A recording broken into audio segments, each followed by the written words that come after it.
Welcome to another exciting edition of the Voice of the College Nation radio show. I am the College Genesis, your chief host with the most. Now, folks, when you have a title like the winning side of the black world and the losing side, now you know it's going to get explosive tonight. You know what's going down. You know the usual suspects will show up in the chat room. You know the usual people will show up calling in, and people want to rumble with the collar rumble, But I have to say this before we get started. Before I even ask you to like, share, and subscribe, I want to appreciate everybody that tunes into this show. The algorithm is really kicking out there. We had 100 new subscribers overnight. 100 new subscribers in one night. We had like 800 views from last night's show already. And we had 100 new people signed up to listen to concerts. I tell you, this show, this platform, this message is growing. In spite of whatever you hear, there's something to be said about the College Nation show and the College Genesis. There's somebody there, I knew this was going to happen. I'm not bragging on myself or nothing like that. But when I look at everybody else out there and whatnot, what are they saying? The same friggin' thing. Nobody has a message. Nobody has everything.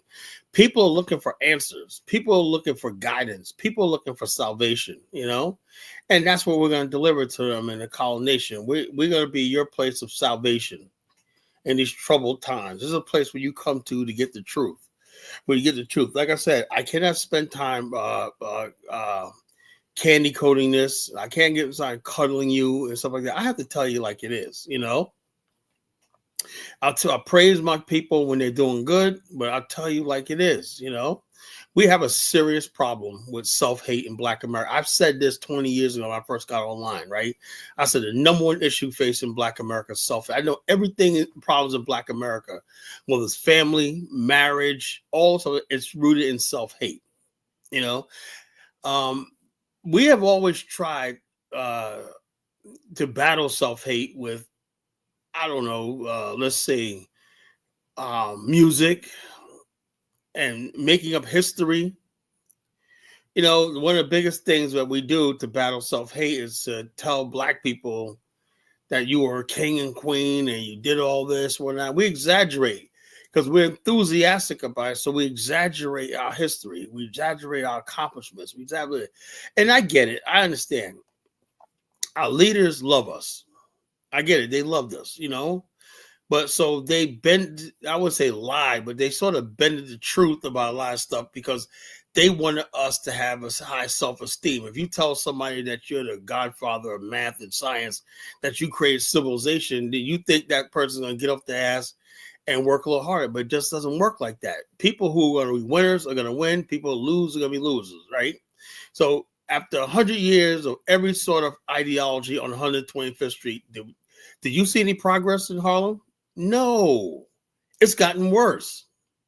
Now, if you're telling people that we're kings and queens, we built pyramids, we did all stuff like that, Imhotep was Black, we ruled the world, we taught the white man, if you believe that, then you ask yourself this question: why are we in a situation where how come nothing's changed for us and everything? We can't even simply do the basics of economics and stuff like that. It's because, could it be that all the stuff that we believe was a lie? And instead of building something and getting together and building something right here, I'm not saying everybody's talking about leave America and build a nation, but can't we build something right here in America? We should be able to. We got all this technology, we got everything out there. We got libraries on every corner. We got freaking internet, running water, electricity, and whatnot. All the things that you could build a modern civilization right here at our feet, but we're still failing. There's something wrong. And I know the root of it is self-hate. Black people simply don't want to be Black. I saw this one video. It was on TikTok, right? But I'll play the video. Lady was like, she was, and I don't mean to mark my darker skinned brothers and sisters, right? But she was black, And she said in the video, she said, I don't know why everybody, what's Black about me? What does it look Black? I was like, in a comment, yes, very Black, She goes, I'm a Caucasian woman. This is insane.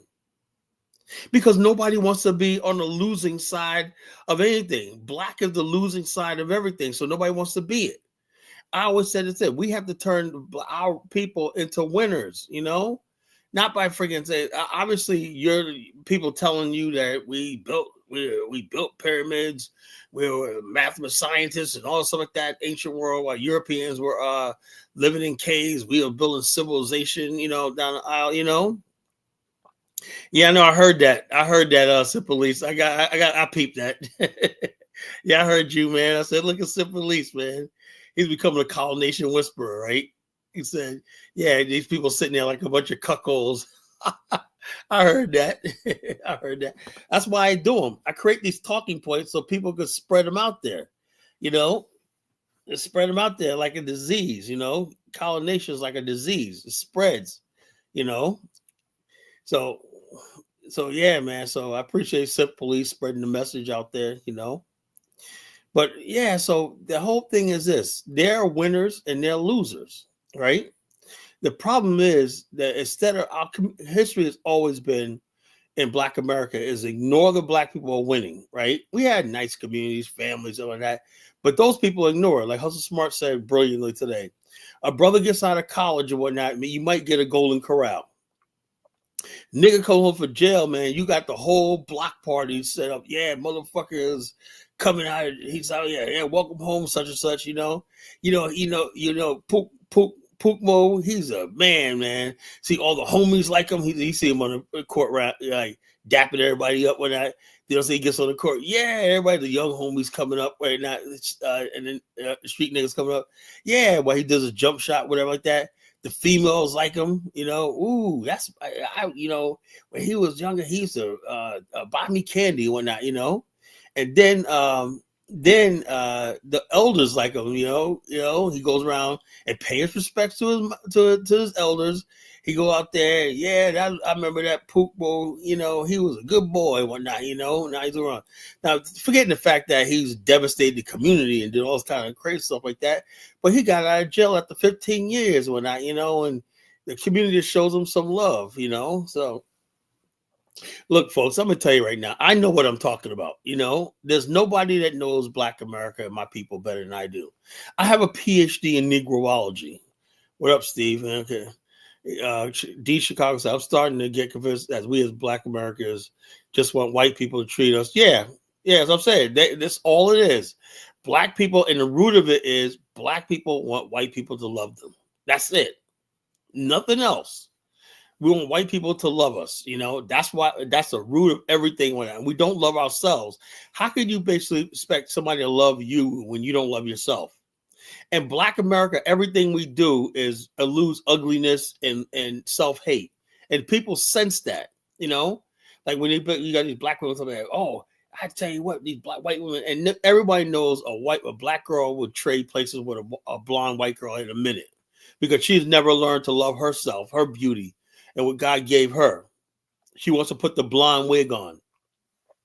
She's out here chasing the white boys and whatnot, thinking that she's gonna be in that Harry Potter club and whatnot. It's just really sick, What to do about Black people and whatnot? White people are just like, I don't know. What do we do with these people? They basically see the difference between everybody else and us is the Chinese, Japanese, Koreans that come over here have a sense of culture and basically love themselves, Yeah, you got some self-hate in the Asian community, Latino community, but Black people really despise who they are, and I don't really think a Black person could basically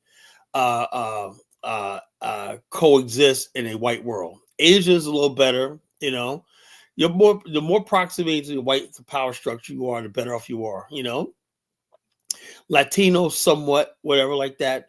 But Black people, right? It won't work. That's why we got women walking around putting blonde weaves in their head and whatnot, looking stupid and ridiculous and whatnot. It's just a freaking mess. But what to do about this, I have no idea. People obviously don't want to listen to what I'm saying. I said we need to get back to who we are, and then start the process of building Black America again, withdrawing from the mainstream of America, start loving ourselves, and then make the bold move that we're going to talk about a nation of our own, where we Black men and Black women can finally love each other and build something for the future. But if you don't want that, a lot of black people, with these so-called foundation of black Americans, they're holding down to, what are you foundation on? Everything in America is self-hate. Black America is self-hate. You have no community, no love, no nothing. You know what I'm saying? Them hoes look like clown. Yeah, so it's just it's just a freaking mess, So we call the black girl, we love the prodigal son, and nothing wrong with it. Dark Migos, Dusty Brothers a fucking problem, Type of Negroes like this, he whatever crumbs, the white man got crumbs and whatever that fall from his table and that.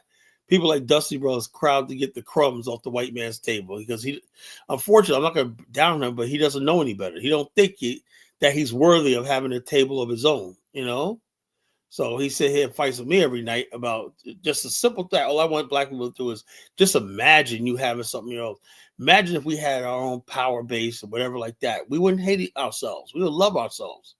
White people love themselves because they have power, They have power. Everything's on their side, We don't have nothing on our side. That's why we hate ourselves, Here's Truth or Jay. Here Lico. Like I said, you know what Truth or Jay is like? Truth or Jay is like the parasitized caterpillar, right? When the wasp comes and parasizes the caterpillar with its eggs in it, right? And as the eggs eating the larvae is eating the caterpillar from inside, the frigging caterpillar starts making sure that no predator tries to eat it or eat the eggs inside. So while it's getting eaten inside, its sole job is to stop eating and protect those eggs that's killing them from inside. That's what Jay Truth is talking about. White people are killing him, right? But his whole job is to protect white people. That's sick. That's sick, Jay Truth. You're a sick person. The first law of nature is self-preservation, not somebody else's preservation. White people don't need you defending them. Oh, stop blaming white people. White people don't need you defending them. You sound like a fool. Crumbs have calories. As I said, you're pathetic. What you call them? Yeah. So like I said, this is what I'm talking about. Dusty Brothers represents the dumb niggas that's out there, and that's the reason why the self-hating dumb niggas that's out there. Why I'm talk about that. Dusty Brother is a loser. He's on the losing side of everything. And nobody likes losers. No matter how much you try. You ever see loser babble? They always talk about blah blah blah. Nobody wants to hear your loser babble. People only want to hear you winning. No one wants to hear loser boy babble. That's what Dusty Brother, loser boy babble. So it is what it is, folks. I don't play victim all damn. I'm Christian before anything. Oh wow, you don't play victim, yeah. What a joke. I'm good with the blonde hair. Look, unless it's on vacation, the lateral hair is fine with me. I don't like blonde hair on, especially dark skinned black women. And I see this girl, man. Oh my god, man, she looked horrible. I wanted to tell her, you look really horrible with that. Somebody needs to tell her they're not good. Now, some girls you see, they got the red bone thing going on, and okay, they could all right. Don't look so bad, It's bad, but it still looks bad, but not so bad.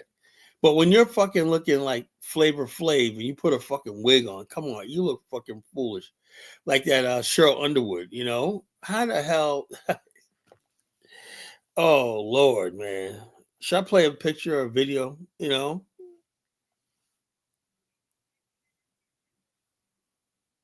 No, dark skinned women with fucking blonde hair sick. Is that the type of women you be getting, Dark Migo? Dark skinned women with blonde hair. So okay, I see why you be getting a lot of women. I see what the type of women you like. you know. Uh, Look, I am in no obligation to like and support everything a black woman does. No, I'm sorry, I can't do that. If you hear from me, you're gonna get with me. Always gonna get your feelings hurt. Take that damn blonde wig off your fucking head. Before I snatch it off. So it is what it is.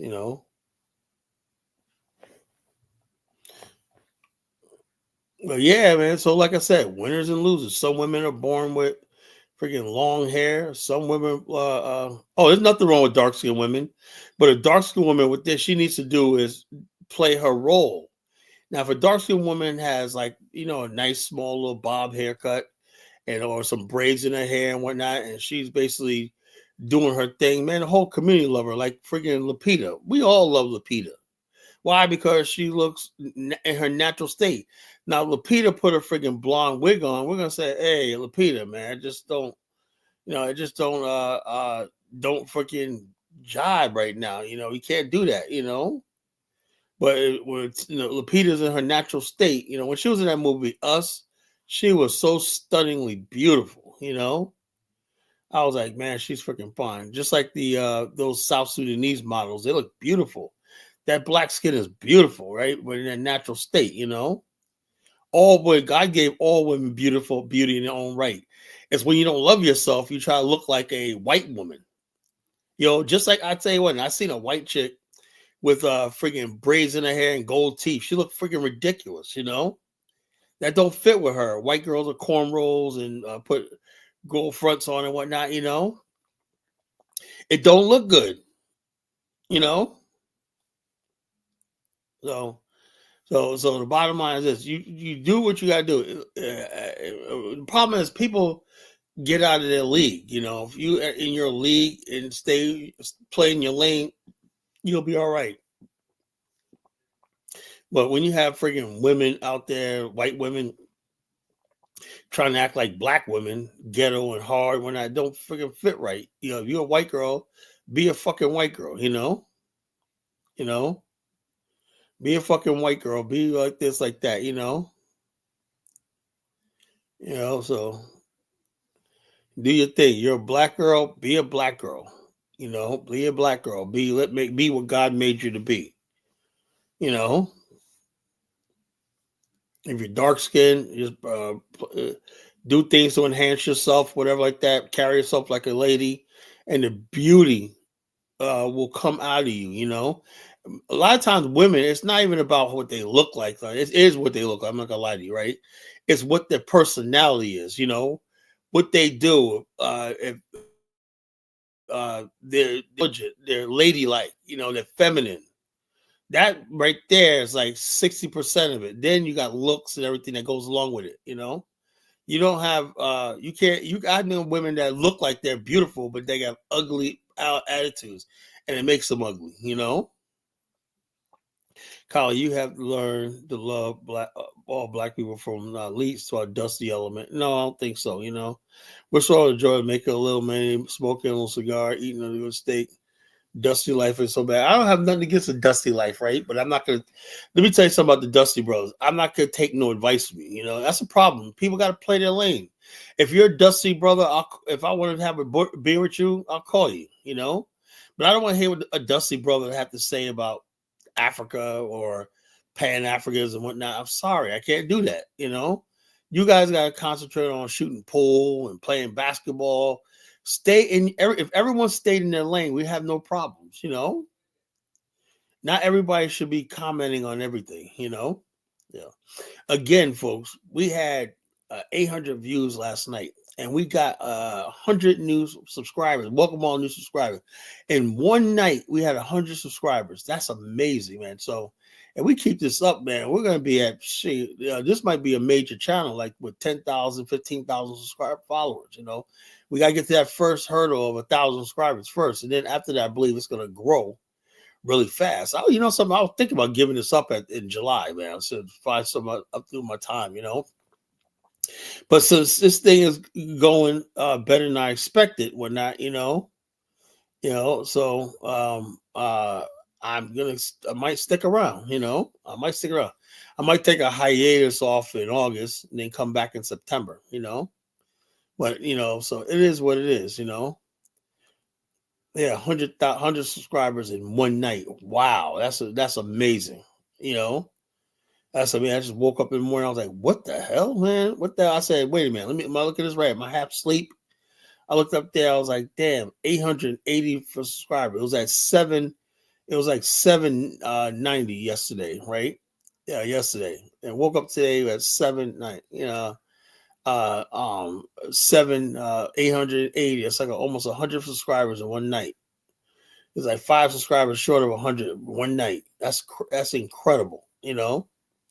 So people are seeing the show. They're spreading the show because you guys are like, sharing, subscribing, because you guys are making this happen. I appreciate everything you guys are doing.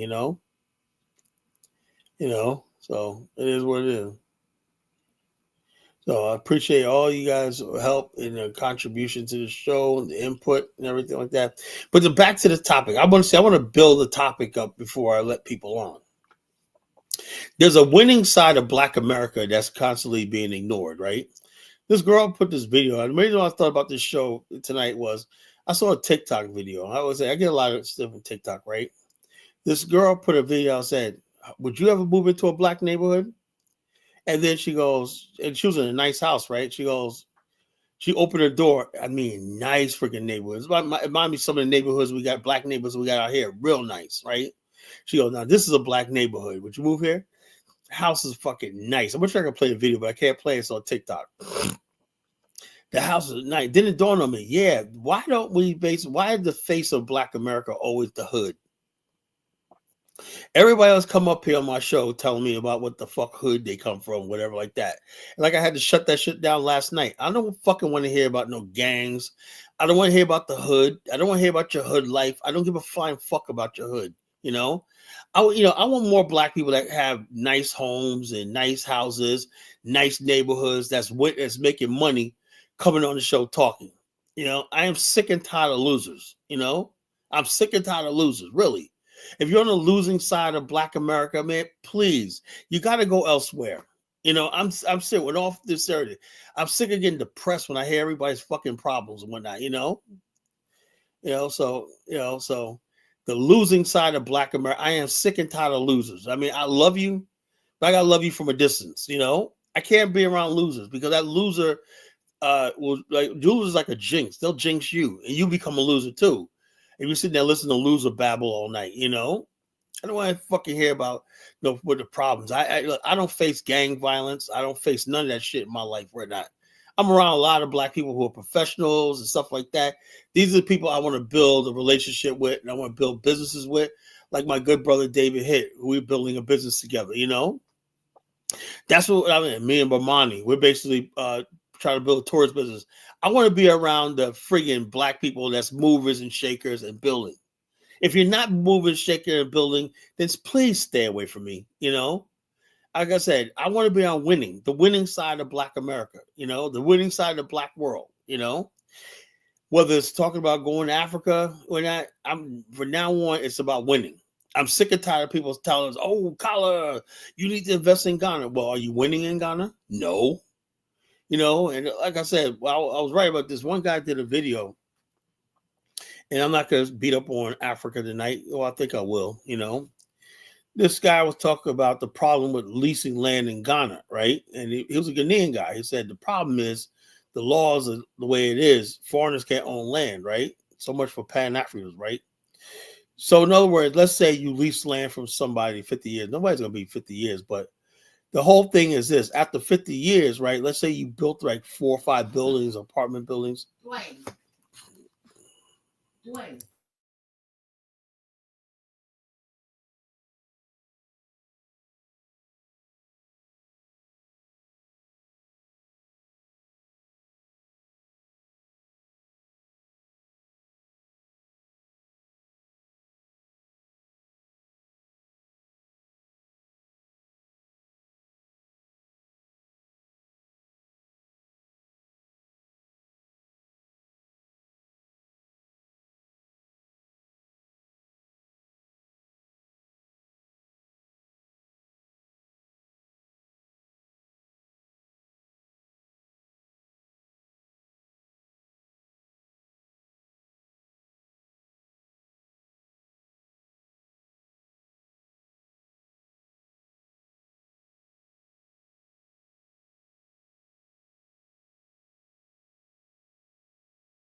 All right, folks, I'm back. I had an emergency, folks. So I might have to step away for a minute, Better step away for a minute. I have an emergency, so I have to take care of something I gotta take care of.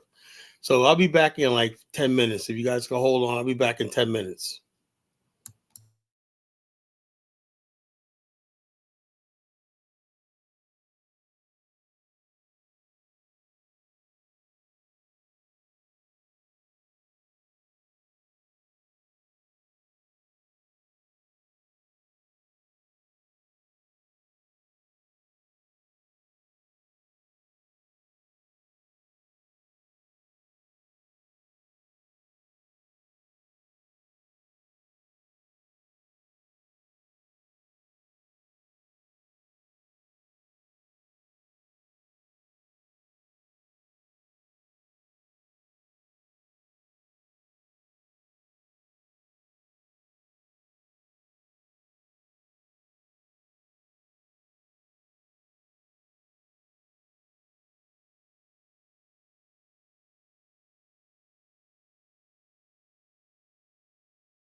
All right, family, I am back. I am back.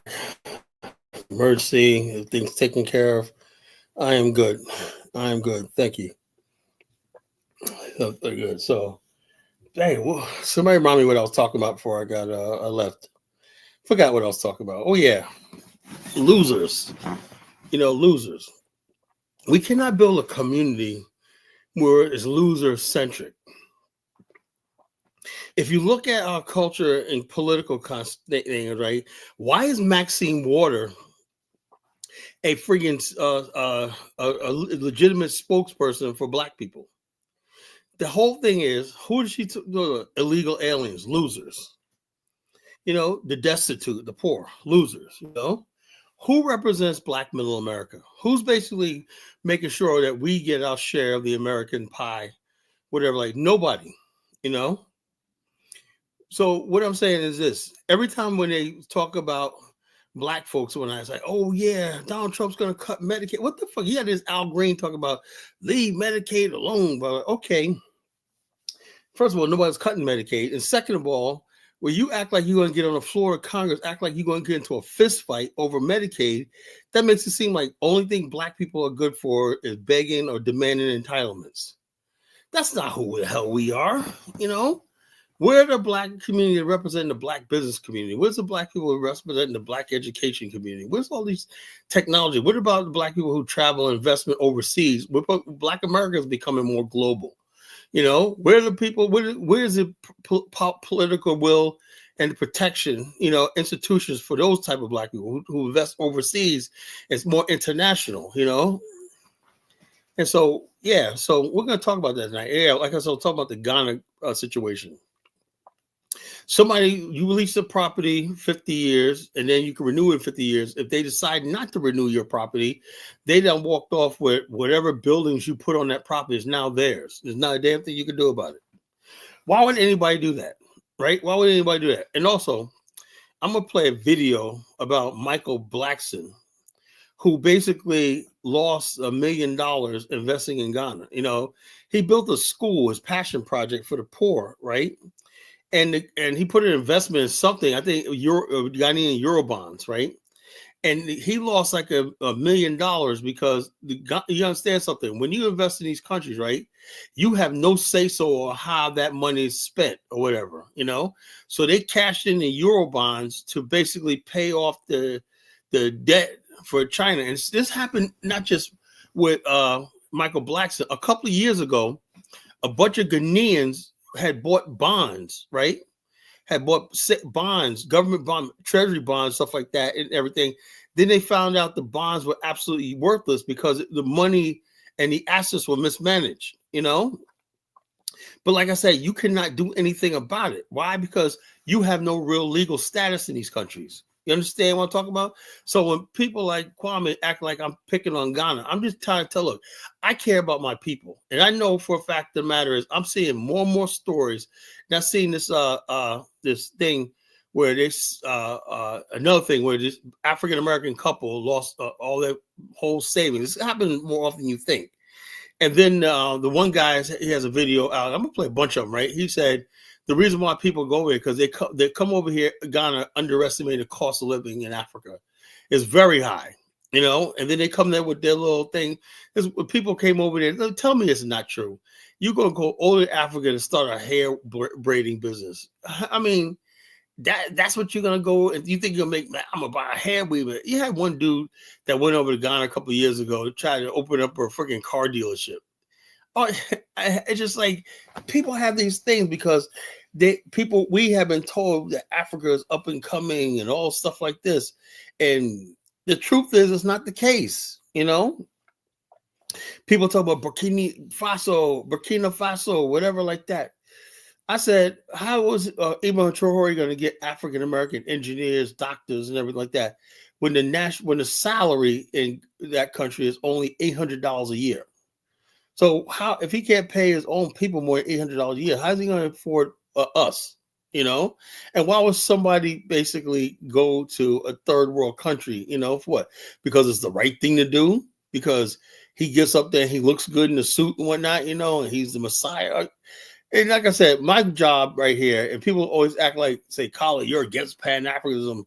I said 1 minute, like last night, they accused me of 1 minute being freaking against Pan Africa. Then they say I'm against Black America and whatnot. No, I'm for the truth. You know, I'm for the truth. The truth will set you free. And so, like I said, I would like to see this thing work in Africa. But what happens is this: if people keep having these losses, we keep having these losses and whatnot. Pretty soon, the whole repatriation building in Africa thing is going to collapse, because Africa and the repatriation movement and the back to Africa, investing in Africa, the Pan movement is taking a lot of L's, really a lot of L's. And if the Pan African world keeps becoming the losing side, Black people in America, I'm telling right now, is going to abandon it. I'm done. That's what's coming up next. Black people are going to say, something, Africa has nothing to offer us. All I see is people losing on the continent and everything like that. People keep coming back to America broke and stuff like this. And the reason why it doesn't have to be that way, because basically I told people what to do. First of all, if you're going to invest in Africa, man, you got to study a country. You can't just look at a country and say, well, Ghana is a place of Kwame Nkrumah. What the hell has that got to do with anything, And, oh, yeah, the year of return, whatever like that. Yeah, but do you know these people? Do you understand them?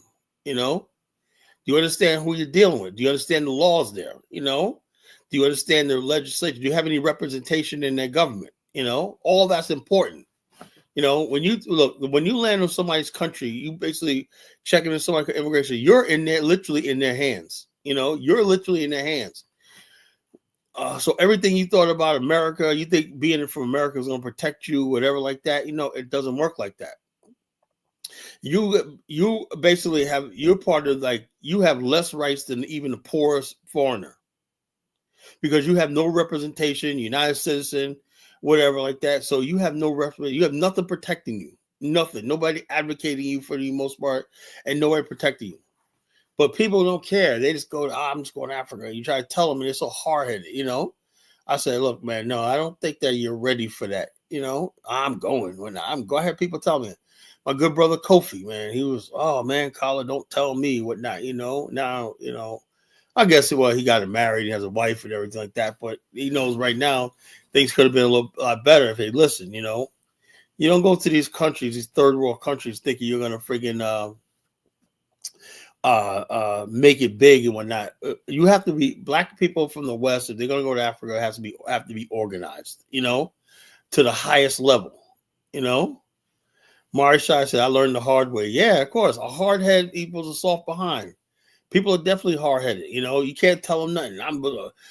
We call those people that want to go to Africa at all costs bum rush the coast Negroes. Yeah, you just want to bum rush the coast, whatnot. Man, America's tough. Racism, white supremacy. I had one of my guys, Mike Akins, man, a guy making he has a fiber optics business, making good money with the city of Chicago as a contractor. Then he did another business he started, was making real good money. This guy was making like a couple $100,000 a year. But, oh, yeah, I got to get out of America because racism here. And when I said, dude, man, it's not all that fucking bad, And basically, he went to Tanzania and said, well, these Tanzanian brothers. I said, why you call them brothers, Yeah, of course you're a brother. You got a lot of money. They ain't got shit. Of course they're your brother until you find out. So he thought he joined with Dr. Arikana. I told him, he said he was going to get a trucking contract. And I said, if you're going to do trucking in Africa, man, go to a country like South Africa. Wouldn't that sound wise? Go to South Africa. They have better roads, infrastructure. He went and said, no. He went to Tanzania. And then he said, I'm going to get a trucking thing in Burkina Faso, So I think he went to Burkina Faso with Dr. Arikana. So I don't know what happened to him. I know for a fact that the matter is, he hasn't called me because he must have lost that. He must have been lost real big because I can't get in touch with him. He don't want to talk to me. He probably feels ashamed because I was right the whole time. I said, dude, man, you don't just run to Africa, fucking talking about what business you're going to do and whatnot. These are your brothers and like this. Like I said, man, people will learn. People will learn. Like that.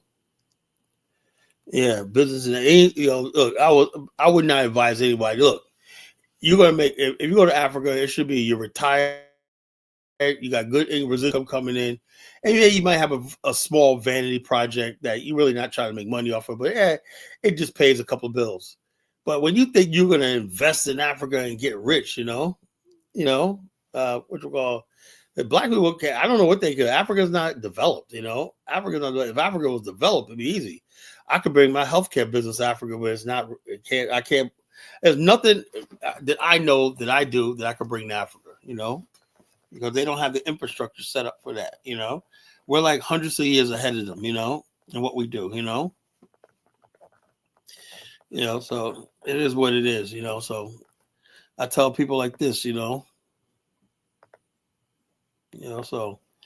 I don't know. You can't tell people anything anymore, man. Like I said, you got there's winners and losers. The winners are gonna go to Africa and win. They're gonna win no matter what. A winner will win no matter where you put him at. You can put that same person who's a winner. You could put him in Antarctica. He'll figure out a way how to make it big, and things like that. So, but if you basically if you're a loser here in America, guess what? You're going to be even bigger loser in Africa. And I see it all the time, People ain't got two dimes to rub together. I'm going to the motherland. I'm getting rich or not, And they end up destitute on the streets of Dar es Salaam, destitute on the streets of Accra, Freetown and whatnot, There's a lot of black people from America that are in Africa suffering right now in poverty and shit, So it is what it is, So we have to understand that, So it is what it is, folks. So let me put tonight we're talking about winners, and losers. Are you a winner or are you a loser? Do you think losers should have a say so in a going forward future? Or should we just have a circle of winners? I want to know your opinion. So here's a link in the chat room. Y'all come up here. Tell me what your plan is to be a winner, How many black people winning in Africa? Not better. You can count them on your hand, Kwame doesn't want to hear that, but that's the truth. It's the truth. I wish it was different, Kwame, but I wish I could report to you, man, everybody went to Africa, man, now millionaires and balling out of control and whatnot. But it's not the case, man. It is not the case, man. It is not the freaking case, man. So I wish I could tell you something different, man. I wish I had better news to report to you, I wish I could report to you something better, So, but it's not the case, because we don't make it the case. I tell people all the time, look, the only way we could deal in Africa, we need an Afghanistan. We need a geopolitical entity by which we have power and all the stuff like that at our feet that we can negotiate from a position of power and strength. But you don't want that. So it was keep going to Africa losing, So Charlie Gabon said, Kala, Africans are not dumb. Oh, that remains to be seen, That remains to be seen, I don't know like this. Well, I tell you what, they're smarter than a lot of Negroes that go over there. Definitely smarter than the black people who try to go there. Just like the black people that try to go to Africa from America are like the dumbest people on the planet. Unfortunately, I wish it was different, man, but I wish I could have something to report to you better, but it is what it is, Let's see.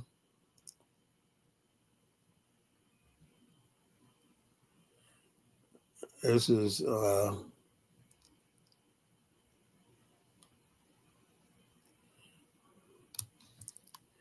okay, Michael Blackson.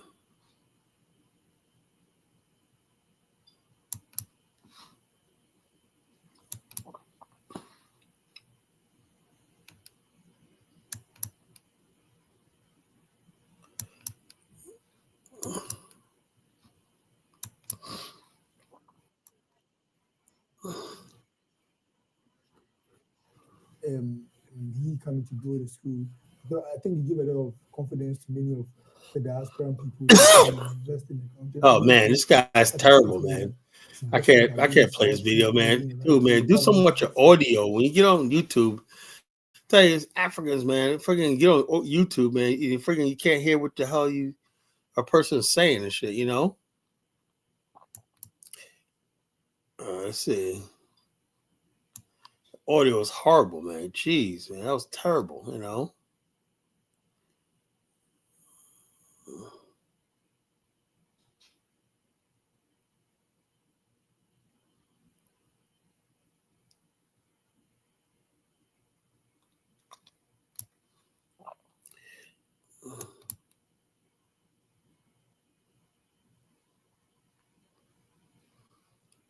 What if recording high-quality content, editing like a pro, and streaming like a star was as simple as hitting?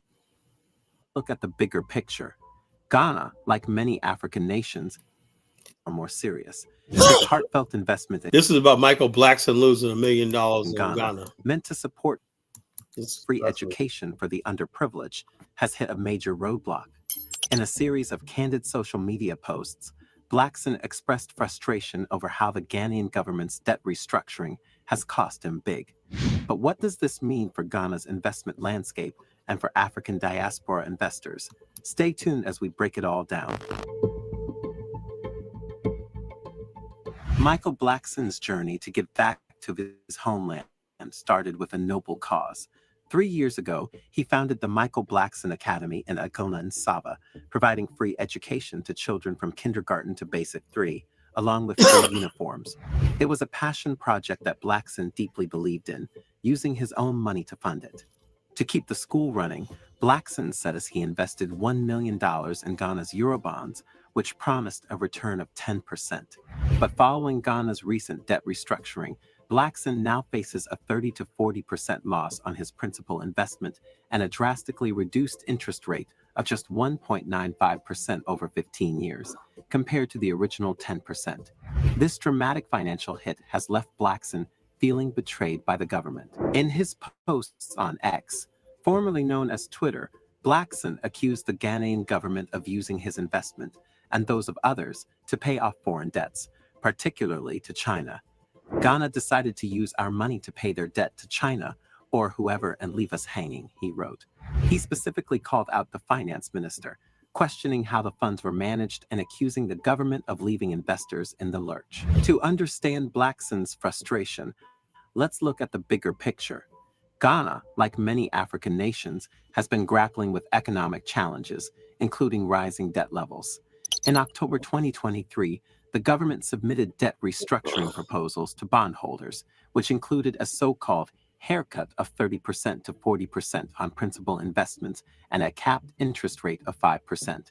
For investors like Blackson, this means they are receiving much less than originally promised, both in terms of their principal investment and interest. Ghana's restructuring was intended to stabilize its debt crisis, but the impact on individual investors has been severe.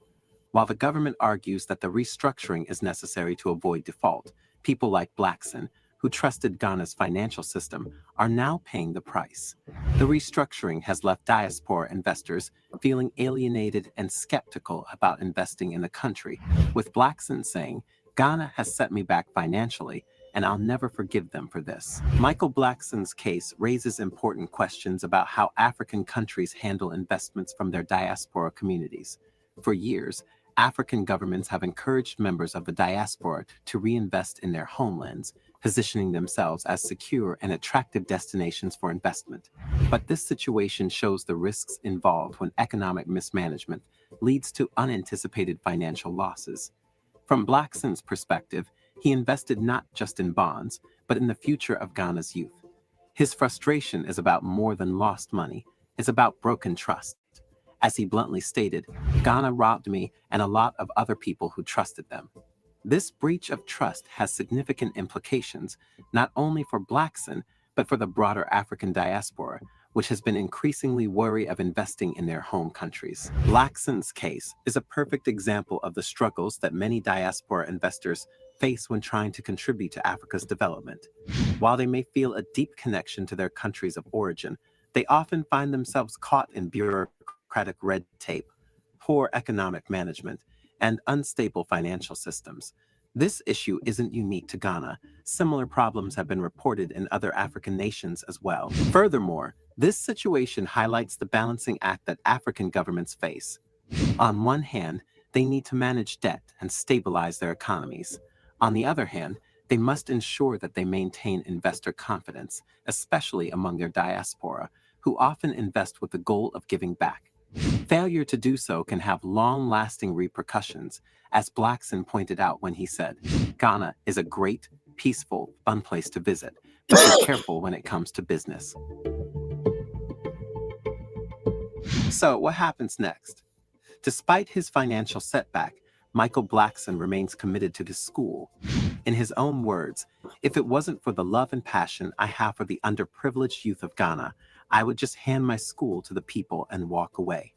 Blackson has even hinted at starting a GoFundMe campaign to keep the school running, a move that shows his dedication to the cause, even as his faith in the Ghanaian government wanes.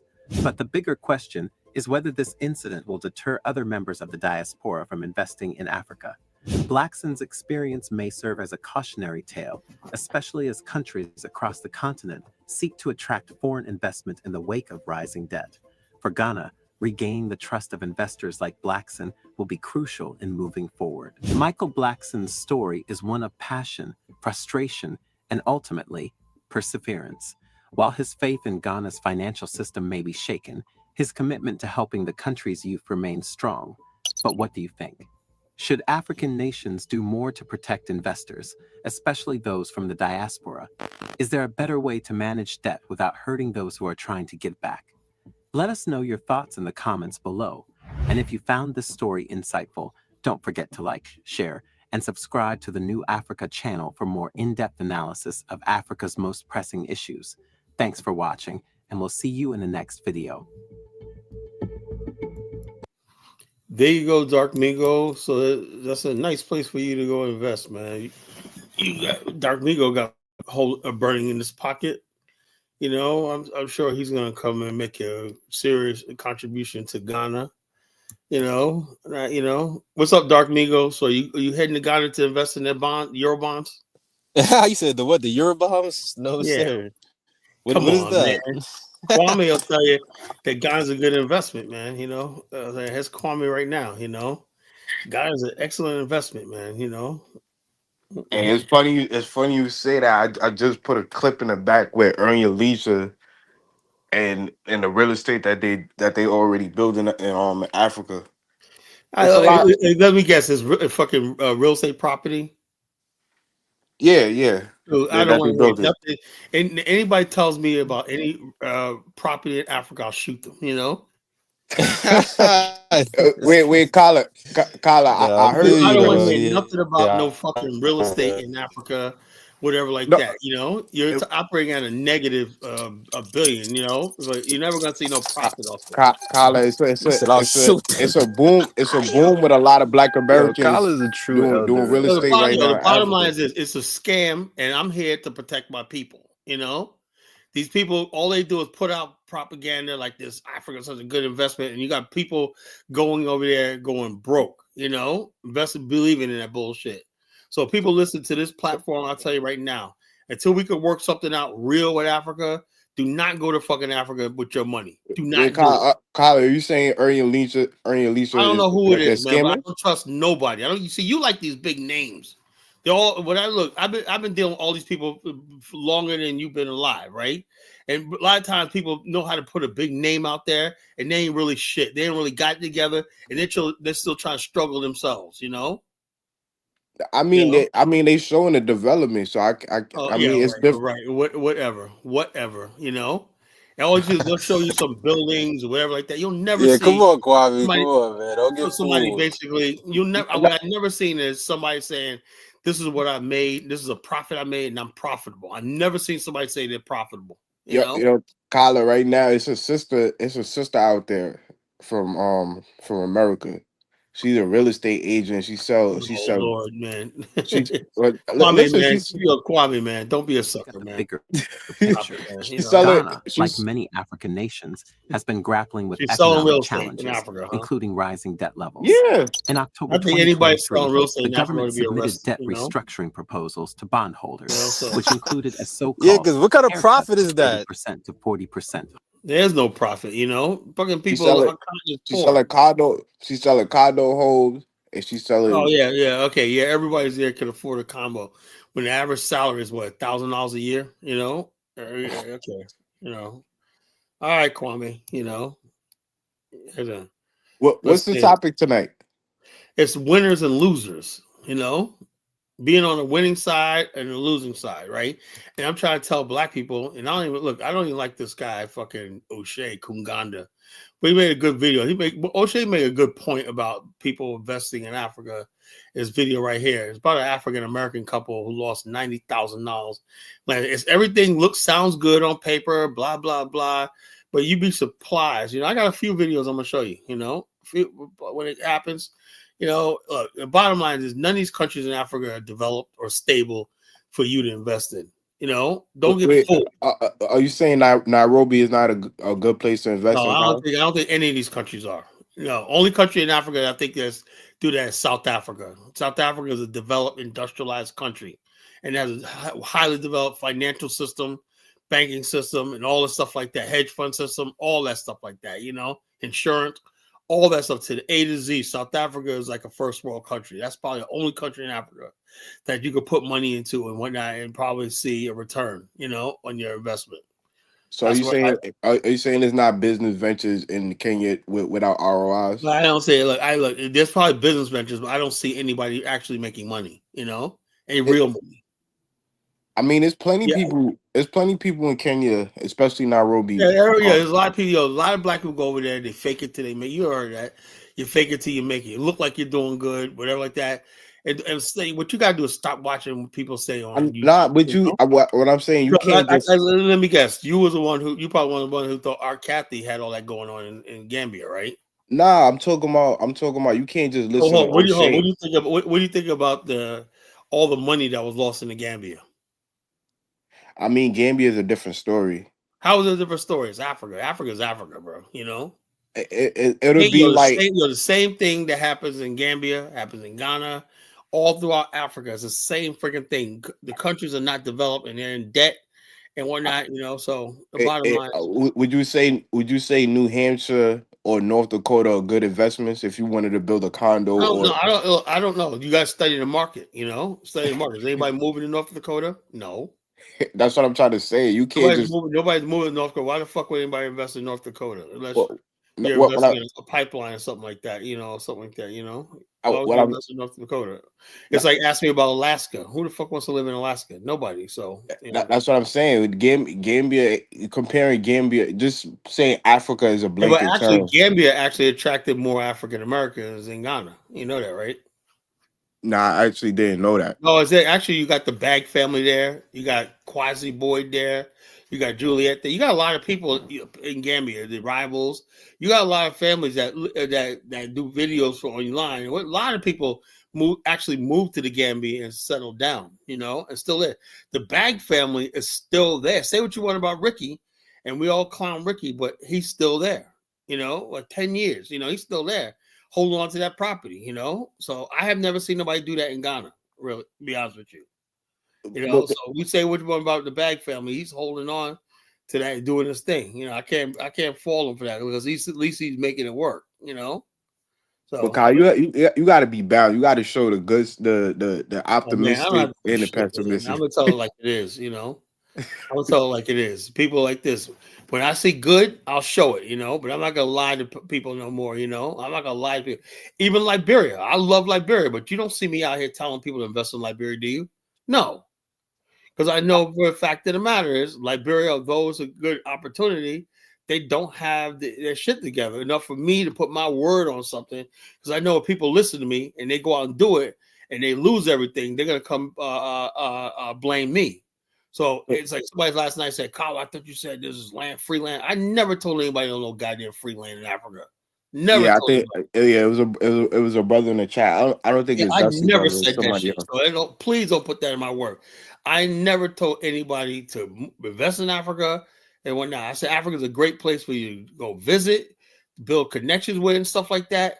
And then once you get numbers on your side and politics on your side and political and social reality on your side, then you get your aha moment. Your aha moment is when you say, hey, we could do this, you know? You find something that's needed there and you could do it, but it takes you living in the country for a long period of time, and you have to have deep pockets, right? And you have to have a guarantor. We don't have no guarantors, usually a guarantor is somebody that's going to basically back you up if, let's say, something goes wrong. We don't have guarantor insurance, Usually when you have a guarantor insurance, you pay a certain fee like insurance. And also if something goes wrong or whatnot, you pay the deductible and you recover your funds or whatever. Let's say something like this. But that costs a lot of money, And usually things like the OPEC, was the Overseas Private Investment Corporation, do that. But a lot of black people don't want to do it that way. This big American government has billions of dollars for people to invest in foreign countries. If you got something you're doing, like let's say you're going to build a water treatment plant or electrical plant, whatever like that, and you say, okay, you apply for that, but just to be a member of OPEC is like $5,000. Black people could basically form a corporation and let somebody be the board, and they're the ones that basically hold the thing, so everybody can use it, if they let you do that. But there's nobody, and I never have yet to see anybody use the OPEC. Now, my guy in Liberia, Mr. Val Thomas, he was part of USAID, which was smart because they said they paid for everything when he was working in Liberia and Angola a couple of years ago. Those are the people who win in Africa. But the majority of these people that we seeing out here now, they don't go over there with no fucking political colors. I ain't doing it in America. Well, you come from the United States.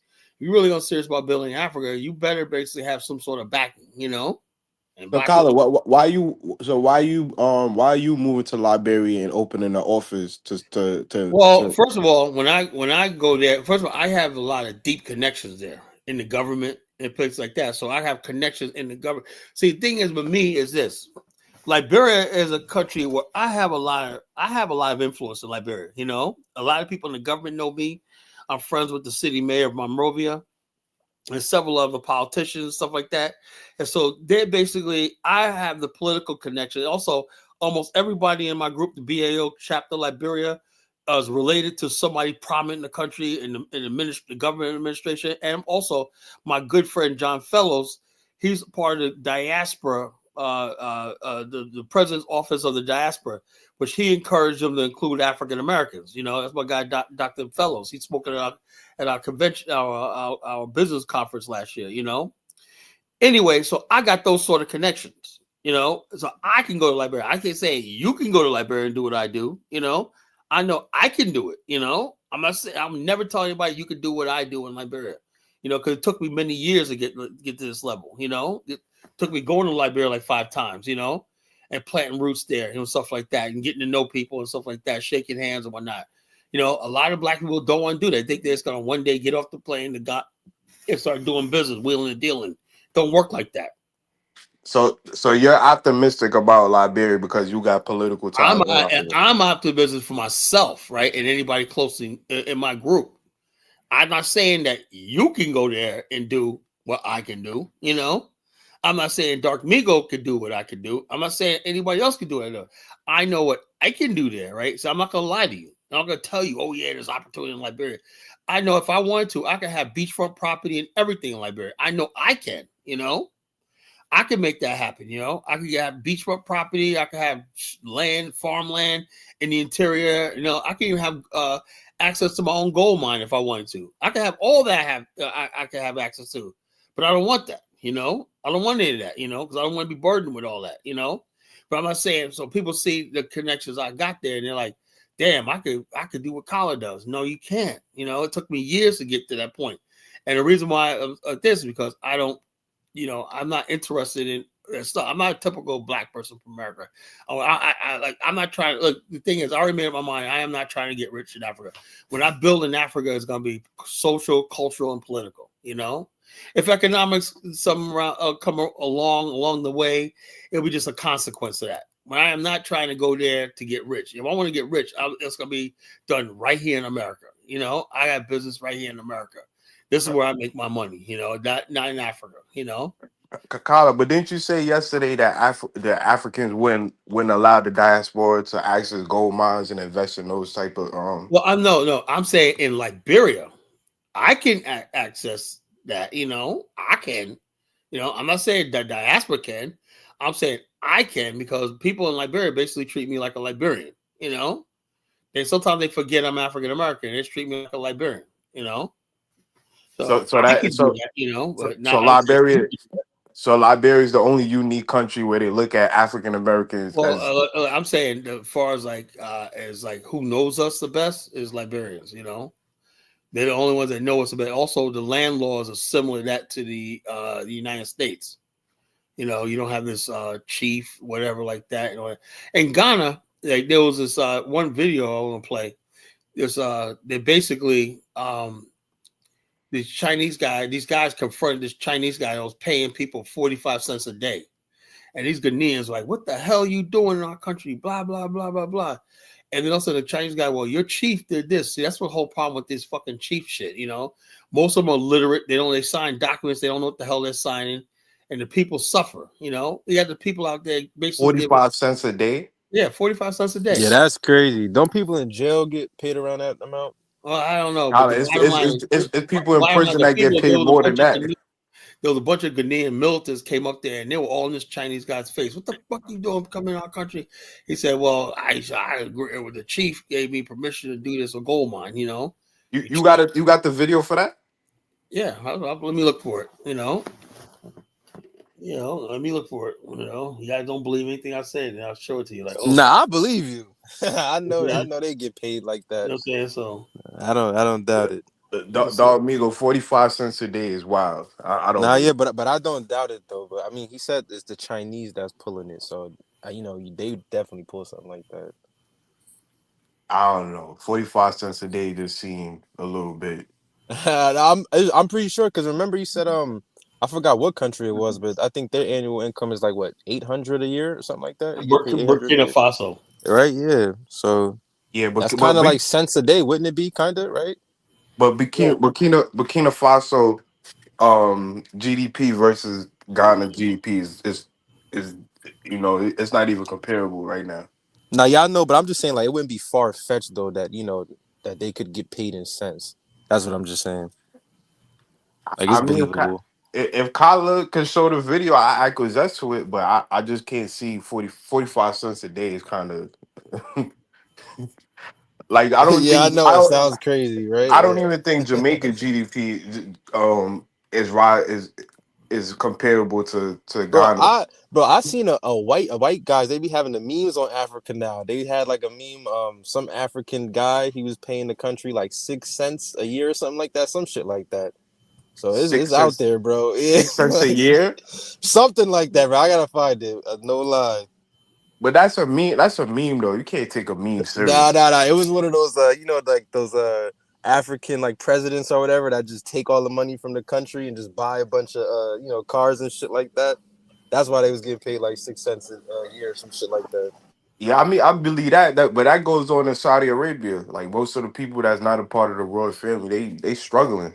Now y'all know. I was just saying that. I know that's not far fetched. I was saying like it's possible. So you don't think Kyla be a little bit, pessimistic about investing in Africa? I would just say like I get it though, because it's like you said, you can't get rich in Africa. You know what I'm saying? Like it would make sense. Like you can't, you know what I mean? Like majority of people are going to business to get rich, right? Like you can't really get rich in Africa. Can you? Nope. Right? Yeah, I don't think so. I'm Hey, seeing. you're saying bullshit, man. That Yeah. wasn't. All right, how about this? I'll say it's better this. Like, wouldn't it be better to have a business in America than Africa, right? Most people would Of probably course, think if you want to America, Oh make right? yeah, money, that Be yeah. way I more mean, profitable, right? Yeah. Some people like, America. like I said, this is what I'm saying. This is why I told you, like the Pan African cuckolds, like Kwame. Africans require you to be, want you to be their cuck. While they get all the money and everything like that, they get you sit back in the corner like, why don't nobody get with me when and the loser, the cucker. Like I said, the losing side is when you're a cuck. Like let me give you an example. Let's say Kwame and Dark Migo go out, right? The women see both of you, right? Now, both the one of you is going to get all the women, the other one's going to get nobody. That's how it works. And you would say a lot of guys thinking, why? Oh, it's like just two guys when I, or two of us when I, I'm here available when I. the females will fist fight over that one guy that they chose, you know, then the friggin' just say, okay, I'll take him, you take him. That's how women are. Let's say you got 2 women, right? 2 men. Usually women will be like, both women will try to get that one guy rather than saying, okay, you can have him and I can have him, you know, because women naturally want to be with a winner, you know, they can smell a winner a mile away. They can see, a woman could sense in a relationship who's the dominant. I used to go out with my boy Raphael, man. He was a good brother, man. It's a good looking brother too. He knew Pharrell. He went to school with Pharrell, you know. Anyway, this nigga thought he was such a playboy, right? But every time we go, but I was older than him, right? Every time we go out, hang out in the club, right? He just thought, yeah, this time. It's all the time. The females are like, wanted me, you know. They said, "Oh man, Rafi." They knew he was living with his mama. You know, they could sense that. You know, I had my own apartment, house, whatever like that. But I had things going on, and he was just, you know, my sidekick. You know, I was never said it like that, but they could tell who's the sidekick and who's the main guy. You know, they could tell who's a winner and who's a loser. You know, without me saying nothing. I never said nothing. I never said try to embarrass them or nothing like that. But I was sitting there talking to the women because he overdoes it. Oh yeah, baby, blah blah blah. The stuff he says, they know he's desperate. You know. Well, I was sitting there all cool and whatnot. And they're like, okay, you're the mature one. You're the leader. You're the boss, you know? That's just how it is, Yeah, you know? they like the guys that don't talk too much. Yeah, I get what you're Yeah, the saying. guys Yeah, that like basically if you, got it together are confident in themselves, you know? yeah, like Yeah. if you just chilling, you know what I mean, doing the collar, sipping your drink, they're like, why are you so quiet? We talk to him, you know what I mean? So Yeah, yeah, so I the know what you bottom line, the mean. guy that basically tried to do much whatnot, he ends up with nothing, man, you know? You know, so So why is you basically saying the diaspora are the dudes that do too much, and Africans is chilling, sipping yeah, some.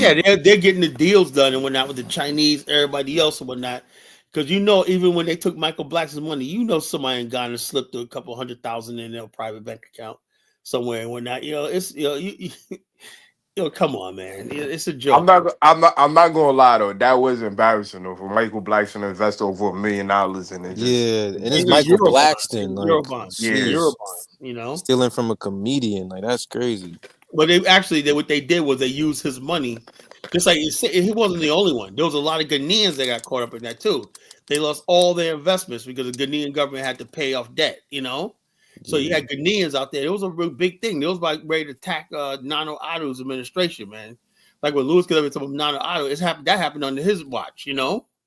So Kyla, what you think? What you think gonna happen when all these budget cuts won't make it no more, and America got to start paying off their debts?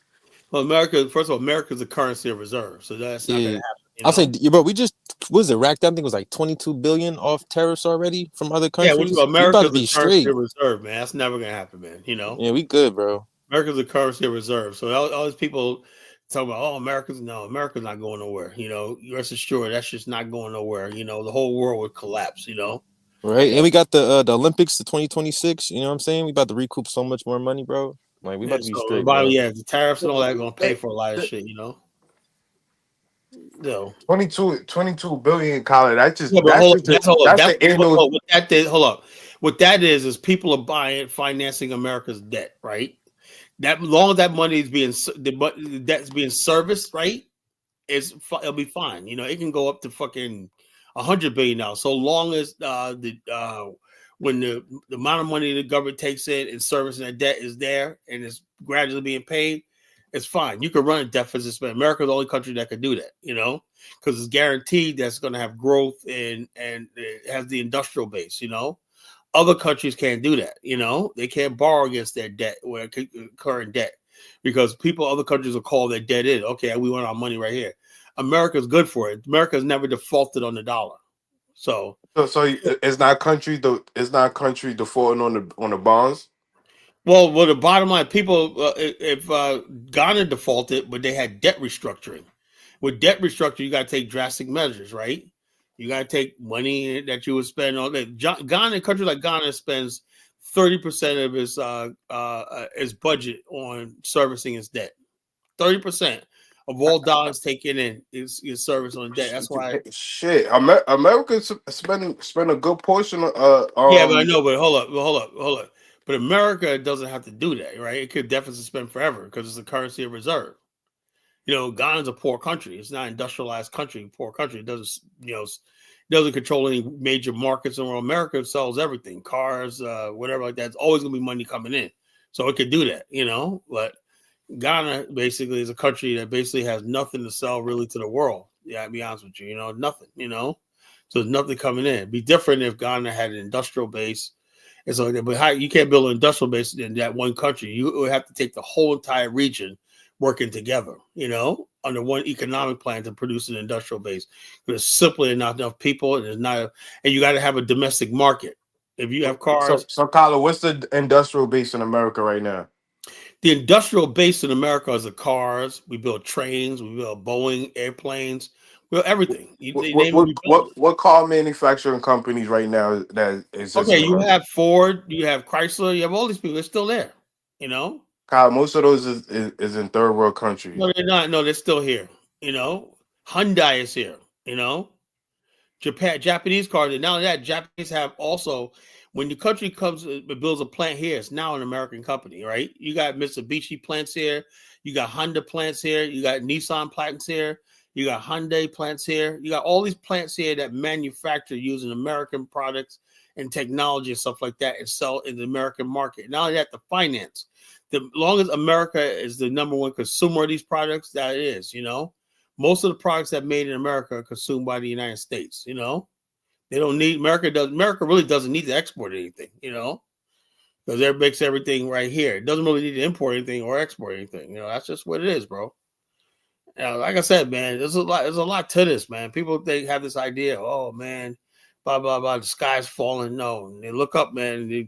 Like I said, I want people to stop wasting their life thinking that America's gonna fall or whatnot. Get your education, get your shit together, Yeah, it actually missed. I'm not it's saying 22 billion. It's 69 billion now as of June 2nd.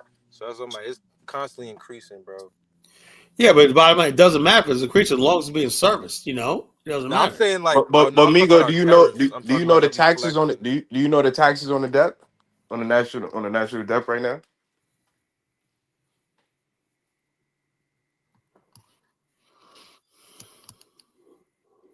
I don't know. I'm about to make $1,000 working 4 hours project piece. Well, good for you, Ross Moisture. Sure you are. Yeah, I heard my question. You heard my question? You said what? Do you know the taxes on the debt right now? What taxes? What do you mean?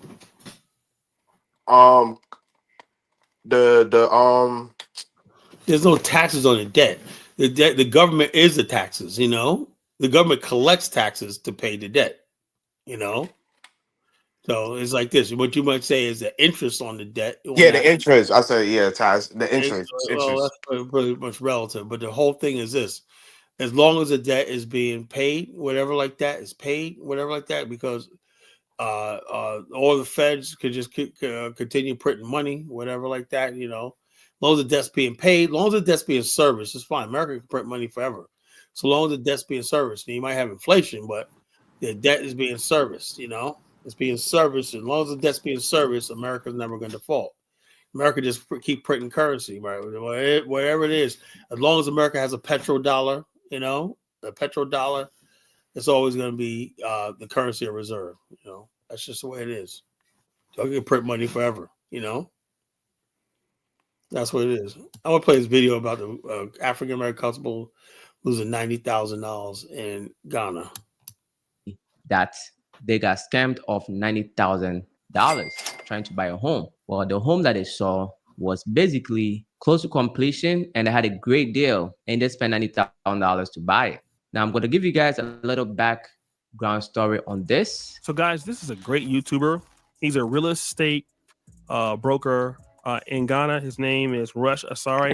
This video is called Exposing the Real Estate Scam in Ghana. You've been warned, okay?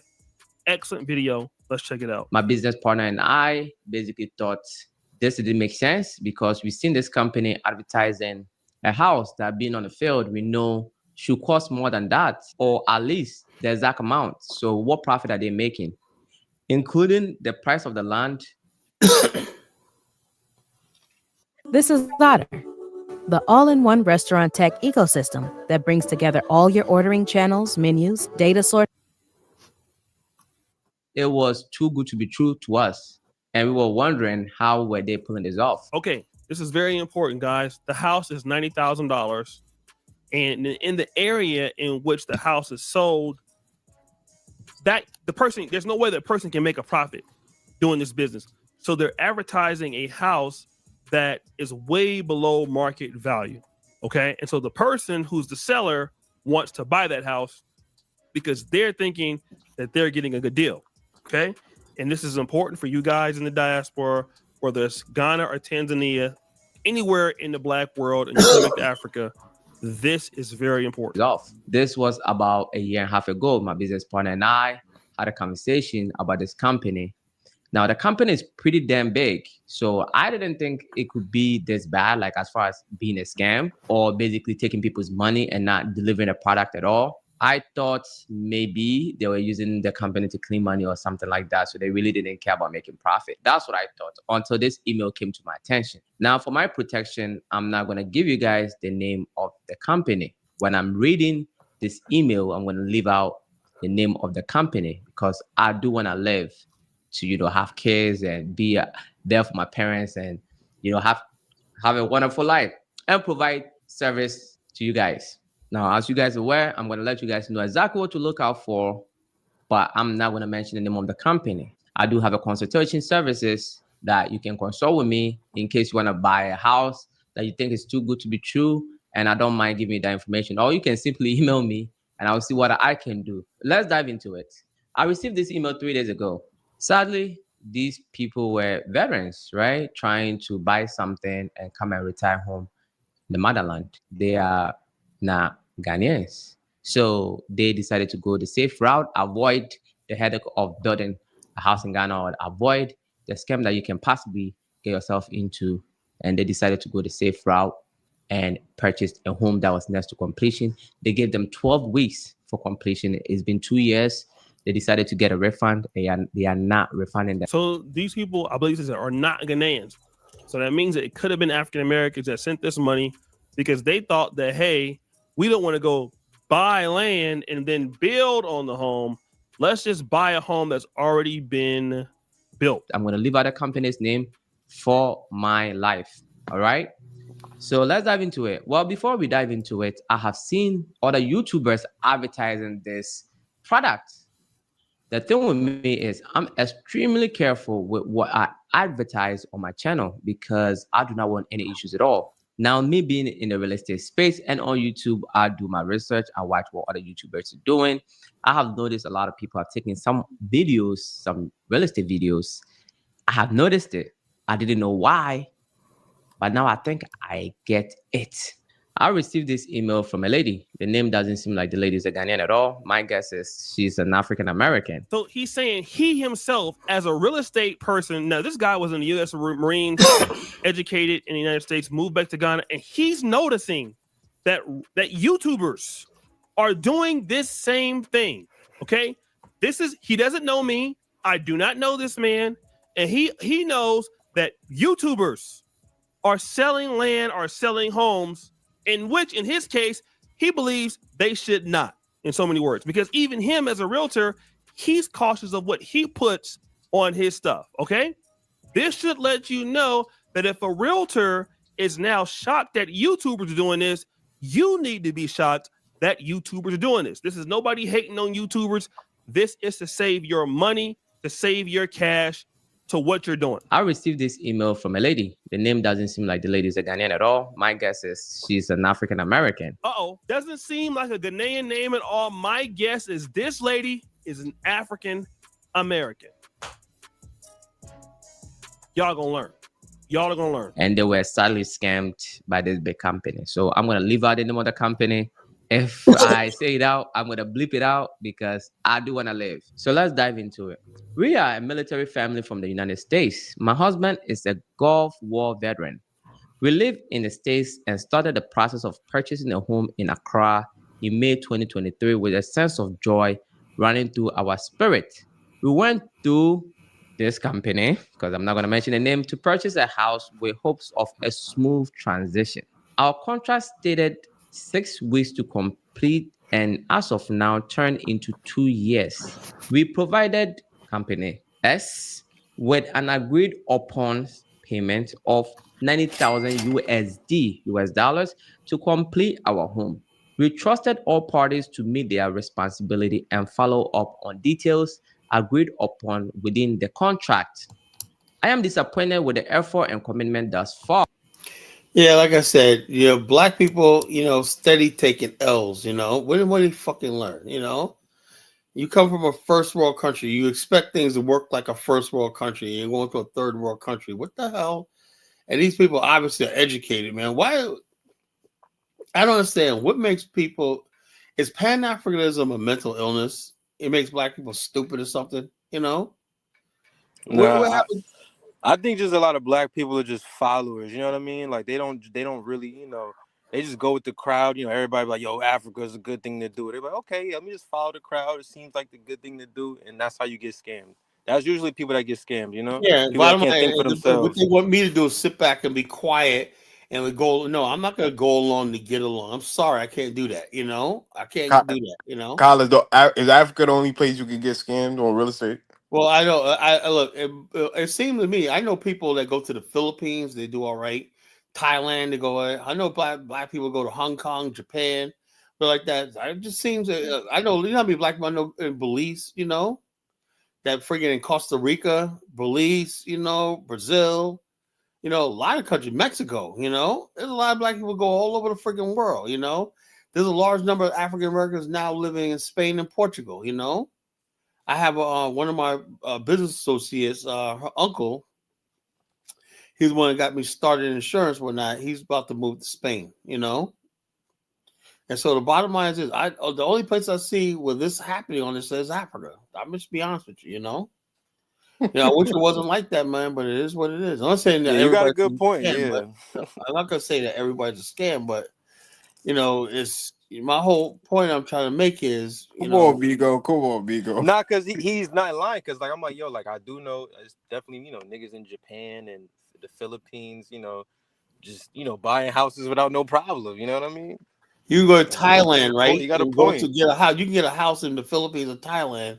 Nice house, man. Really nice. Beachfront and everything for $10,000, Like, damn, man. $10,000, man. Like, really nice, On the water, It's like, damn, in a lagoon. When I $10,000, like, damn, Belize too, Belize, Costa Rica. All these places are attracting. Remember, Left Eye was living in Costa Rica at one time, Remember? Yeah. There's a large African American community now growing in Colombia. People don't know that. There's a lot of places where African Americans are setting up shop. Dominican Republic, Colombia, Puerto Rico, Cuba. There's a lot of African Americans going all over the place. They're not freaking. They don't have no problems when it comes to Africa. Somehow, it just freaking these problems happen. It's unfortunate. I want to make Liberia, and the only way we can make Liberia like that is we have to be there in large numbers. Well, I'm not encouraging nobody to move there until we have things set up and we could basically protect people and accommodate them and stuff like that. Where just telling somebody to go to Africa just because it feels good, Kwame, and it's the right thing to do. I answer, man, get the fuck that ship sailed a long time ago. That ship sailed a long time ago. Look, if Africa was going to be what it is right now, it would have been already. Africa, unfortunately, should have been preparing for black people, millions of black people in the West. That's the key of that content growing. Black people. Gratefully, Liberia has realized that. And So you don't think Ghana realized that or Kenya? I don't think so. I don't think God is sincere. Look what happened to Michael Blackson and a lot of other Ghanaian diasporas who lost their money. Yeah, I mean, it's good evening, You're not fellas. serious. Good evening, You're not fucking fellas. serious. Good evening. Good evening, fellas, man. Yeah. Ghana's a scam, Yo. man. Leave Ghana, like Carla said, man. Leave Ghana for the Ghanaians, man. And they're the ones getting scammed the most. Michael Blackson, man, they just lost everything, man. Yeah, that was Honduras. She was in, not Costa Rica. Yeah. Honduras. That's where Dr. Sabi at. Yeah, so that's where he was. He died. Yeah, rest in peace. And so the bottom line is this. So I'm saying black people go to all these countries And the problems that they have is not this. The only country we have with land, leasing, and is Africa, for the most part. But I don't think Liberia will be safe. I think Liberia will be more modern and in land laws. So I think you could have the but we was having this argument with Lewis the other time. Oh yeah, Lewis, man. He tried to get me to tell me it's okay to lease land and all stuff. You can't own land in Ghana. It checks out. Did you see that? Hold up.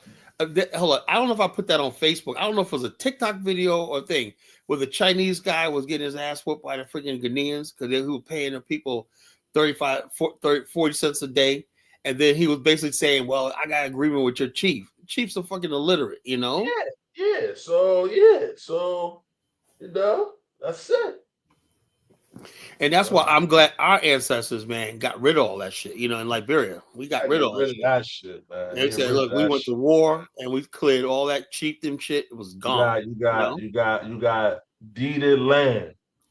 Yeah, deeded land is yours. Any black person can own deeded land. You gotta get your land in Liberia. You gotta get your land surveyed before you even. Yeah, you get surveyed and whatnot. And then now that when it's deeded, you can that's pretty good. If you have a mortgage, in Ghana, you can't do that, bro. It's all leasehold. Yeah, you cannot basically use your mortgage. Most African countries do leasehold. I don't know why. Wow. Yeah, I never knew that. Yeah, having a deed is actually really good. I like that. It's the only way to have land, Yeah, that's the only way. African Americans don't. I got a couple deeds. I got a couple deeds from Liberia right now on my desk. I can have deeded land myself, but I don't want it. I'm just like, Kyler could too, but I know Kyler ain't doing it like that. I'm not trying to do all that, man. Kyler wants shit to be real set up. Before you make a move. Yeah, before I make that move, man, I'll be like set up, man. Like, follow everything. Kyler, you gotta have a mind like the colonizers did when they came to the Americas. We're not to colonize. How can I colonize what's already mine? It's like we're not colonizing nobody. We're just basically no. I'm saying you gotta have the You see how the colonizers came to America? They just seen flat land. They built New York. They built. The whole thing is Liberia is already built, so all we're basically doing is adding value to it. We're adding value to it. Liberia. Kyler, what's already yours? Liberia. Okay. Liberia is already ours, man. It's like when I go there, man, it's like people act like it's my country. I say, yeah, you keep my country warm. For me, it's like somebody had your car for a little while and you get it. Okay, thanks for taking care of my car. That's how I'm going to come to Liberia. Thanks. Who's in power in Liberia right now? It doesn't matter, the book administration, but the bottom line is trying, man. But CDC caused a lot of problems. Oh, you see, let's talk about that, Dave. That one dude that put on my Facebook, that's the dude that detained me, man. That little punk. That's the dude that detained me in Bond County. That's him. I recognize his face. See how amped up he was, yelling like that. That's how he did that little fool. Let me see that little nigga next time I go to Liberia and whatnot, That dude right there, What you gonna do, Carla, when you see him? I'll break his fucking face. If he ain't if he ain't a Liberian police no more, and if I see him, man, that's gonna be his ass, I'll do it too, This guy's crazy. Or I get my Zocos to take care of him, My Zocos at Old Road, Zocos. You gotta meet my boy Paul Nunez. You know what I'm saying? I'm gonna introduce you guys. That's my boy right there, man. That's what all my crew, man. These are some thug, rough motherfuckers, man. Goddamn, I was kind of intimidated. That's a whole fucking crew there, man. It's like 100 of them, man. The Zogos, man. They're fucking tough ass motherfuckers, man. But they love me to death, man. I ain't got nothing to worry about when I go to Liberia, man. I got back. But the Zogos, man, don't fuck with them boys, Yeah, so I heard Africa was colonizing Ghana. How is African Americans colonizing Ghana? That's what I'm saying. How can you be?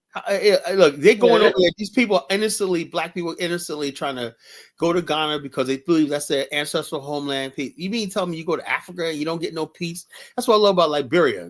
I think he's talking about because it is like the diaspora. They building communities that's outside of the native. How is that colonizing? I mean, in a Yeah, sense, yo, I understand what yo, you're talking about. I guess they I want understand both sides. I understand. Logically explain that to they me. they want people to come in and integrate. That's what probably what it is. Yeah, they Okay, want people to. Yeah, hold on. yeah, The yeah. thing is this. The thing is, you could people basically can't do it forget both who they ways. are. People can't forget. Oh, Yeah, so when you go to a country, right? If you like, let's say your country is lacking things like a library, water systems, and stuff like that, and schools, clinics, and stuff like that. Wouldn't it be easy for the community that's coming there saying, something, we're going to provide all that stuff for ourselves. We're going to live in this community right here. We're going to provide all that stuff for ourselves. So we're not a burden of the country, right? Do you understand that? Does that make sense? Yeah, I understand both sides of the argument. I Yeah, so understand. the I bottom line, understand what Philly. I the bottom understand what line, Philly talking about. hold on, this is the thing that they always say, oh, you want to integrate with society. But then when you try to integrate with these society, do they really want you in their society? No, because you can't hold land. You can't own land in the country. You're not, but you are going to be a foreigner to them. You're never going to own land or whatever like that. So I play the game of, okay, try to integrate. That's hypocritical, So why can't the people just build their own, like a Sabo, building their own communities and everything like that? Because you're around people that's like you. You could join a country, but you basically, you need a support system. Like this is the last time I was. But you don't believe in Sabo. You don't believe in what No, Earn Your Lease is doing. but I understand why they're doing that in Sabo, and I understand why Bomani's doing that Black Star community. I get the idea of it. I support that. that's a like start. No, that's a start. That's a yeah. start. You know what I mean? So it is what it is. I'll never tell somebody, okay, you gotta, like when people come here to America, right? Do we pressure the Senegalese community to integrate? No, they got little Senegal in Harlem. Yeah. You got little Haiti here and whatnot. You got little Liberia, Monrovia in Staten Island. You got little Monrovia in fucking Brooklyn Park, Minnesota. I don't think it's a good idea to go to other people's land and set up like little So separate communities. hold on. What about when Jamaicans, Caribbeans come here and do that? Oh no, Well, I see. In America, it's different. In America, it's different. How's America different? Let me explain. No. I'm not saying that. I'm not saying it's wrong, but I don't think it's a good idea to go to Africa and set up little separate communities. Kyla, what's the separate communities in New York? It's not even separate communities. But look, principally always talks about they got a Haitian community in Brooklyn. We all took over Brooklyn. You even said something. We dominate Jamaica, Queens now. Blah blah blah. It's all Caribbean. We're not. So you guys, why you guys are able to squad up and link up together when people have a problem with African Americans do it? That's what I say. If you over there, you got a Jamaican community in Ghana, nobody bothers them. You got a Jamaican community in Ethiopia, nobody bothers them. As soon as African Americans say that, right, everybody starts catching feelings. Like we're not allowed to be among ourselves. In Liberia, like all of us people who are African American and American Liberians, we like vibing with each other, right? And I respect all the other tribes and whatnot, but there's a certain energy there. Even what's included now in Liberia or the Liberian Americans. I love to see other African Americans in Liberia. Yeah, so when I was there last time, those dudes that I be chilling with the homies. Man. I be like, Dad, when I'm over in Liberia and I meet African Americans, fellow African Americans, whatnot, that basically the bond we have, we're both in this country, man. That's not like that feeling in the world, man. Kyla, hold on, Kyla. I get what you're saying. I just say I don't think it's a good idea to do it in Africa. Well, I duly noted, but we're gonna do it anyway. So now, like if you said like China, Korea, the bottom line is this: it's gonna happen anyway. We just gotta manage it more. If we're organized and we're building communities, we'll be able to contribute more to Africa than freaking going over. Like I said, if you were talking about doing it in Japan, Korea, Yeah, so what? So what's different? Africa's tribalized, man. What are you talking about? That's exactly the reason why you shouldn't do it. So look, and it's not, the tribalization is not going nowhere. Everybody in the group, you got the Bassas in their little group, the Fulanis in Liberia and whatnot, the Fula people, they got their own little shit. And if we do that, we will be a minority. Well, yeah, so it doesn't matter. Kyla, are you saying America not tribalized either? America is tribalized, Everybody in their own little group. You see white people, redneck people out there, hillbillies out there doing their own thing. When now you see black folks down here south. When I go to the south right here, I'm separate from the freaking people from Virginia, right? I only hang around people from New York. You know, Why is that? People in North Carolina hang around people from New York. I don't know what you look. Ask me. Look, I'll tell you right now. I've been here in Virginia for 35 years, right? Ask me how many friends I got that was born in Virginia. Zero. How many? Why is that, Kyler? Maybe you just got a different energy. The bottom line is this. Hey, look, all the friends I know, my brother and I, all our friends are from New York or the islands. You know, where I'm at, we got people that we made friends with from New York, Chicago, and North Carolina. So I don't. That's you.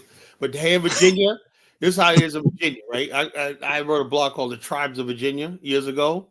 If you were not friggin', if they didn't know you by the second grade, you can forget it. You're dead ass. You know.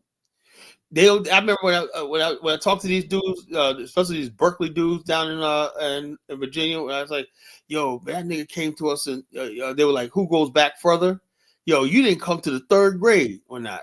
They ain't gonna grow up together with that. But the fact that he came in the third grade, not kindergarten, they held that against him all these years, you know." Yeah, you can't lambaste Africa when tribalism exists in America, especially tribalism, nationalism. First of all, hold up. I have tribal identity. I have a problem with tribalism. You know the I agree with that, Carla. It's okay to like rep your tribe, but let's not do the tribalism. Tribalism is the problem. Exactly, I agree with that. We African Americans, when I'm in Liberia, I'm part of a tribe. I'm part of the American Liberians and the African American tribe and the diaspora tribe. You know, that's what I am. Like that. Now, tribalism means this. That means I want to see my tribe, right, at all costs dominate. That's what the Liberian, the CDC party is doing. They're tribalist. In other words, basically, they won't accept nobody that's not their tribe. Like, I'm a pluralist, right? And that's crazy, Colin. They took the tribalism into politics. That's what. That's what I'm saying. That's not how you run a successful country.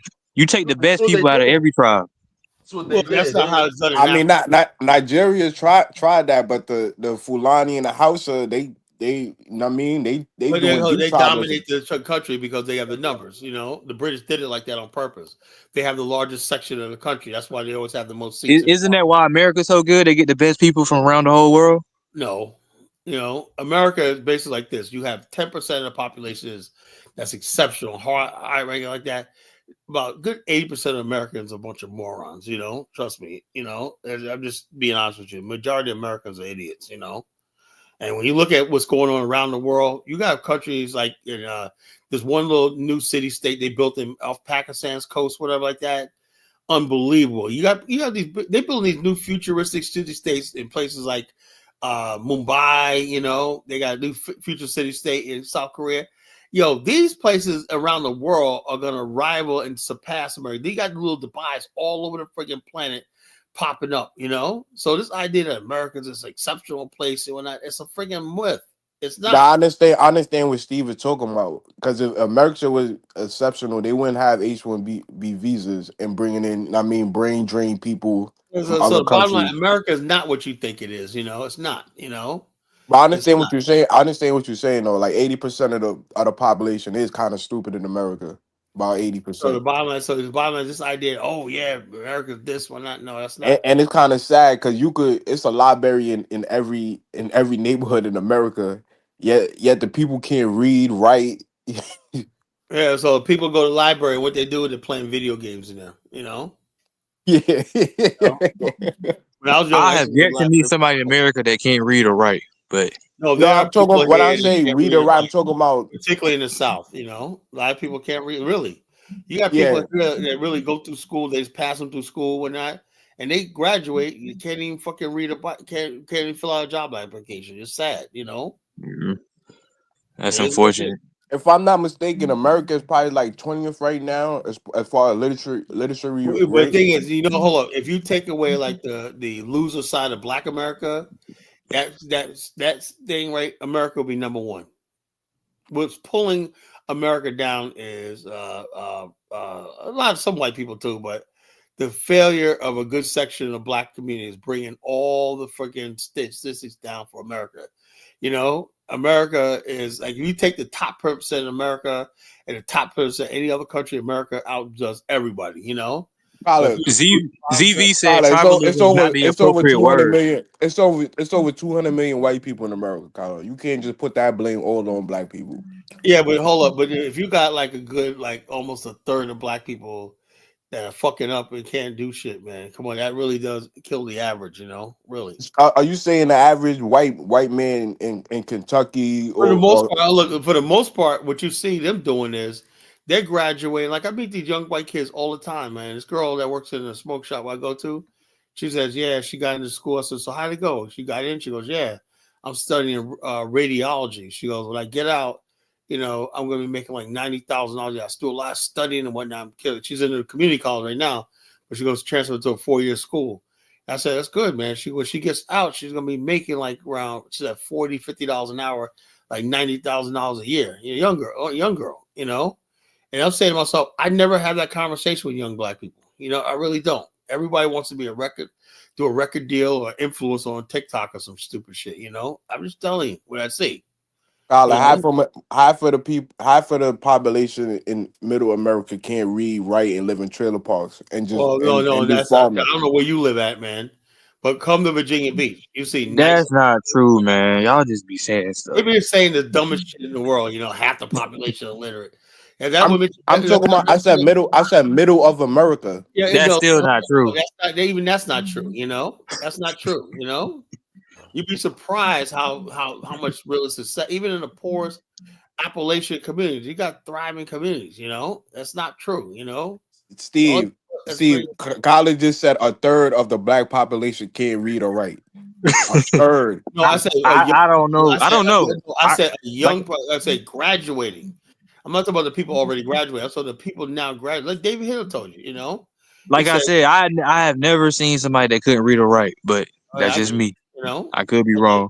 Nah, it's definitely people that can't read. One dude, R. Kelly couldn't read or write. He had to have people sign his contract. Hold on, when I was in a club, right? I had this one dude who came in, right, and I forgot his name. He hung out. He was a drug dealer, whatever, like that. Thug thought he was hard, man, but I pulled a bitch out of his heart, Anyway, when these dudes come up to the club or not, they always try to get tough with the guy in the front, whatever like that. So anyway, I go, okay, he's a VIP, he wasn't a member, you gotta sign names. So he just took the pen and did an X, right? He goes, excuse me, I never learned how to write, man. I've been selling drugs since I was 6 years old. I looked at him like, when am I supposed to be fucking impressed? So that's the story. That's the story of a third of the Black America. Well, the bottom line is this. The dude was hanging around with a rapper called Blood Raw. You ever heard of him? No. Okay. He was hanging out with Blood Raw's crew, and basically he was just so proud of the fact that he could not read or write or not, because he's I don't need to learn how to read and write. I'm a drug dealer. I've been selling drugs since I was 10 years old, he said, So, So I'm like, but that mentality, I was out there. I seen a lot of people think just like that, they don't care, don't care, man. What do they know read and write?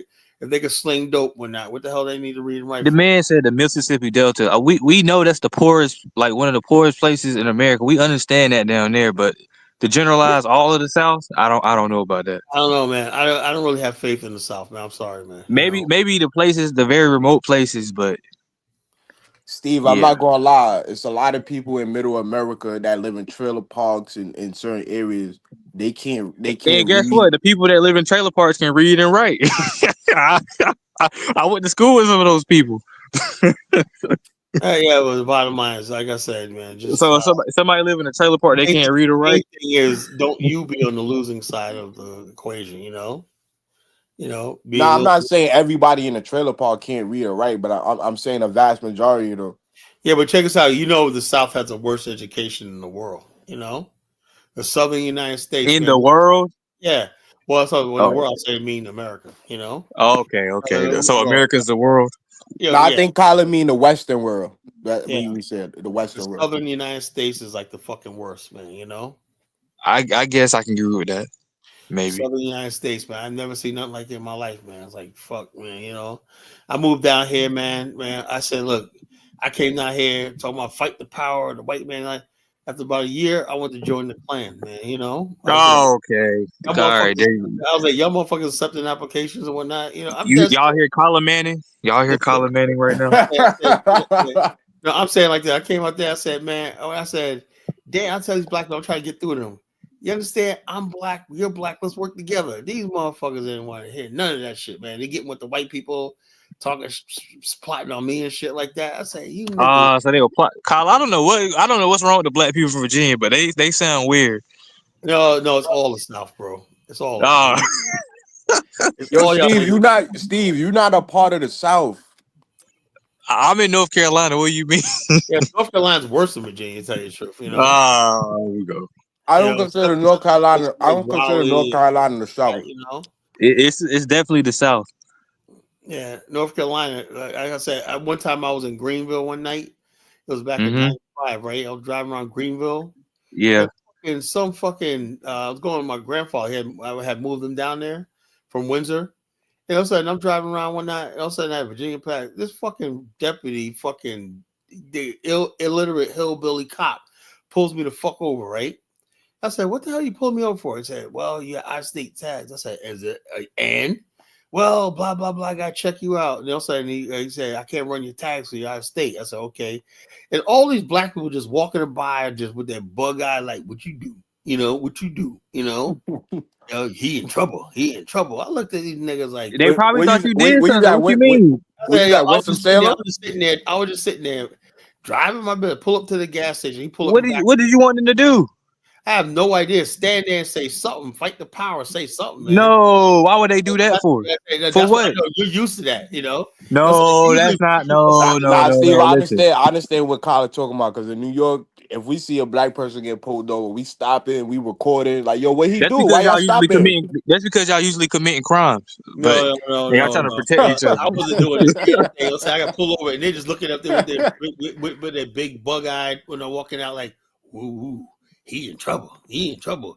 Man, they were just trying to see what you were getting in trouble for. They won't go let the police beat down on you or something like that. Come on, Colin. I see this fucking deputy, man. He's a beer belly, spitting tobacco, had tobacco in his mouth, spitting chew and whatnot. Just a freaking. I'm saying, listen, they will not go. They won't go let them. They won't go let them Rodney King you. I said, this is what y'all scared of, man. I was in this guy's face, like, what the fuck do you want? Kyla, I'm not gonna lie.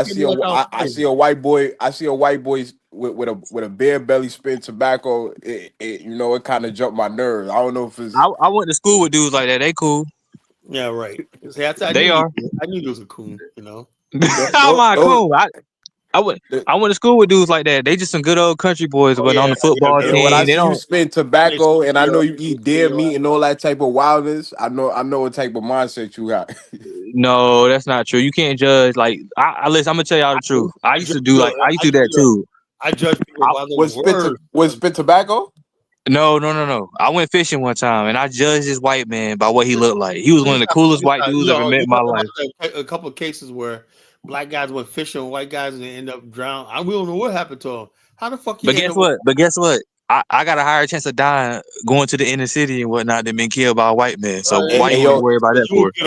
You would go on a boating trip with white people? Nah, Kyla, one of my homeboys, he just moved to Indiana like a few years ago.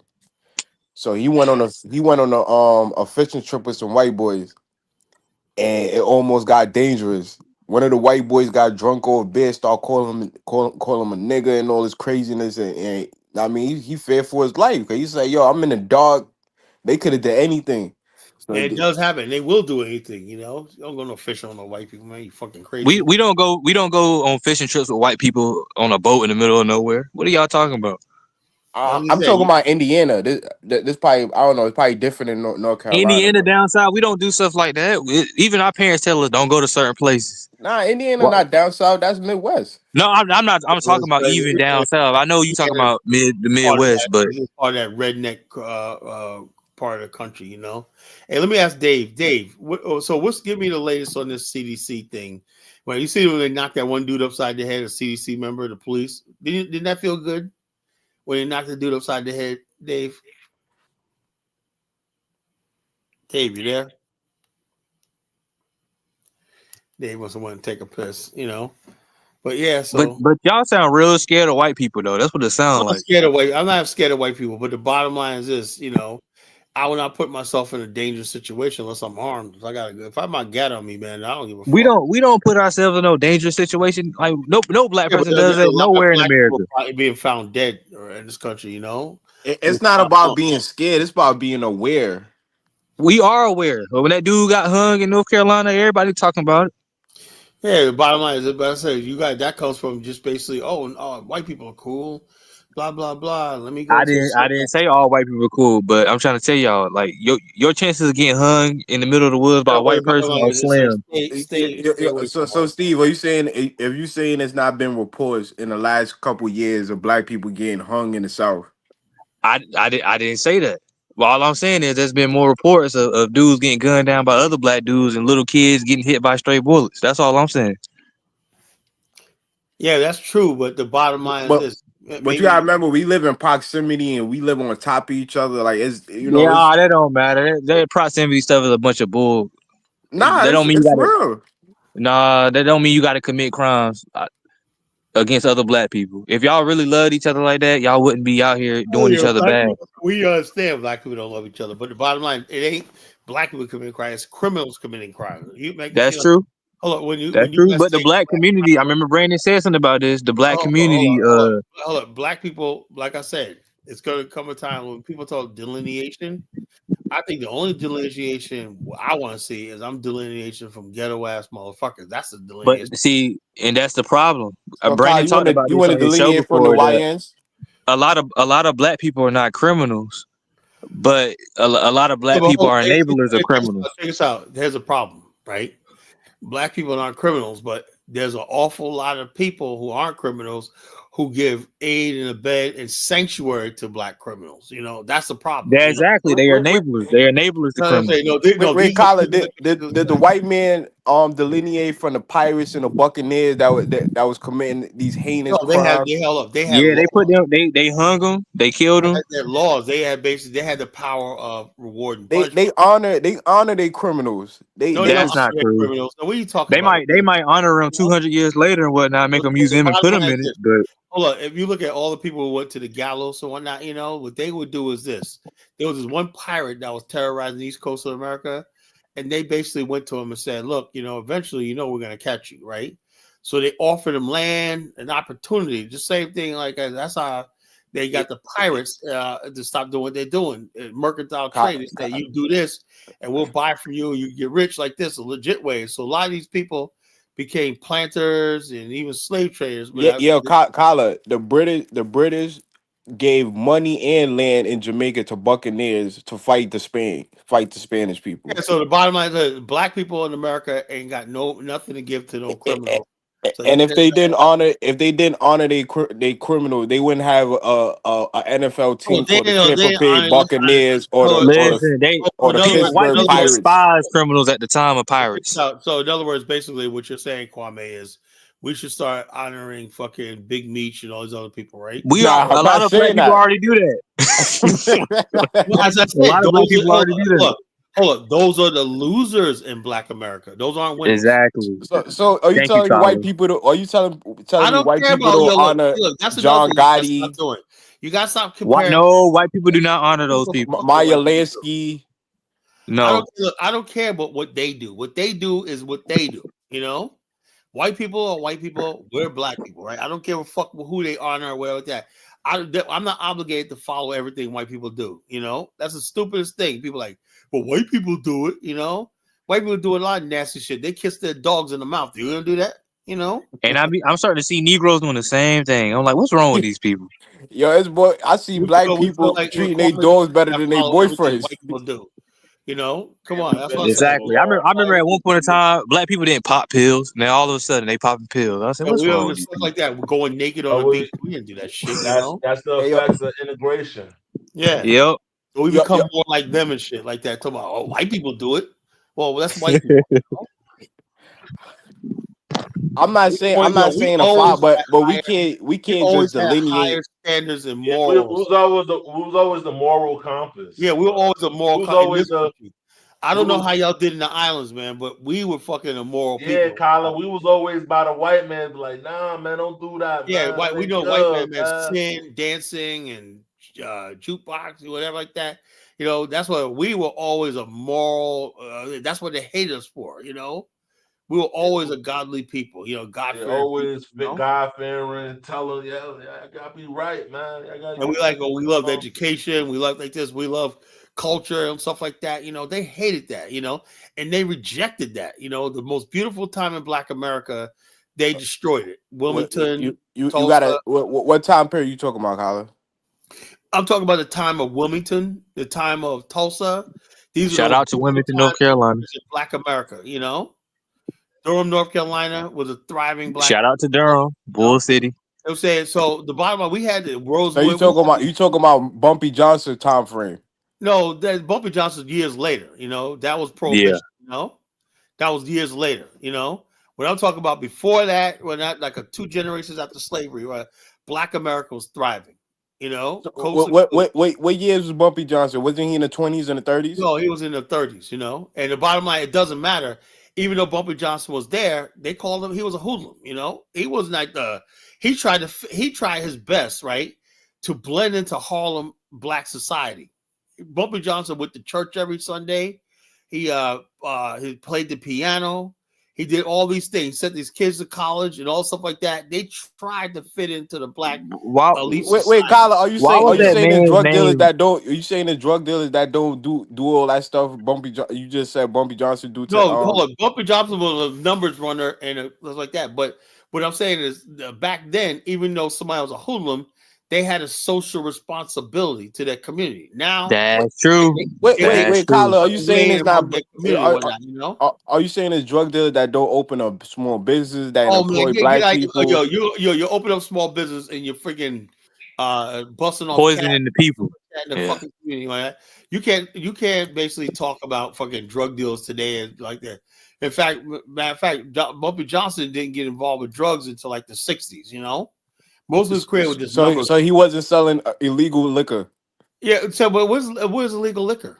You know, that's not the same thing as somebody on heroin. You know, which was something that he was involved with, but that was really late in his life. You know, in the 60s. You know, so what I'm saying, yeah, he had numbers running and stuff like that, legal gambling, prostitution, and like that. It was underneath. You did not see what they were doing, but people did those things. They hid it. They kept it out of view. Yeah. They called it the underworld for a reason. You know, it was underground. You did not see it, you know, let you a part of it. You know, when he walked in public, whatnot, he wore a nice suit, tie, he's respectful and whatnot. You know, you don't have these coolums nowadays. They walk around being this with these YNs. They walk around.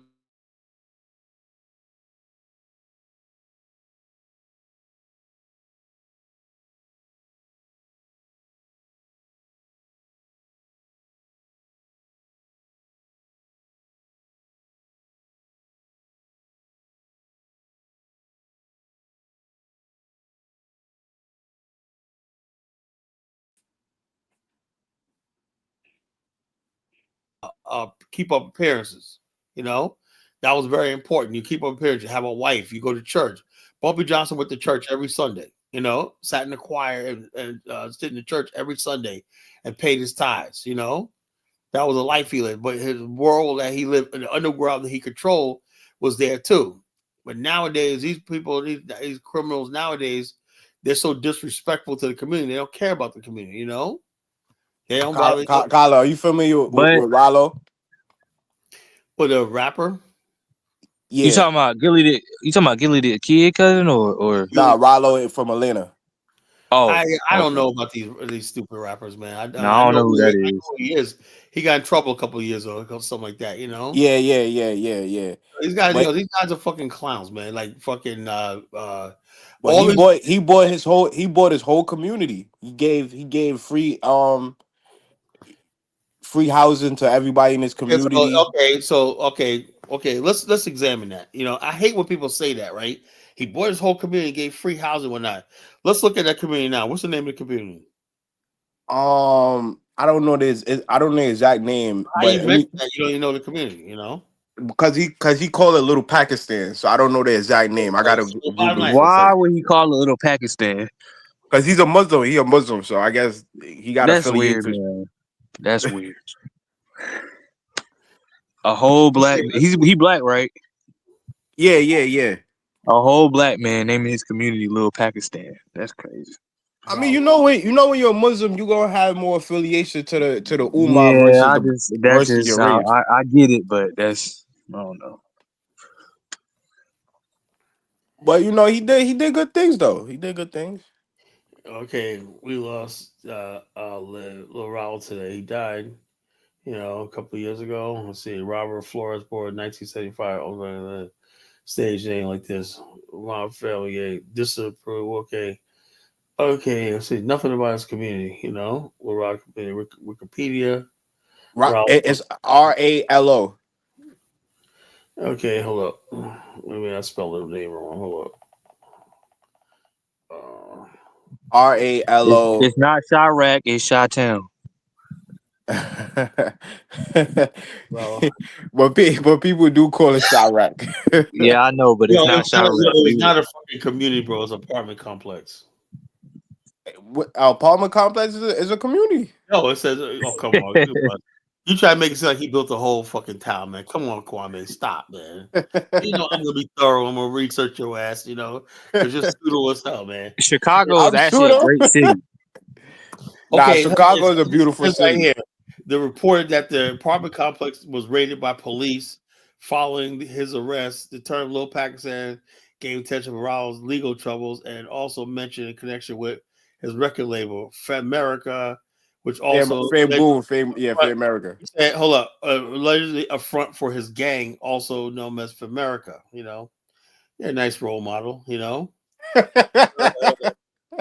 on Reddit, that's the people we should honor, Colin. Little, it's called Pakistan. Rallo rapper on Instagram, you bet say it like that. Okay. The people in his community called Pakistanis. So it's just a bunch of. I look at the video, a bunch of stupid rap. Like, come on, Kwame, you gotta do better than that, man. Come on, you're talking college answers, man. Listen, I'm gonna keep it real with you. What's the point of doing good for the community if you sell drugs? Like it's literally like I don't believe in that. People that sell drugs and like, I bought kids book bags. Look, if you're gonna be a drug dealer, criminal, be the best criminal and drug dealer. I hate lukewarm people. I really do. I hate lukewarm people. If you're gonna be something deep, I hate when people are like, well, no. He opened up. I'm just saying you can't just throw out we can't just delineate for people that yes, we can. Yes, we can. Education. Yes, we can, bro. Get delineated from that shit, man. So are you saying we can't repair people that stuck in that type of lifestyle? Of course you can. Look, I've never seen nobody freaking come out of lifestyle like this because the bottom line, as long as that shit. Look at Jay-Z. I don't agree with that. I've seen a lot of people change. Hold up. Jay-Z still to this day be talking about Marcy, and he's unreformed. Was Jay-Z even a real drug dealer though? Nah, he was, but how's he not reformed? Jay-Z wasn't no damn real drug dealer, bro. That was all acting, man. He wasn't. He was. Same thing with Snoop Dogg. Snoop Dogg wasn't no real gang member. Yeah, none of these people were. I'm not familiar with Snoop Dogg, but I don't even get. They were just playing a role. Rappers are no different from movie stars. They just playing a role. Trust me, I like I said, I grew up with real thugs and criminals, like grimy motherfuckers, And this motherfucker, Jay-Z wasn't no Supreme or no Fat Cat, but he was definitely. He was peddling. He was probably selling drugs. I know he's one of those slick niggas that know how to move money and whatnot. He made a little bit of money and whatnot like that. But a thug, man, like my boy Chris tell me, to be a real thug and whatnot, you got to be violent. You got to have bodies, under your belt. You got to have bodies. Every drug dealer don't have a body or. Oh no. But they probably had somebody on their team that does. Yeah, well, somebody green light somebody because the only way that shit works is through fear. Because people get jealous and whatnot. Every drug dealer ain't getting into drug wars. Well, some of them they're not a real drug dealer then. Well, then they're a low level drug dealer. Then they're not a big dog. The only thing that works is this because you can go out one day and you can get stuck up whatever like that. Somebody stick you for their re-up money. They stick you for that money and whatnot. The only thing that guarantees that you're gonna get your money back is the threat of violence. And anybody who says it's anything different, they're not a real drug dealer. They're not really in the game. I know that for a fact. I lost 3 cousins. I mean, Colin, isn't it a constitutional right to defend yourself? Oh no, I'm saying it's a constitutional right to defend yourself, but the law sets when you can defend yourself. The state law says that if you use deadly force, you have to be in imminent danger. Imminent danger. Each state defines what imminent danger. In Virginia, somebody has, let's say somebody's standing outside your house shooting in. You can't shoot back out it, right? If somebody breaches your door and comes inside your house, then you can use deadly force. Then and only then.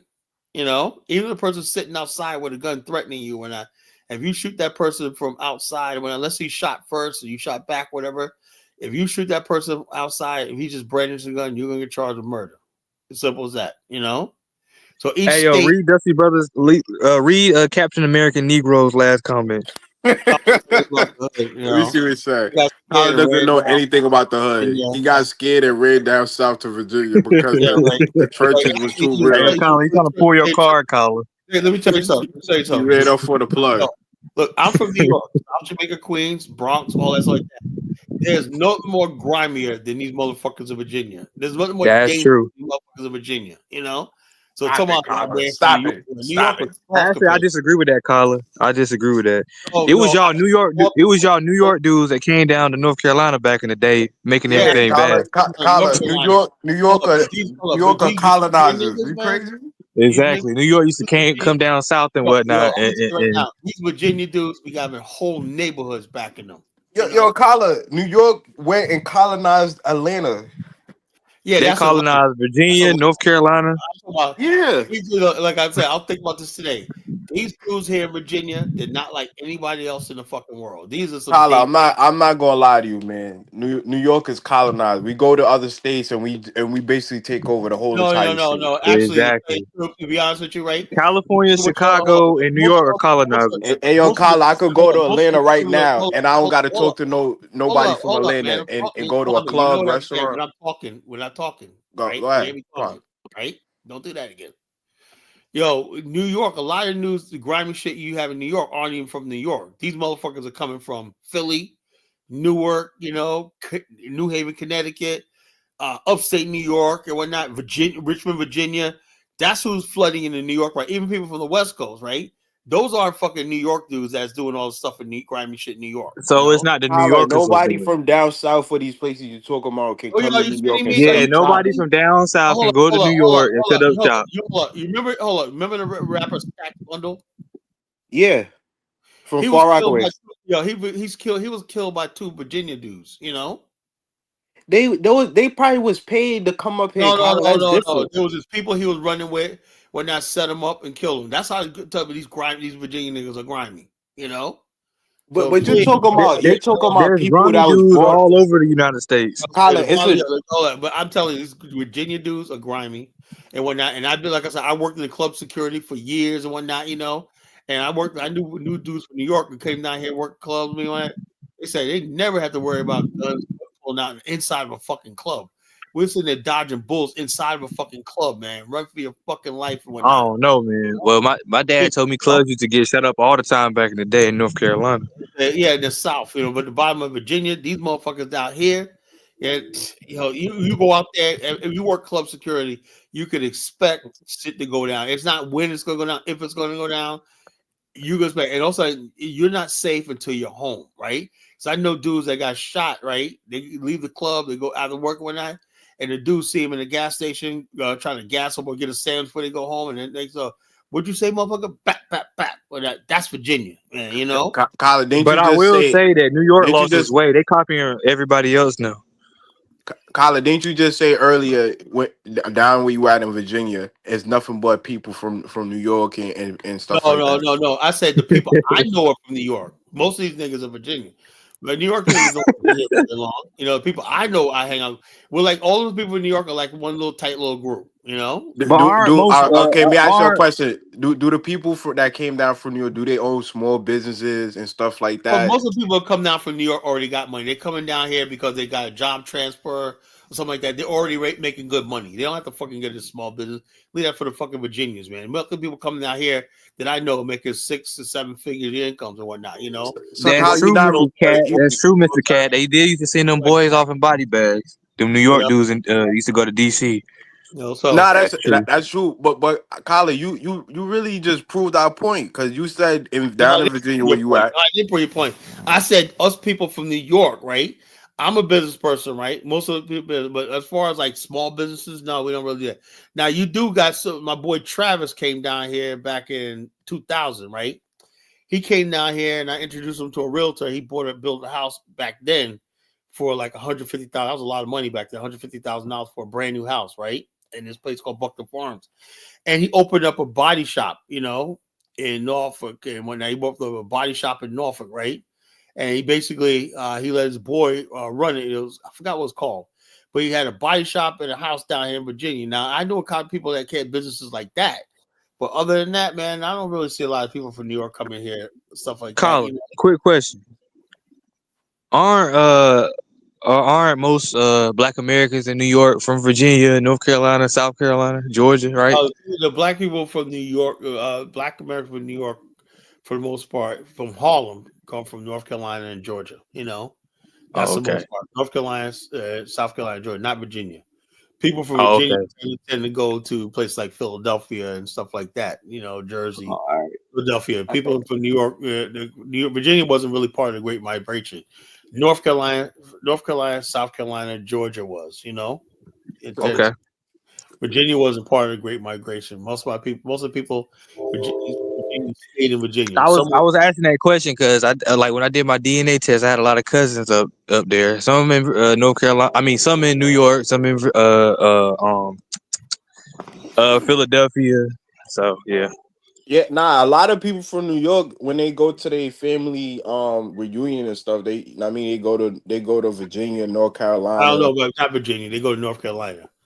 There's not a lot of people that freaking, you know, go. I mean, seriously, there's a lot of New Yorkers with roots of Virginia, you know. There's always North Carolina. I tell you what I will say, that you do have a significant number of people from Baltimore, you know, in New York, you know. I don't know how if you don't like Virginians that much, like why are you in Virginia? Because he got a New York crew out there. One, I got my family here, me, my brother, my sister, and I got my nieces and nephews. A couple of most of our friends that we know are from New York. And the bottom line is, the people I know, that's all I need. I don't need anybody else, you know. I agree with that. Family is everything. People, look, the people that's from Virginia, right? And you try to get into the inner circles and whatnot. After a while, I'm just like, okay, you don't want me in your inner circles. And when you go to their events, whatnot, they make you feel like you're an outsider all the time. And I say, hey, look, that's fine. You know, okay, I'm not trying to. My sister's in nursing school and whatnot. She said she met a few girls from New York and whatnot. They became friends. She talked to them all the time. Kyler, why people hate on people from New York when they go other places? I have no idea. You know, the bottom line, like I said, I'm used to this because I know when I went to school in the South, right, when I was a kid, I know a lot of it was just jealousy. You know, people are like, New York, you're from New York and whatnot. But nah, it's a two-way thing because my cousin told me that when not my older cousin said that when he was in DC, jealous of people from North Carolina. You know that, right? They're not jealous. You said what? No, ain't nobody from New York jealous of North Carolina, man. Come on. No, I'm not saying jealous, but it's not. But this has to do with DC. He said back in the day, you know, he was getting into fights with dudes from DC all the time because he was from down south and whatnot. They said they used to make fun of him. Oh, DC is the home of the haters. But I don't know about DC, but I said New York, man. Anybody think about North Carolina, you know? All right, Carla, just calm down. Y'all wouldn't be here if it wasn't for North Carolina, as you just said. I had friends of mine, right, that went to North Carolina, Winston-Salem, North Carolina, and whatnot for the first year in college because of HBCU. They were going to enjoy themselves. HBCUs who coming from New York, whatnot. They had to leave after one semester because it was that bad. The violence, the threats, and everything like that because they were from New York, you know. And then they went to Norfolk State and had the similar problems. You know, Norfolk said, "Yo, we don't care how much." Winston-Salem State. I mean, Winston-Salem is in the hood though. like Winston-Salem State Well, University. they talking about the students. You Yeah, I know? was just about to say it's not Exactly. like Most of them students from the hood too. it's not like you go to whatever. Winston-Salem. It's not like you going to North Carolina. They were like, hold up, they It were like, ain't like you going to North Carolina A&T. It's like that's they said, we don't want you here. We don't want you here. Go back to New York, whatever like that. You know, you stay here. that's because a lot of Northerners be hating on Southerners. That's a fact. No. It's not hating on Southerners, right? Yes, People y'all do. say Kyle, you just said we were just slow a while ago. What you say? You just said we were slow a while ago. Somebody pointed it out in the comment section. Y'all be saying crazy stuff about us and then trying to say, why come they don't like us? We just said we hate you. Yo, Steve, I'm gonna keep it real. I don't consider like North Carolina like the South to me. Oh, here we go. It is. It's not what you consider. It is what it is. It's the Southeast United States. And then Like y'all don't talk like people from Georgia or Mississippi or Alabama or them type of states. Like I could understand the vernacular. It depends on who you talking to. Some people got stronger accents than others. Some people don't. Well, when I was living in North Carolina, when I was North a kid, Carolina you from? They said you got a New Yorker. You talk like a New Yorker. Or not, you know. You said what, Dave? I said, what part of New York? I mean, what part of South Carolina you from? North Carolina. I mean, North Carolina. Wilson County. Oh, okay. What time? But y'all gotta realize, like the younger generations all across the South don't sound like the older generations do. Wilson, right off 17.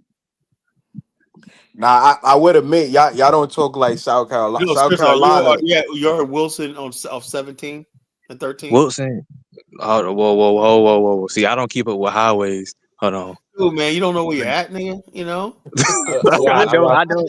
Only thing I know is 301 and 95. That's it. I have family in Greenville. They got a white town and part of Wilson and black town. The white town's where all the administration, the courts, everything is, and the black town is just where the black people are. You know. I don't know where you live. I don't know what you're talking about. You're supposed to know the highways. That's how they. That's how they keep up. Like, yo, I live on Route 17. Wilson, North Carolina is not that far from the Virginia border. You know, not that far. It's about an hour and some change. It's not that far from Virginia border. Like I said, I had to go down there and pay my traffic ticket one time. I was just in Williamsburg like a couple months ago. I would say this though. North Carolina big. Oh, D big. I would say North Carolina got some of the best. What is it? Williamsburg, Virginia. I forgot what it's called. You said what? I said I would say that North Carolina got some of the best universities in America though. Yeah, they got some good colleges, great colleges. Yeah, Wake Forest, North Carolina, Duke. Yeah, we a basketball state. We produce more basketball players in the NBA than New York. Than New York. I mean, I don't know about that, but no, we do. Look it up. We got more people in the NBA right now than New York. I mean, probably because of people relocate. They probably relocate to North Carolina. You know. No, we just been better at y'all at basketball. Yeah. Who from North Carolina? I think Chris Paul. I think John Wall, Michael Jordan. Michael Jordan from New York, man. No. Y'all can't claim Michael Jordan. Everything about Michael Jordan is North Carolinian, right? You talking about collegiate, right? Yeah, collegiate. Yeah. No, I'm talking about NBA. How you gonna claim Michael Jordan? He born in Brooklyn. His father was only up there for a few months and then came back to North Carolina. Everything about Michael Jordan is North Carolinian, from the way he talked, how he grew up.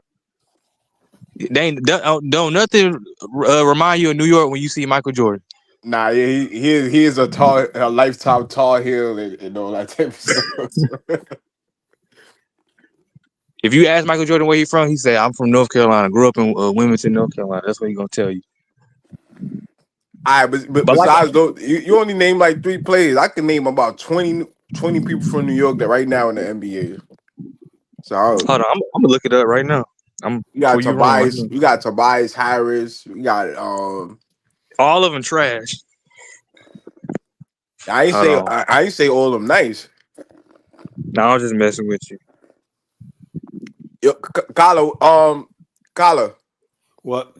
what's it? Can we get back to the topic now? Yeah, go ahead. Yeah, the winning side of the black world, man. Like I said, I just think basically we've been carrying the losers for all this time, man. Like I said, we try to make up history to appease them and whatnot, you know. And I'm like this, man. Pretty soon the losers gotta start carrying their own weight, you know. I can't keep telling you that you are Imhotep and you built this science of math. But Kala, you as much as you criticize like the Pan Africans and the Kemetic people, we're the He people said that trying to Wilson is the country. we're the people trying to promote science and mathematics and you know for people to get into those type Well, of the whole things. thing is this: people need to understand science and mathematics and all that. That's nation building stuff, you know, infrastructure stuff, right? If you're not trying to build a nation, right? You know, if you're not trying to do something to build a nation, move a nation forward, what's the use of it, you know? Like I was on a show, Chaotic Show earlier, right? And it was a white guy like, y'all celebrate the BET Awards, but where's the astrophysics, the mathematicians, the like where's those black people that y'all celebrate? I felt embarrassed, like damn, we really don't like put forward those type of things, like the scientists, the engineers, the tech people that's into technology and stuff like that.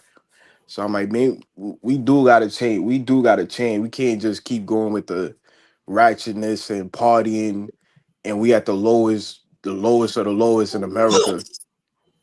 Like like after black people celebrate Mexicans getting deported, what's next? Like is black people gonna come together and stuff like that?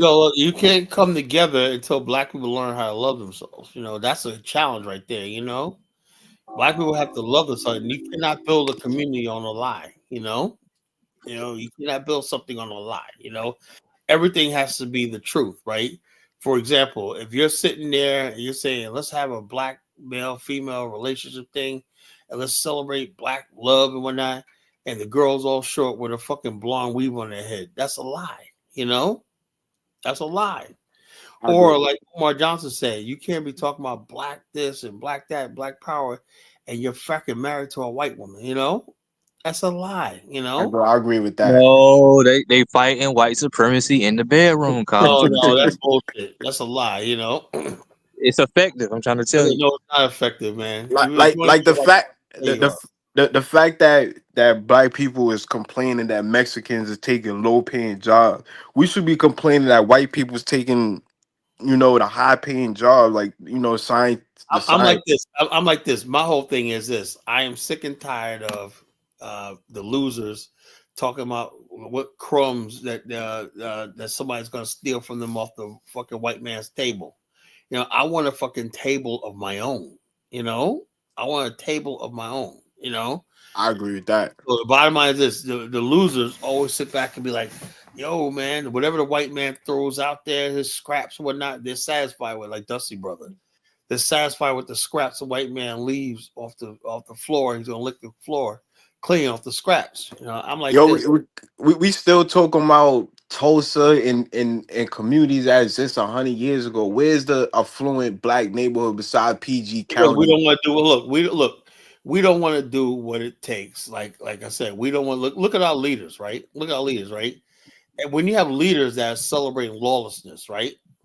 Black America needs a strong hand, like to really, like I said, you people don't understand when you talk about building a community, what that really entails, right? That Listen, means you're putting the responsibility of security, providing for, protecting other people, and the general well-being of the people. Can you look at any so-called black leaders, politicians, and think your general well-being is going to be protected? Nah. No. Why? I think I know. I think I know what the problem is. I even listen to. Oh, go ahead. I think I know what the problem is. We're not suffering enough right now. If we were really suffering, we would do all those things. Because remember, bottom line is this: we have like this in every other community, right? You know, the Chinese, there's a certain functionality that we reach a Black America. I don't know what it is. It's not Africans or Caribbeans, right? Black America has a problem, you know. And the Bible, I don't know what slavery did something to us or like that. We just don't like rules. We don't like law. We don't like obeying things. We don't like nice things. We don't know how to behave. Look at, all the time you see these black girls out there. Who tells them it's cute to act ghetto and stupid and ratchet in public? They don't even bother care. Look, I noticed when I was a kid, right? I was younger, right? I knew everything I did, how I saw myself in public, where like that I'm doing better to basically represent my race and try to do better, right? Now you got a whole generation of kids who don't care. They get online and they post the most disrespectful, nasty, vile shit you ever seen in your life. In the country, in Black America, is seriously out of fucking control, Kyla, how do we go from Ralph Bunch to Tariq Nasheed, or how we go from Chelsea Chisholm to Sexy Red? How because we don't have, because the bottom line is this: same way we went from people going to a graduation, singing a choir at the graduation, to twerking. The people that's supposed to be in charge. That's what I said on this platform. I basically, and this is my attempt to restore order into our community. If nothing else, I want to. But Kala, what if we just already peaked? Like this, the best who's gonna get is in the past. Steve, I was saying that earlier. Like, did Black people in America really reach the zenith the ceiling can't get no higher than what it already achieved, and the ultimate goal was. I believe the fact of the matter is only because the peak was we were sold a dream that, like I said, it rules in self-hate. The nearer that got to thee, you know what that means? The nearer that got to thee. Now, who is God and who's the thee? The white man, right? Yeah. Here we are to the white man better. So when the ultimate was, we've seen the Black family in the White House, we feel like we don't have to do anything else. We put a Black family in the White House, White supremacy. White supremacy had us lusting after the white man's world, his Oval Office, his fucking government, his everything like that, his leading man role in Hollywood, Black people talk about the Oscars too white or not. So why is it our job to fucking darken it, Yeah. Yo, you got some Black kid around trying to be white and whatnot. And so once we did that, we just made ourselves hate ourselves even more, because no matter how much we next to white people, no matter how much we achieve, we still got to look at ourselves in the mirror, and we don't like what we see, because ultimately we want to be white. I said the only way we could do this is we have to get to the point where we say we want a nation of our own. We want to withdraw from white people. We have to basically, the separation from white America and white people, it has to be real if we're going to go any further, because there's no other way. If you stay in America, the only way you can get in America is by loving white people and trying to be assimilating their side. Now, if you want that, that's fine. But what the cost of it is, Black people acting crazy the way they do. That's what it is. Hey, yo, Kyla, you got some people like this. You see you see the way some of these people and sisters be fighting, right? They're trying to kill each other. You seen that, right? That's deep seated hatred. It's not funny. Deep seated hatred, almost like an animal level towards each other. You see that other Black person one night, and they look at you side eye. What you look at that bitch? Fuck you, what you say? And they're trying to kill each other. That's what's programmed when you actually, in your soul, you want to be white. Kyla, you know what I'm gonna say the foundation of all this is, but it's true though. You got some Black people dream is to move to Beverly Hills, to move to Hampton Man, Bays. they complain about white people so much, but as soon as they get some money, they go live in their neighborhood. As I said, like the Patricia Collars and all them, the Black Lives Matter shit. They bought 2 homes in these exclusive white neighborhoods by talking about white people, racism, white supremacy. We have the first time they move into a white community, Yep. And I can't stand when I see Black people on Facebook talking about, I can't stand my white neighbors and blah, blah, blah. I was like, how about you move out of their neighborhood then? I don't understand. What Tim said, you never alone. White people always be in your business. The white people sitting in the background like they don't even noticing her, Anybody in your damn, what business you got that they want to be involved? Who like?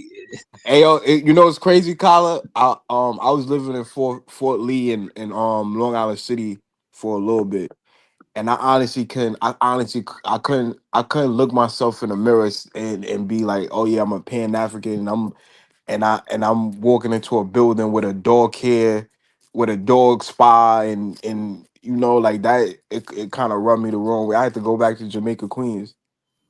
Yeah. Let's see. Let me read Barudi's comments. He always have these slick comments. Interesting analysis regarding the distinction, by the way, in terms of tribes and tribalism. Yeah, I'm right. There's tribes and there's tribalism. You could be a tribe, man, but tribalism is that when you take that tribalism is a weaponization of a tribal identity. You understand? When you weaponize it, you know, you make that the center of your existence for personal gain and fiat, you know, and stuff like that, you know? Yo, Kala, even down to, I think it's an embarrassment if you an NBA player and you know you make millions of dollars, and then your kids got to grow up and play for the same white man that employed you. Like, we celebrate LeBron James, cool. LeBron James, you come from a single mother, you know, poor background, and you made it to the NBA. But the fact that you couldn't open up doors for your son to be something else than a basketball player is kind of embarrassing. I don't agree with that. They was just trying to do the whole what was it? The baseball player Kenny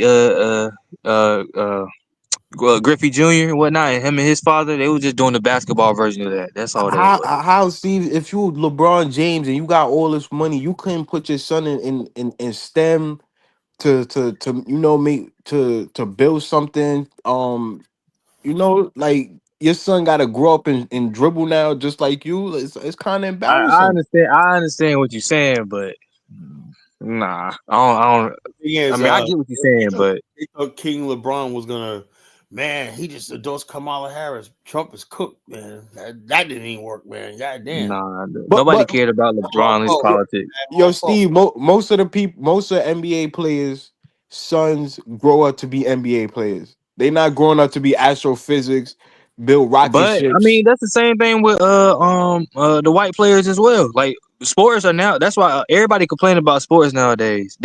People said back in the day, sports was made for like the lower class people, and this is all No. sports: baseball, football, soccer, whatnot. A lot of these sports are now the sons of the athletes, the previous athletes, generation and whatnot. So Steve, that's but how it's going for it's all sports. rare. It's rare. Besides the Manning family, you see white people that get into sports and then their kids get You into watch sports too. baseball? Do you I know want about to ask you a baseball? question. I want to ask you a question. Hold on, go ahead, Jay. When we gonna own some of these teams? Oh man, on the team? When Are we you gonna kidding own me? some of You these know? teams? Are you kidding me? About 2350, somewhere Yeah, around what that you know, time. the We bottom never. line is look, in order for us to own a team, there got to be an us, right? You can't get black men in a room without them hating themselves. When that, you know, black people, as long as black people hate themselves, well, now we're just kidding ourselves. Now, what I tell you, what a bright spot in the black culture is, I like the relationship between Ryan Coogler and Michael B. Jordan. Those are my two guys right there. Michael B. Jordan is everything I see as a young model for young black men. He's good looking, you know, and he's a great actor. Hey. What? Super No, I'm just Paul. telling you. Super Yeah, I'm just you Paul. gotta telling you. you gotta Telling you. comment on Look, the man looks. hold on. Here, look. He's good looking. That's important, man. He's good looking. You know. Oh He's good man, looking. Brothers need to you get got their a poster on your wall, Colin? No, I don't got a poster on my wall. I'm just trying to tell you, he's good looking, right? He stays in the gym. He's fit, whatnot. He's a smart, intelligent actor and stuff like that. He's a role model, you know. He's a role model, you know. He's what I would like to see more young black men acting like that than fucking any of these rappers y'all listen to, you know. That's what I would like to see all the time. Now, Brian Coogler is another one. It's brilliant, man. So between them, the type of movies that Creed series was beautiful because I like seeing the winning side of black culture. Even the movie Creed 3 with Jonathan Majors, that was one of the best movies I ever seen. You know, it had Felicia Rashad as his mother, you know. It was just a beautiful, like I said, when I saw Creed 3, it dawned on me. You could have a movie about black people, but we don't always have to always be in the fucking hood and poverty and shit like that, you know? He owned the fucking But that's the crazy thing about it is most black people don't even live in the hood. So well I know, but That's a lie. our culture is hood what? centered, you know. Kwame, most black Americans don't live in the Hey hood. yo, Steve, I know black people in New York right now, that's 4 or 5 generations in the projects. They grandmother, Okay, they most Black mother. Americans don't live in the hood. Hold on, those are the losing side of Black America, bro. Kwame always try to take it like this. Those are the people more likely to listen to what you believe, as far as pseudo shit. Those are the losing side. What, Kyler? What did I ever present that was pseudo? Everything, man. Everything you do is pseudo. Man. I love you, name man. two.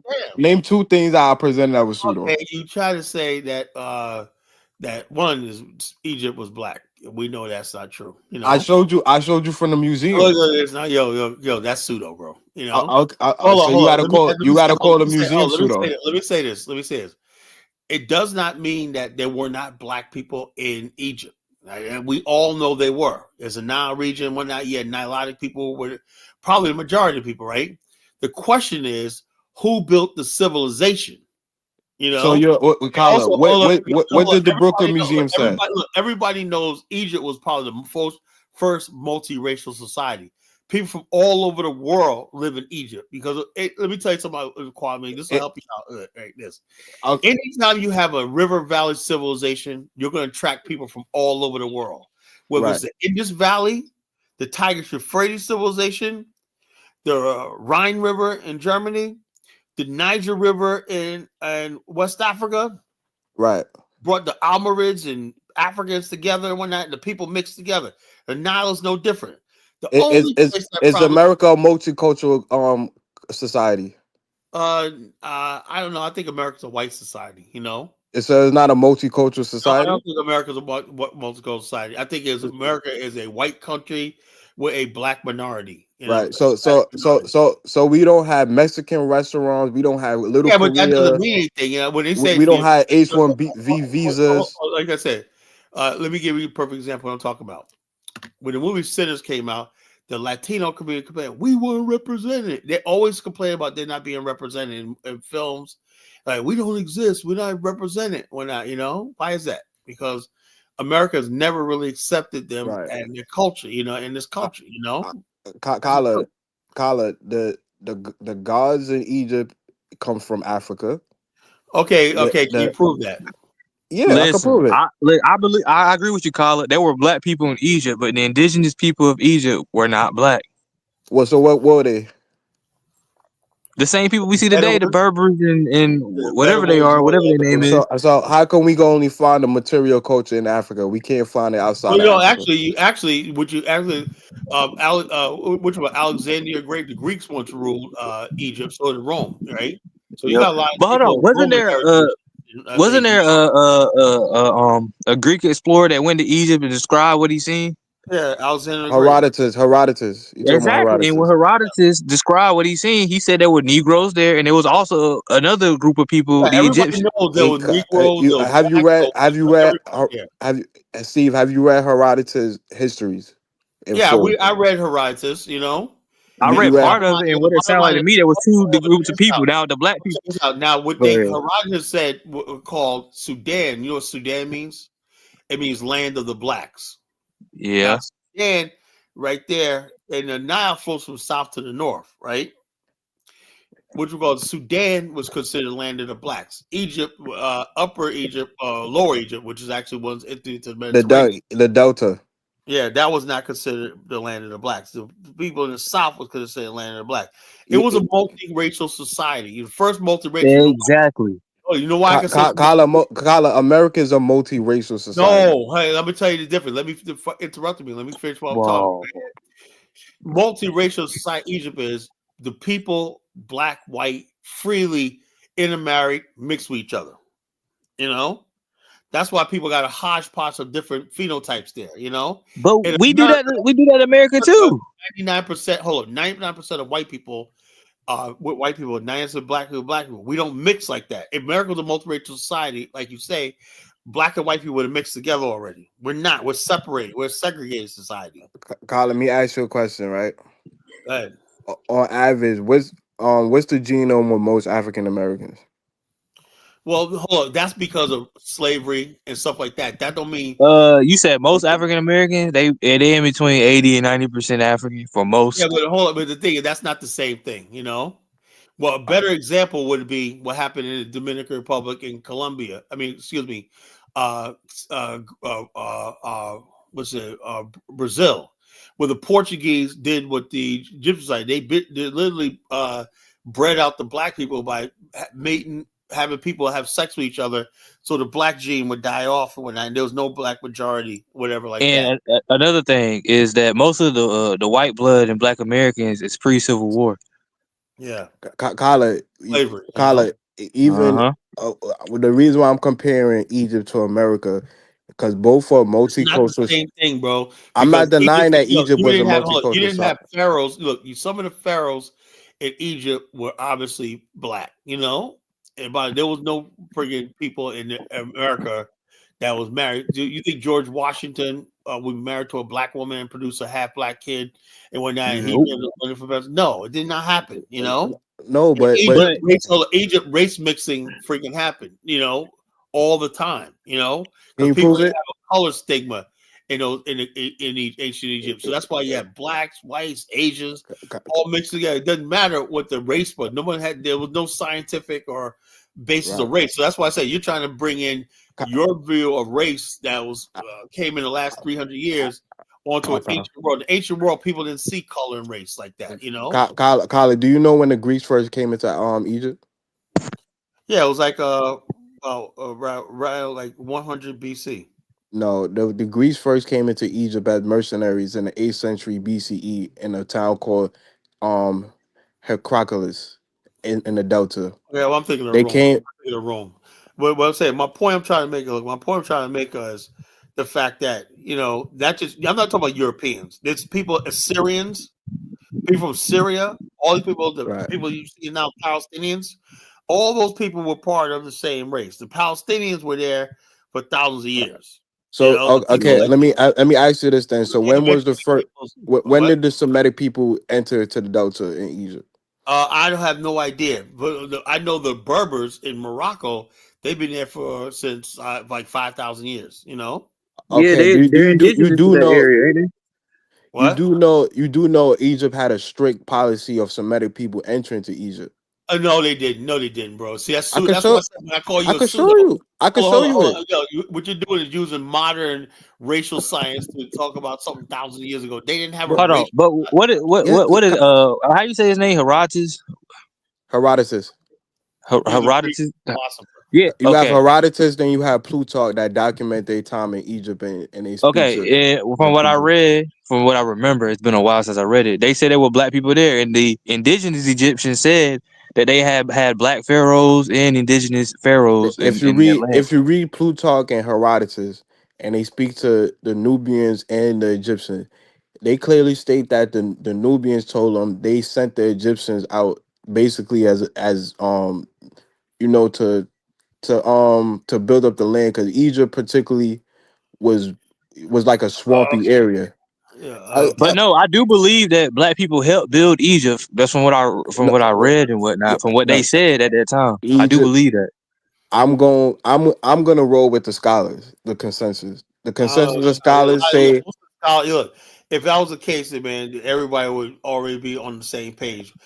Kala, I gotta go with the authorities. Let me ask you a question. They say Egypt was an African civilization. Cracked the hieroglyphics, the metadata. What group of people did that? Kwame. You have a couple of people that did that. No. What group of people studied this for 20 years and cracked the codes? Who did it? The French and the Anglo-Saxon. French did it, right? Now, was there a Negro American scholar that did that? Well, we won't nowhere near Egypt though. No, but I tell you this though. If you look at the methodology, hold on. So the bottom line is, like I said, Kwame, find someplace else, man. You're not have any credibility with Egypt, bro. Let me ask a question about genetics, right? So why do people keep calling North Africans? They keep calling them invaders and everything else when those people over there genetically are related to the ancient Egyptians. They are. Exactly. So why do everybody keep calling them? Those are invaders and whatnot. Which part of North Africa are you talking about? Egypt. You talking about the Arab Republic of Egypt? Okay. That's the official name. I'm not. It's not funny. That's the official name. Yes. I'm talking about that. Yeah. So if you know anything about the Arabs, outside of Arabia, the majority of Arabs live in Cairo and Alexandria. Okay, but still, the indigenous Egyptians are still in Egypt. I mean, yeah, you could go to Aswan, you could go to Luxor and find the We indigenous already Black understand the Africans. Arabs came in later, whatnot, but the indigenous people of Egypt are still Our there. version of Arabs Yeah, is too. but they're mainly in Exactly. Aswan. They're mainly in Aswan and Elephantine and Luxor. That's where they at. They're not the same people. Who? The Arabs and the indigenous Egyptians. Nah, they're not.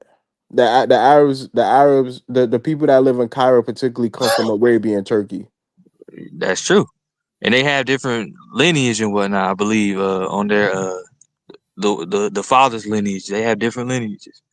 I mean, it's kind of it's kind of like it would be kind of like Native Americans that got breaded out after time after time. Like most of the Native Americans you see today that claim Native Americans, they look like white people. Modern But that's the day thing, though. I Anglo-Saxon. still feel like I don't feel like indigenous Egyptians were ever black like sub-Saharans. I mean, you could if you could look up Luxor, you could look up Elephantine. These people look like modern day Africans or people in the diaspora. That's some bullshit. Do they have sub-Saharan African DNA? I mean, what would you consider E1B1A, E1B1B? No, just go do your Well, no. DNA. What I mean, E1B1B and E1B1A, like they came from the same thing. They split off thousands of years ago. I'm Yeah, saying is but that majority of East Africans have E1B1B, then E1B1A split off and migrated to West Africa. I understand that, right? But I mean, The E haplogroup is particularly a African haplogroup. that's true, but not all Africans look the same. Like you got to realize that evolution and thousands of years of separation cause differences in phenotype and everything else. So Right. I'm not disagreeing with you, but I'm saying that there is a particularly and now, I'm there's not saying they some were like white looking people. They were melanated. They just didn't look like sub-Saharan Africa. what's a sub-Saharan African? Because that's like a kind of broad term. Somebody What I mean by like they didn't look like this guy in the picture. This guy in the picture right there. That's yeah, they didn't look like that guy in the picture right there, or O'Shea Duke Jackson. They didn't look like when him. you say sub-Saharan African, then you got to conclude 16 ways Somalia. completion because This brother talking. I'm not talking about sad. Somalians and 3 Ethiopians. years now. That's Guys, Sub-Saharan really be Africa. careful, man. They're sub-Saharan You Africans, never but they got send an ancient money- mixture though. This is the Ghanaians doing. We got admixture too. But you never send money to anybody. Who you talking about? Us in the diaspora? Yeah, Diaspora. Trying to buy a home. Well, I know that, but I'm saying that we got the same amount of admixture as an Ethiopian or a Somalian. Don't Same get amount a of friend as your coach. Most we don't. people No, the talk hell we big game. They don't. tell No, we everybody what don't. they want to achieve. we don't, because a lot of us still look West African and whatnot. You can tell that we are West African descent. I think y'all taking one phenotype as just the whole of Africa. That it just No, that's not what I'm saying. That's not what I'm saying. Like, black people in America look have nothing to do with freaking Egypt. but black people in the diaspora don't look like Ethiopians and Somali. Right. So Somalis. are you saying that phenotypically Hausa and Fulani don't look like a Ethiopian? Well, first of all, Fulanis and whatnot have some North African admixture as well, don't they? They also Sumerian too, and Yemeni. Yeah, I'm not denying that they have. Fulani's part Yemeni, and what you call it, they come from that part. Yeah, of they got. Yemeni. They have Eurasian admixture. Kyla, we got Eurasian admixture too. I don't have no damn. Yes, we understand no that. Eurasian admixture, none. You did your genome test, Kyla. Don't you got some European admixture? My DNA basically only said the Congo, and then my rest of my DNA comes from Europe. That's it. So that's admixture, Kyla.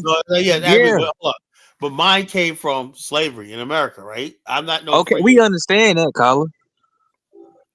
My ancestors were not friggin' people in the Nile region. Kyla, you got Black Americans with 40% admixture from Anglo-Saxon and That's rare. What I'm saying That's is rare. actually most black people in America got between 3 and friggin' 15%. That's about it. No, it's most 30. Black It's 30. Americans, It's 30 on most Black average. Americans is in between 5 and 30 and whatnot. All right, so the No, average. not that high. Hold on, let me We're the explain. Let only me group. explain. We're the only Let me group of explain. The average is 75% African, 23% European, like 1 or 2% Native. The average. But if you Yeah, break it down right. into ranges and whatnot, the ranges is the biggest group of Black Americans is in between 80 and 90%. Second is 70 to 80, and then third is 90 to 100. So that's why they say the range is usually for the Black Americans in between 5% European to 30. It depends. It's family to family, region to region, city to And city. besides, and I'm gonna keep it real. Besides Brazil, Black Americans have the most European admixture versus the Caribbean. what you call Brazilian black people. They're majority Native people and Europeans. You know, they only have the average Brazilian only got like 20% African, but same thing with the Dominican Republican. You know, so they're Yeah, not black I people. keep hearing that they got the most descendants outside of Africa. That is true. They have the most descendants outside of Africa, but they are not Black.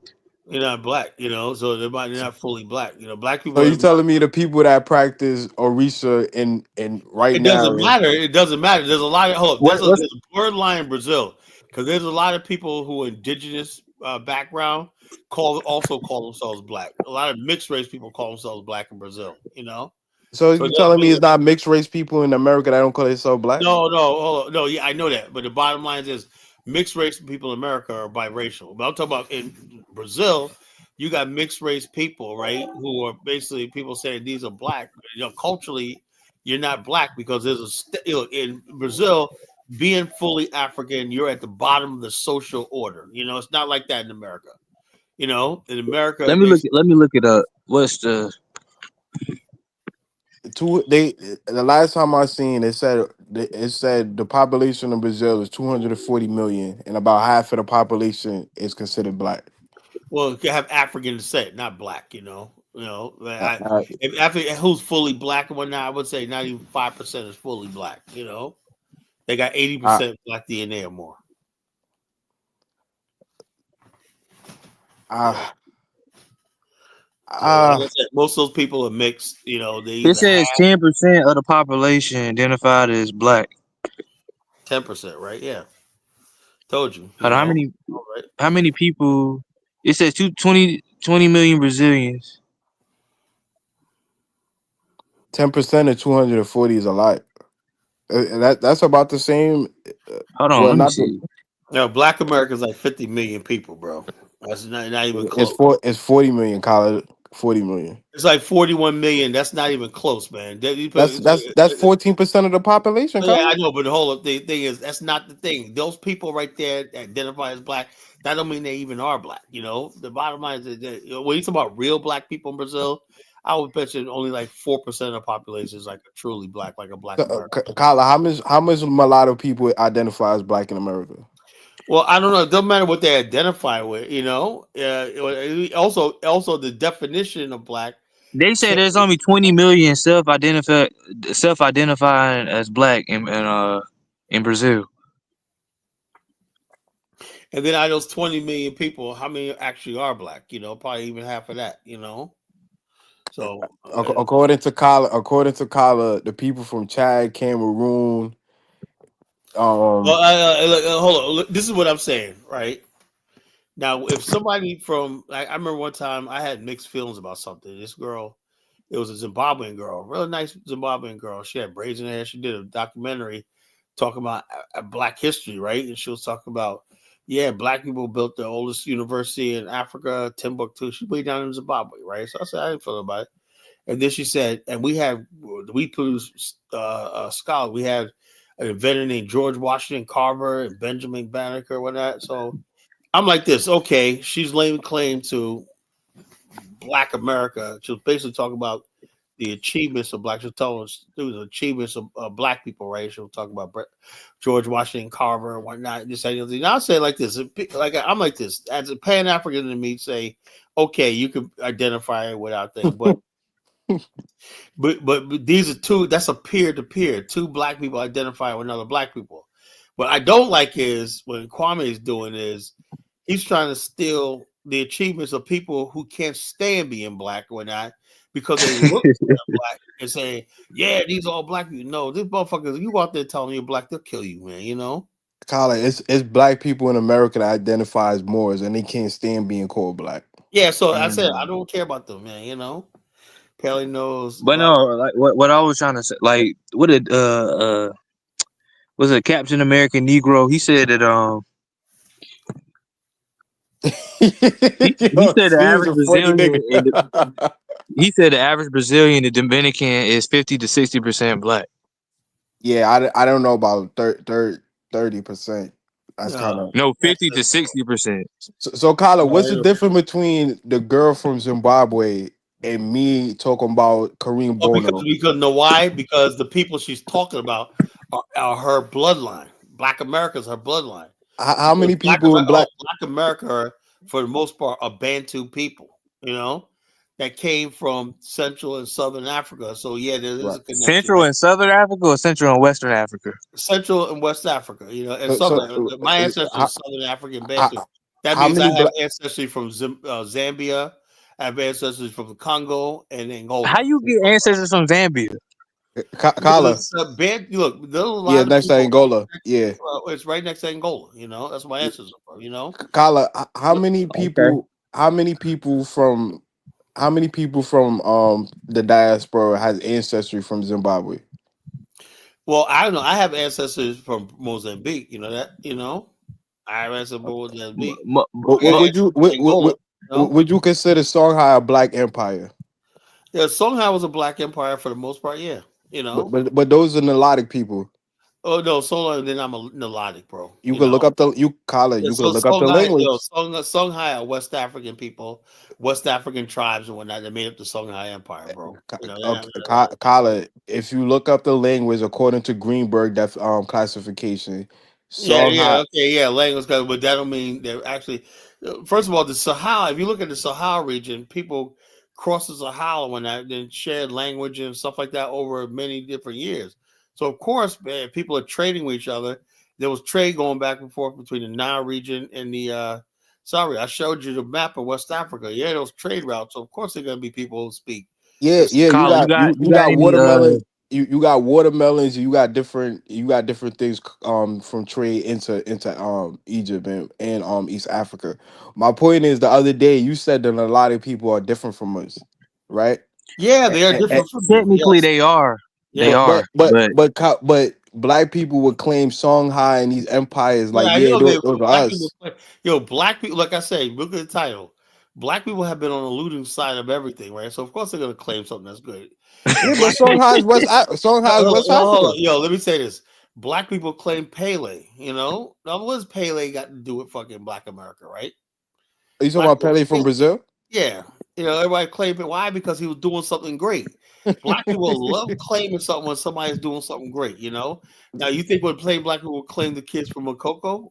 You think that's fair? Yeah, people claim they Yoruba. No. Ain't nobody going down there and saying, "Yo, man, I'm down." Maybe Diane Samir, right? You know, these are my people. Come on, now. You know. Nobody wants to claim things when you're doing bad. When you're doing good, like I feel sorry for Africans, right? Because as soon as they start coming up or whatnot, black people are gonna try to claim them or whatnot, you know? Oh yeah, wait till Africans build their first like smart city when everybody's gonna want to come. Let's say Cameroon builds its most first smart city, is popping, everything like that. You got like a Dubai, whatever. Every Negro is gonna say my ancestry comes from fucking what you call it, you know? Colin, are you saying it's not black people that don't claim the Dogons who live in mud huts on the cliffside of let the Dogons do something great and whatnot. Then they'll claim them, you know. But black people do claim the Dogon. They live on a cliffside in mud huts in Mali. Yeah, but the bottom line, nobody knows who they are. You know, very few black people know who the Dogon are. Bro, yeah, Colin, very few people. You said very few. A lot of people claim the Dogon. Nobody knows who the Dogon are. They never had no. They never had no major empire. Online pseudos when the average black person, you walk out have a brother in the street, man. Yo, man, my Dogon brother. Because you're like, what the fuck you saying to me, nigga? Pele got more. Yeah. Look, what you call? M1 says, "Kala Rumble. Do you claim Kai said? Is that the guy they deporting? Whatever." No, that's that streamer dude. Oh, that dude's a weirdo, man. You know. Cautionary is the young dude from the New Bronx. York. Yeah, he's from New York. Or He something like that. Haitian and something else. Yeah. So Kwame does with Kwame. Black America is very diverse. We have Bantu, Moors, Hebrew. Wow. Oh man, we have the Wu Tang. Nah, I don't claim Moors. The Wu Tang Clan. I'm like, man. Hey yo, but Kwame, what haplogroup do most Nilotics have? They have E. They have E. E1B1B, and I think it's split because in most of the mainly in Sudan. Sudan is kind of unique because it has 3 different language family. You got the Niger Congo, formerly known as Niger Kordofan, Nilotic, In Sudan? Huh? In Sudan? Yeah. Oh dang, I ain't know that. Crazy. Yeah, they got Bantu languages in Sudan. It's in the Nuba Hill region. And you got snap. Yeah, so I do know that West Africans are supposed to, like, you know, we talked about this the other night. They actually come from East Africa. Yeah. I thought it was the other way around. West Africans, East Africans actually came. It's kind of the language classification is kind of weird because you have some, like, you got Atlantic Congo languages that's more closer to Nilotic languages. Then you have Niger Congo languages that's closer to Southern Africa. So it kind of get weird. I mean, that just means that people just been moving around and different. I don't know.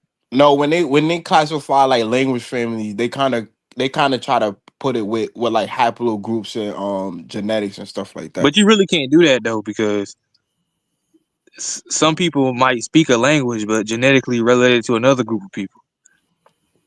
Yeah, that's when it kind of get. But mainly from what I know, a lot of people is E1B1B and E1B1A, depending on the tribe and That's interesting. Yeah. What's going on, DK? What's up, man? Yeah. How's it going, man? Interesting conversation, huh? So what are we talking about? I said the winning side of Black America world and the losing side. You know, I'm trying to get more people on the winning side. I want to find out who's the winning side, man. It seems like the pseudo culture is losing, man. You know, it's like, damn, man, we're just.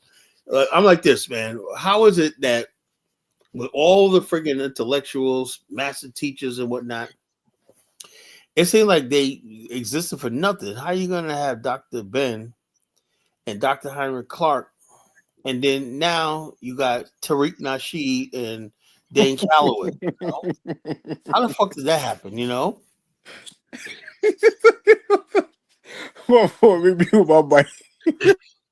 You know what I say, Kala, is it's like I look at like a sports fan. Everyone wants to jump on the winning bandwagon, and that's what it is. And I always put the blame. Look at the source. The source of all the problems is Africa, because if Africa was winning, people would hop on Africa bandwagon. We love ourselves and whatnot. We love ourselves, man. We'd be like, yeah, I'm African and whatnot, you know. But Africa's not winning. I try to tell Kwame that, and I can't fake winning no more. You know, people going to Ghana getting said we thought Ghana was our hope. Hey, DK, you don't think Black Americans is the leader of the African race right now? No, for the last 100. The home base has to be the mother continent. You know, we're just a satellite. African Americans are the leader of the fucking losers. I mean, we're all losing, but no, what I'm saying, right? Most of the inspiration from Africa, it comes from African Americans. That's sad, man. That's really sad, man. You know, I'm just being honest. For the last situation, man. For the last 200 years, African American. But isn't it called Mama Africa? Yeah, but Africa been colonized. Yeah, but Africa is now calling Mama America because everybody wants to come here and shit. You know, but it's like Africa is like the crackhead mom you don't want to come. Oh to. yeah, I know. It's like you want your mom to get off crack and do the right thing and whatnot. You know, and then it's like. But doesn't that make us crack babies? DK, what I'm saying, we're abandoned crack babies, you know. DK, what I'm saying, you can't just put all the blame on Africa when Black Americans particularly is the leaders of the Black race. What I'm saying is, if Africa had in the last 30 years, you see nations rise like Dubai, Vietnam, Singapore. Now I'm talking about you see And those that- new nation, those city states they're building off the Pakistan coast. Remember that? You see those? Yeah. Holy Yeah, gee! Like even Egypt, they Egypt got is multinational people living there doing business like you would anyplace else. But DK, you got to remember a lot of the people. Call me. Even Egypt is building a new capital, and like they built Oh yeah, more you got in I'm that short gonna amount play of that. I'm time. gonna play that video. Right, I'm gonna show you. And you look at Echo progress. Atlantic, they have one building out of like in the last 30 years, one building. That's it. Yeah. That's all they have to show for it. But go ahead. People are seeing that. It's like, you know what? I'm gonna be a Native American. I'm gonna be a fucking Moor or some made up fucking bullshit. That's what they're turning towards. Now I kind of get your point. That is true though. If Yo, Africa, but Kwame, go ahead. My fault. Now ask your question. I would say DK, you're particularly right in a sense, but you're wrong in a particular sense too. Yeah, true. Yeah, true. The diaspora. If Africa was built up, then we would take more pride into being Africans and claim our African ancestry. But in a sense, though, the diaspora is the most educated Black people in the world. More You Black. see those, Kwame, don't you see those 23andMe videos? They'll do their DNA test reveal, and they'll be like 99% African, be like 1% Irish or Italian. Like, oh, I'm Irish. I'm going to Ireland. Yeah. Nah, that is true. Niggas will take a DNA test, be 50% Niger Congo region, 20% Senegambia, 10% British Isles. Oh my God, I'm British. I'm British. I got Jewish. Lord forbid if they get like 2% Moroccan. Like, I knew I was a Moor. For knew it all thousands this of time. years, Egypt has This is Egypt's new city they're trying to build. Now this is what I'm talking about. You know, it's like shit. Don't tell me Africa can't come up with money. stood as one of the oldest continuous human civilizations, a land of pyramids, gods, and rich history. But now it faces a massive problem that threatens to tear it apart, and it's only getting worse. See, Egypt's population is growing at an alarming rate, threatening to overwhelm its economy. To give you an idea, the population jumped from 104 million in November 2022 to over 105 million by June 2023, growing at an average rate of about 2 people every minute. And no place feels this pressure more than Cairo, the oldest capital city in the world. To ease the strain, Egypt made a bold move to build a brand new capital city, one that's supposed to transform the country and rewrite over 1,000 years of history. But instead of saving Egypt, this new capital is now on track to deliver a final devastating blow to the economy of this old civilization. So, what's gone wrong? Why is this project causing more harm than good? And more importantly, can Egypt ever recover? Egypt is one country that needs no introduction. Known for its sheer age, this country is popular for its vast history that spans over 5,000 years.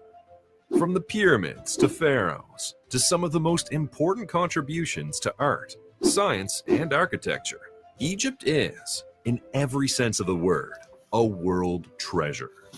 To show you just how iconic Egypt is, the country has maintained a continuous centralized civilization for more than 3,000 years. This is particularly insane because this civilization has survived invasions by the Hyksos, Assyrians, Persians, and even Alexander the Great. In recent times, the civilization has survived centuries of colonization by the Ottomans and the British before finally achieving total independence in 1953. Through all of this, one of the most amazing things about this country is its capital, which, although founded in 969 CE, remains the largest city in the Arab world and one of the oldest capitals still functioning in its original capacity. home to over 22 million people in its metropolitan area. This ancient wonder is known as the City of 1,000 Minarets for its stunning Islamic architecture. It's also located close to the world-famous pyramids of Giza and even the Great Sphinx. But history aside, the city has broken records for rapid urban growth and population density in so many ways. For context, in 1950, the city had a population of 2.5 million people. But as of 2022, it recorded a mind-numbing 21 million people. That's an almost 850% population increase in 73 years. The crazy thing is the population is showing no signs of slowing down. In I don't fact, think this the population hold up. This is ain't going nowhere. supercharged and will worsen living conditions. not the video Colin was looking for. and I don't think the city that they building is they're having problems with opening the city and funding the city because hold up. it's still not a complete project. I said like this: when you look at basically what it's doing, a lot of Western, you see most of the negative. They said the same thing about Dubai. It's always Westerners saying this stuff because Westerners always put doubt and hate on friggin' other countries when they're doing something thing. You see, Colin, you're pessimistic about African development. No, I'm not. I'm not pessimistic about Africa because there is none. You know.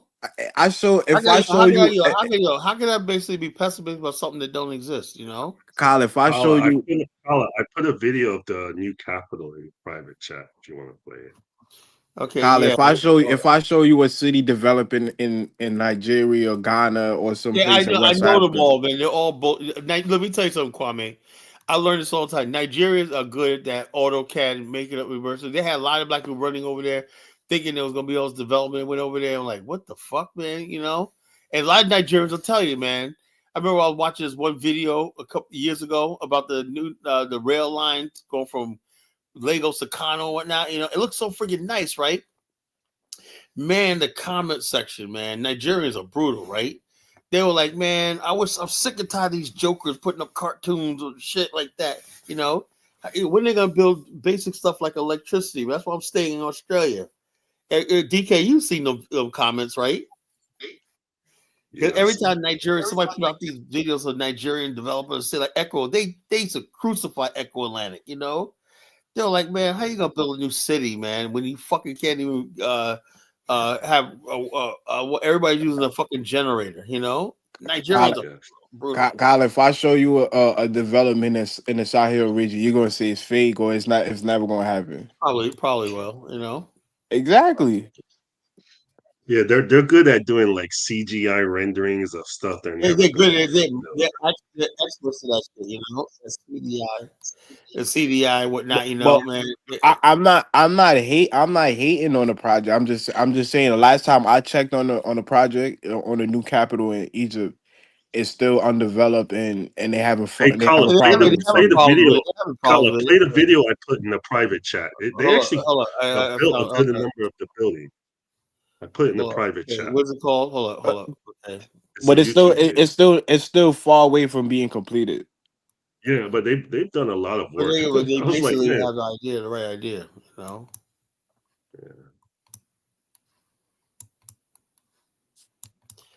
Yeah. Okay, so. But DK, you make a good point, but I think it's a mixture of both on each side. I would love to be now. You know, supposed to this Angola. Angola built a new city called Colombo, just something like this, you know. That's the only place in Africa that's actually work. You know, they built a city, and the people are now starting to fill up those apartment buildings and houses. You know, 12 years ago they said it was going to be a ghost city, but people started to move in. That's the only time in Africa I ever seen a major project take off and get completed. You know.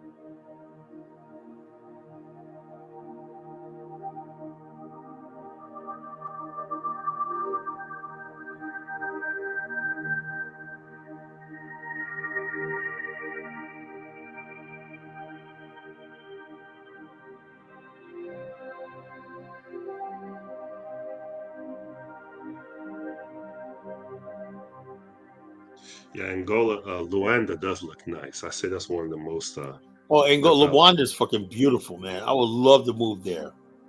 The neighborhoods they got there, the houses, is freaking awesome, man. Beautiful. And they so you got do you got faith in Rwanda economy, Colin?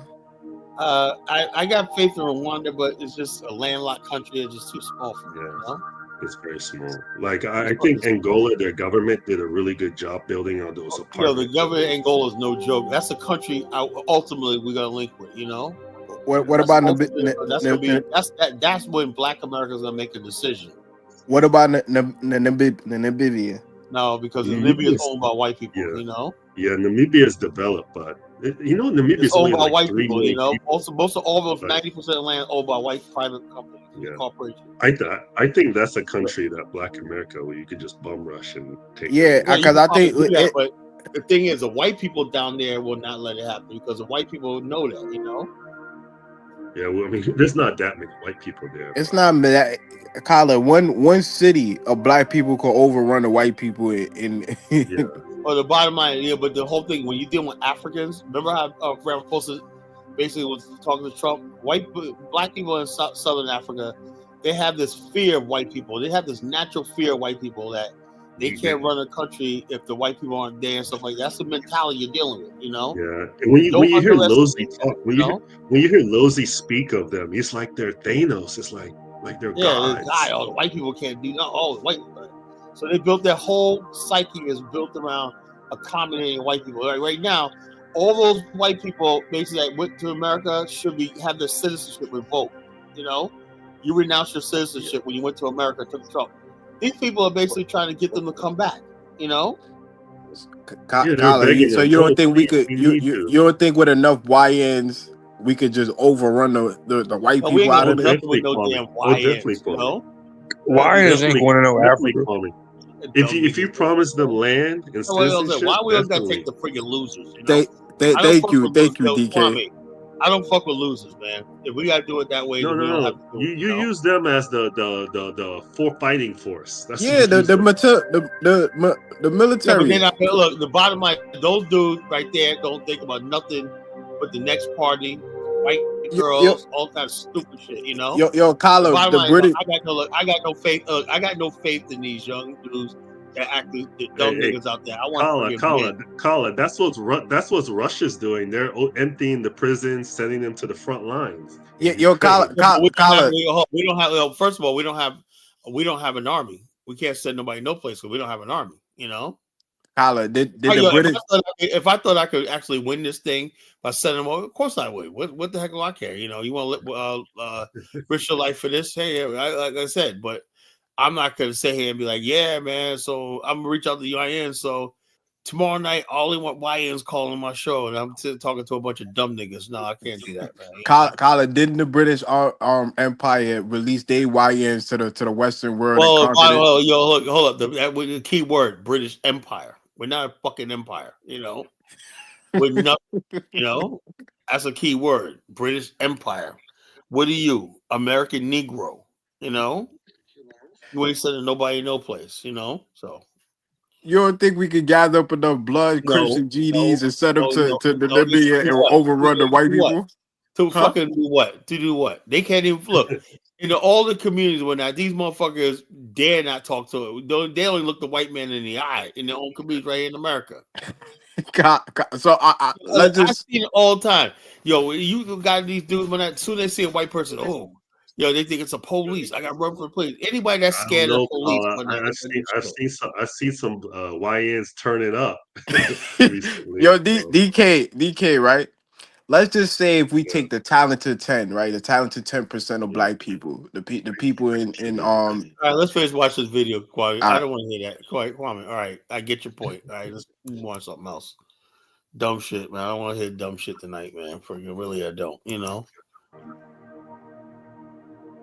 we gotta get some really smart strategy, man. Dumb nigga shit.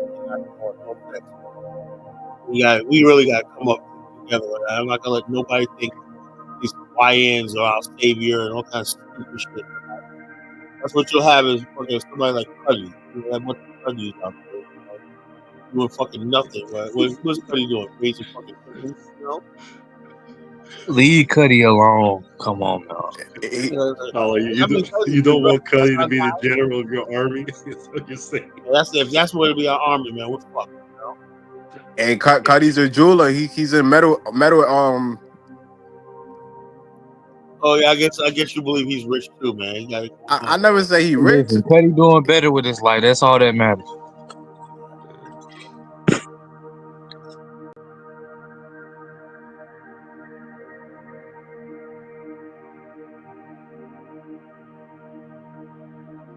What I need is young dudes that can work, that freaking can build, that can lift a box, you know, that can drive a forklift. That's the shit we need, you know. That can freaking drive a pickaxe, you know, a shovel, you know. Then you need me, Colin. That's a nation building. I need nation building type. Versus what world with I just put your dumb niggas sitting around talking shit, man. Colin, it's YNs with trade jobs, with trade skills. Yeah, right. Whatever. You know. YNs are not trustworthy. I believe it when I say it and I don't. They're not trustworthy. They'll turn on you in a minute. Yeah, that's what I said, man. You let the white man put them some fucking money in their pocket, whatever like that. So yeah, how you think what Marcus Garvey was saying? How you think Garvey got sold out? Dumb niggas, you know. He put in every kind of time hoodlum in power and whatnot, and they freaking the J. Edgar Hoover had people go in there. All right, you want to make money in real estate? Here's how you take over a house with and no all money. Stuff like that. They basically all the money they had for typewriters, paper, and all stuff like that. The Garvey had gathered in offices. They looted it. You know. Colin, I thought you said that type of culture didn't exist in the early 19. No, the J. Edgar Hoover. I said I know it existed, but it was under control. J. Edgar Hoover deliberately sent people. Maybe he found somebody else facing like 10 years in jail. Okay, you want to be out of jail? We want to drop these charges. This is what you got to do, you know. And also, once somebody got tried to assassinate Garvey, some hungry Negro from South Carolina, he was told that he was laid off because this Garvey fellow. They almost killed Marcus Garvey. People don't realize that Garvey's life was under threat all the time by dumb niggas, you know. That's what they did to Fred Hampton too. You're right. Yeah, dumb niggas, man. Come on, the YNs, man. Motherfuck the YNs, you know. No, you cannot. The YNs that took out Malcolm X, you know, was like blew him away right in front of his fucking children, right there in Audubon Borough, you know, 1965, you know. So Farrakhan was one of the YNs too. Oh, whatever, you know, fuck Farrakhan, you know, I don't give a shit about him, you know. Colin doesn't like Cuddy. I do like Cuddy, you know, he's doing for self. You know, man, I'm proud of Cuddy, man. He's our guy in Burkinabe, you know, whatever, you know. I'm just happy when anybody turns their life around. Colin is hating because he is in America. He just happened and not confident himself to go. Look, I know because I got other things in America, but Cuddy had no choice. You know, he's fleeing from the law. You know, come on, Colin. That man is not free. That nigga was fleeing from the law, man. No, he's not. They're gonna extradite his ass back here one night. No, don't put that dirt on Colin. Don't put that dirt on Cuddy, man. I never heard Cuddy talk about he's running from the law. If he was fleeing from the law, he wouldn't be making live streams on YouTube and people know where he's at. No, I think he's running from child support. I never seen a man running from the law that could make jewelry and metal. Exactly. Metal. Oh yeah. Okay. All right. And going on live stream and. Yeah, he'd be surprised, man. He'd be surprised, man. You know. Kyle, I don't think you have faith in Black Americans, yo. No, like I said, I'm a ringmaster, right? Because what? I deal with a circle of what? Deadly clowns, you know? And whatnot, you know, and you can say I got a PhD. I know you got a PhD in Negroology. I know somebody named Prime Minister said Cuddy is stuck over there. Yeah, he's stuck. He had no choice. How do y'all know he's stuck over there? Y'all just talking? That nigga ain't going nowhere, man. He's stuck over there, man. Why y'all hating, man? Why y'all hating on another black? He ain't committing crime. He ain't doing. Perspective. He ain't committing crime. He ain't hurting nobody.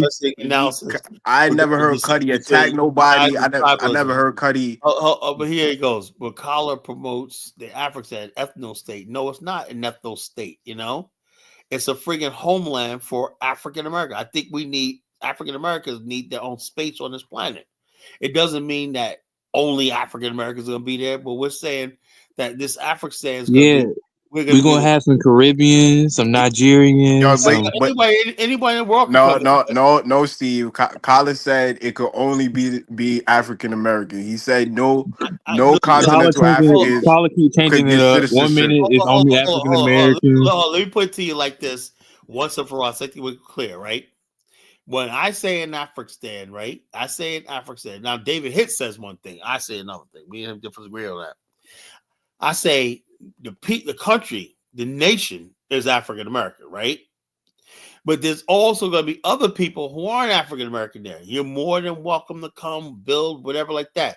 But we get to decide who's on the currency, on the coins.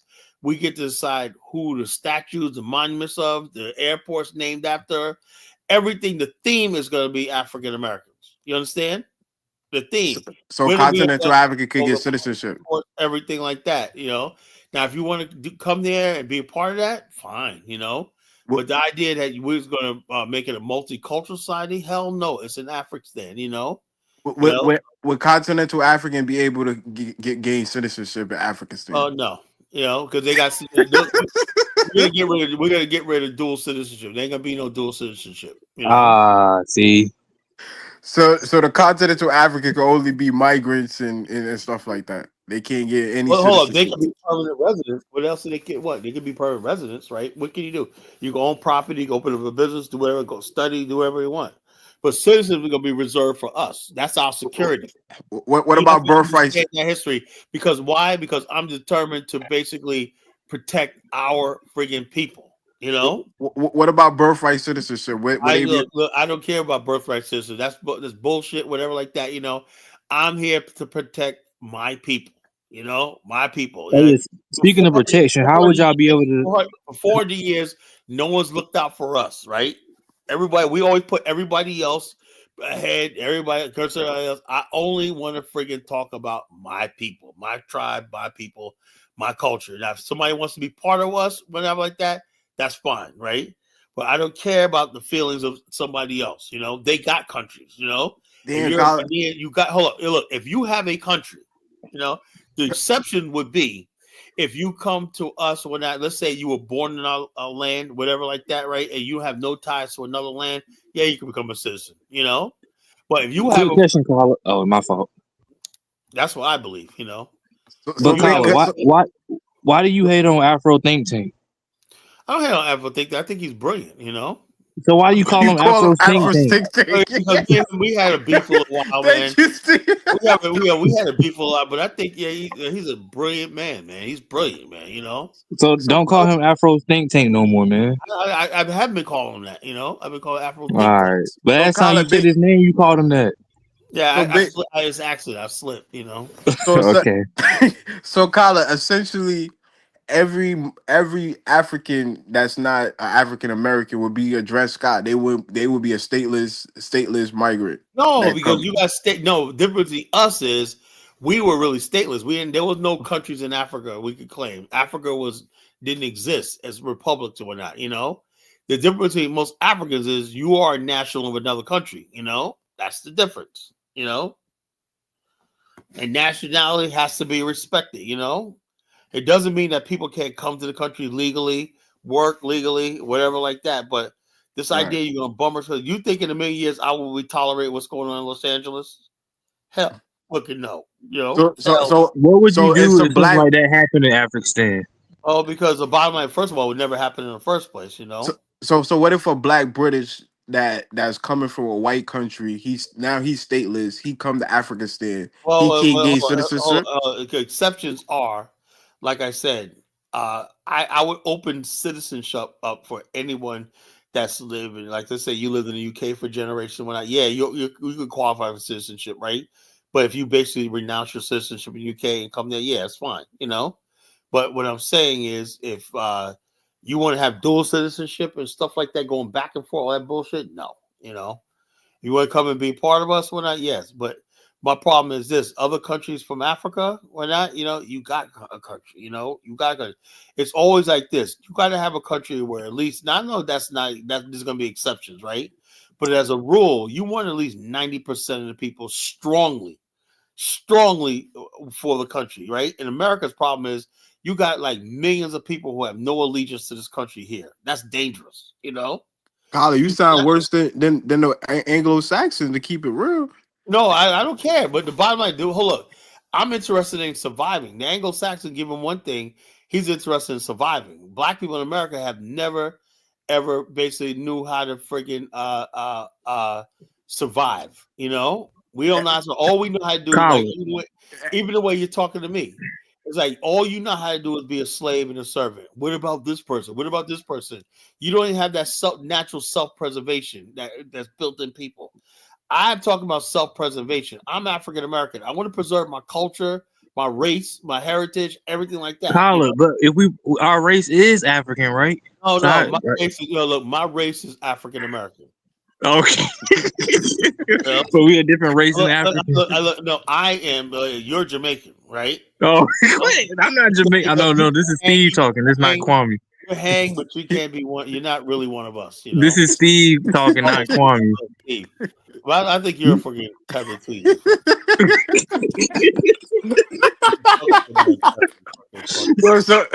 So I can't get citizenship. I can't get citizenship in Africa. You could probably get saved, but you have to be a waiting period. You know.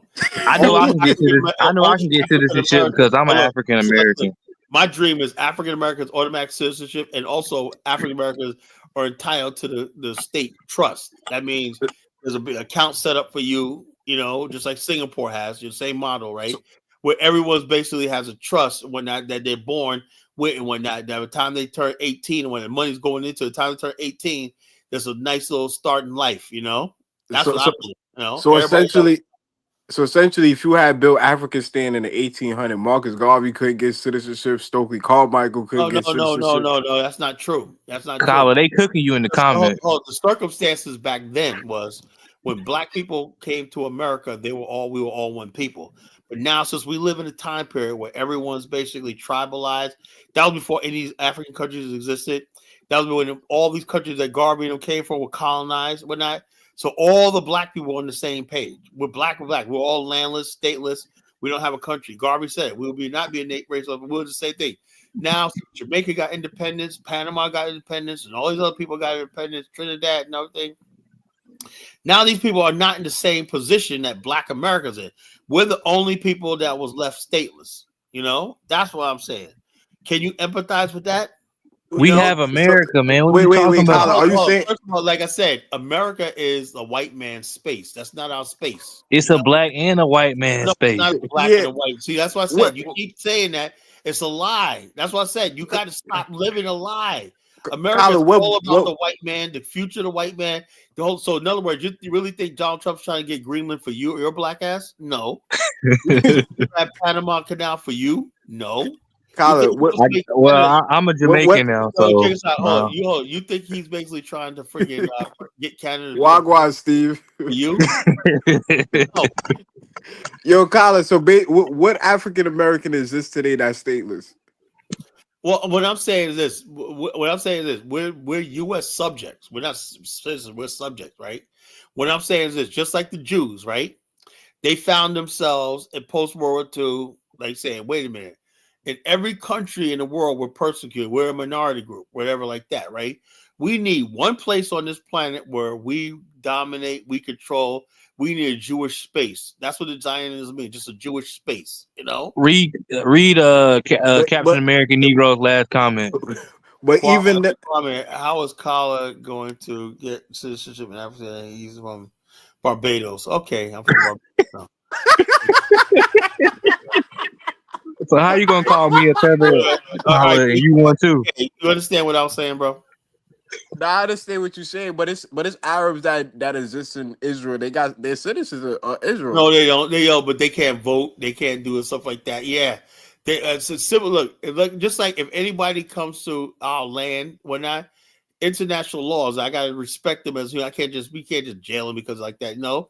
But the bottom line is, with the things you don't get there, you don't get the privilege of a citizen, which is voting in public office, being in the police department and stuff like that, the military.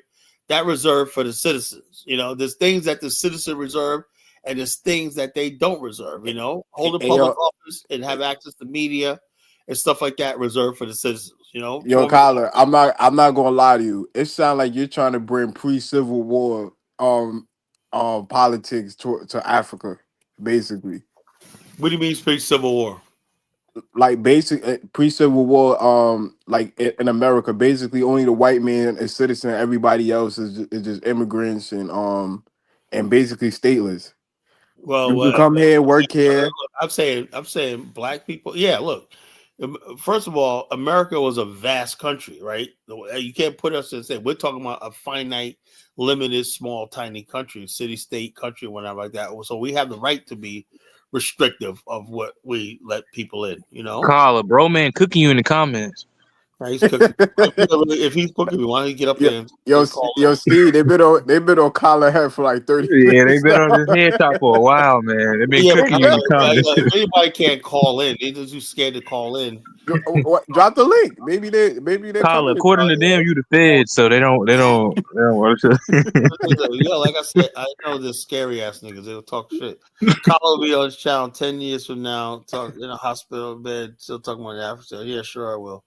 You know, I tell you right now, I ain't gonna be here not even 2 years from now. You know, I'll tell you something. Because after another year, I'll be done with all this shit. I'll be actually doing what I'm doing. I don't need the YouTube anymore. So, Colin, if America, like, you know, what if the American government sees how you talking, right, and say, yo, maybe we need to adopt what Colin is talking about and turn America, you don't understand much. America does not give a. America is a fucking derelict country, right? A derelict country. You know, it could have solved the race problem 100 years ago, but the bottom line is they fucking was so terrified of Marcus Garvey that they destroyed his movement. You know, destroyed his movement. Used Negroes to destroy his movement. Now all the problems that they say Black America has. Why do Black people don't do this? Why we don't do this? Why we don't have this? Why we do this? And then if you look at the history, every time we did all that stuff like that we said we're supposed to do, they destroyed it. They destroyed Wilmington. They destroyed Tulsa. They destroyed everything. They destroyed the Marcus Garvey movement, right? So right now, I don't want to hear anything white America has to say. Nothing. No, I'm just saying, what if they say, okay, you know what? This is a white. Look, there's nothing to discuss, right? What you got to do is take that argument to chaotic truth. Somebody that's talking to white people. Shout out to Chaotic Truth. Shout out to Chaotic. I know y'all love that clown. You know what I'm saying? There's nothing to fucking discuss. You know, nothing. That's our fellow Black American brother. You know, no, he's a fucking Nigerian immigrant. You know, but isn't his mother Black American? I don't know what it is, but he's a Nigerian. Stupid. You know, anybody that has white people on their panel talking about Black issues, I don't trust them. No, what I'm trying to understand the politics of Africa stand and your goals and what you're trying to manifest. Not Africa stand, African, you know. African. I'm just trying to understand the politics. Yo, this is just my doctrine, you know. I know when it really does happen, it's going to change because as more people put input and whatnot, it's going to be minor. But this is what I believe, you know, what I believe. Now, if somebody comes along and basically gets involved with this, which they will. You know what I'm saying? They might have an idea. Because majority of your audience is from Africa. You know what I mean? It's not majority. Like I said, I know that, but the bottom line is this: these countries in Africa, man, Africa is not free right now. To tell you the truth, they're not free. You know, they're not free. And the bottom line is this: and I'm looking at, like I said, about Michael Blackson's situation. These people, man, you know, he lost all that money in Ghana. You know, so the bottom line is this: I think we could do better. I think we could do better. You know? Broman said, I have called in before. Then when I got on your case, you got scared and hid behind dollar bill. Now you have to roll it. He never called this show. He never called this show. Dang, Carlos. Broman goes up. Now I do give Mike Olawale one thing. He don't agree with nothing I say, but at least he's brave enough to call in. But you ended the show yesterday when he called in. Yeah, you did. Yeah, you ended the show like right after you called it. Yeah, there was 6 hours. You know, I had to go. You know, 6 hours. I had enough. You know, Mike, you. Captain America the Negro said we should start a GoFundMe page to get Colin to move to Liberia in 6 months. I really want to see if he can make it in Liberia for a whole year. What I'm trying to understand, Colin, even like if you start a fund or a trust right now, right? majority of the people that's gonna donate or chip in is gonna be the African, because that's majority. Dude, man, that's a lie, man. When you look at any super chats, Africans never super chat. They never donate shit, man. Well, Kala, That's Africans not don't put true. money That's into not super true. chat. If you look on Dynasty They put Channel, money into actual projects. Show me on any show, except for that dude Ike that used to come on freaking Kaizo's show. That's the only African I ever seen do a super chat. Well, Kala, Africans don't put money into senseless things.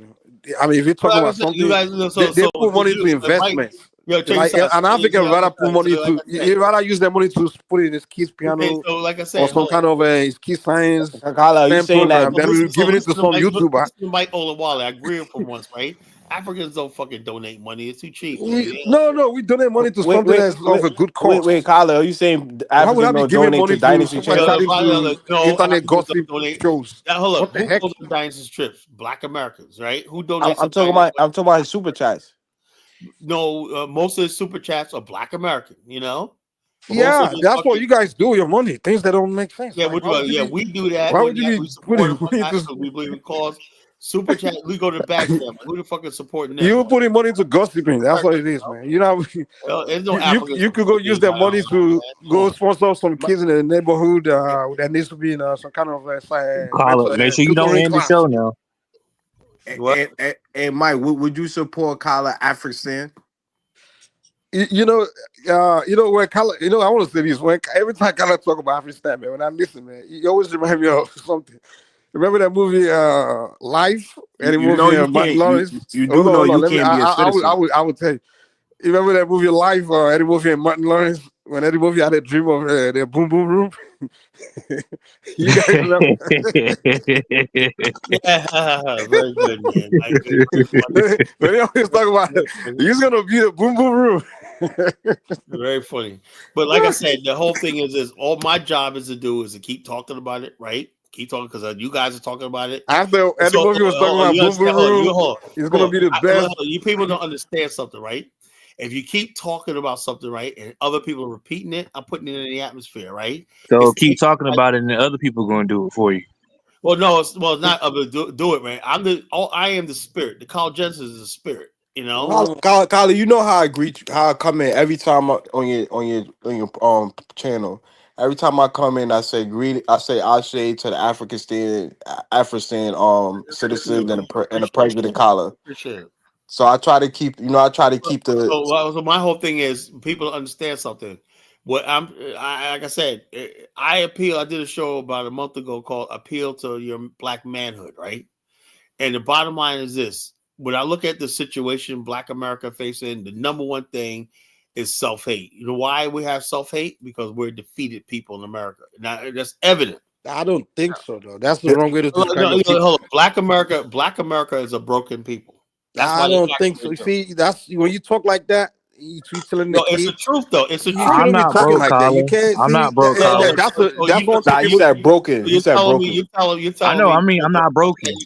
Exactly. People see elders like you. You're the problem in the community. I am not talking about individuals. I'm talking about a community as a whole. You can't say that. You can't say that. Everyone is not broken. You can't be telling. I'm not saying everyone's broken. I said us as a people. You can't use the. No, you're not broken. Trust me. Black America is broken. I'm sorry. Black America is broken. The way you see yourself is the way you're gonna feel about yourself. Hold on. Like I said, look.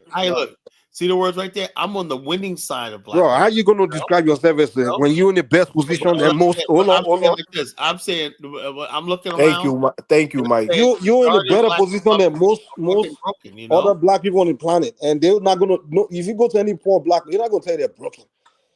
You understand? Okay, well, I guess you're in the best. You're in a better position than most people on the planet, and you're describing yourself as broken. That's the.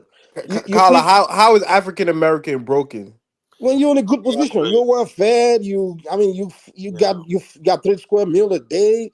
I mean, you got the opportunities to become anything. I'm not talking about Mike. I'm not talking about you describing yourself as broken. You're judging us by Nigerian standards. I'm talking about fucking Western. Are you judging by Western? How about human standard? What is Western standard?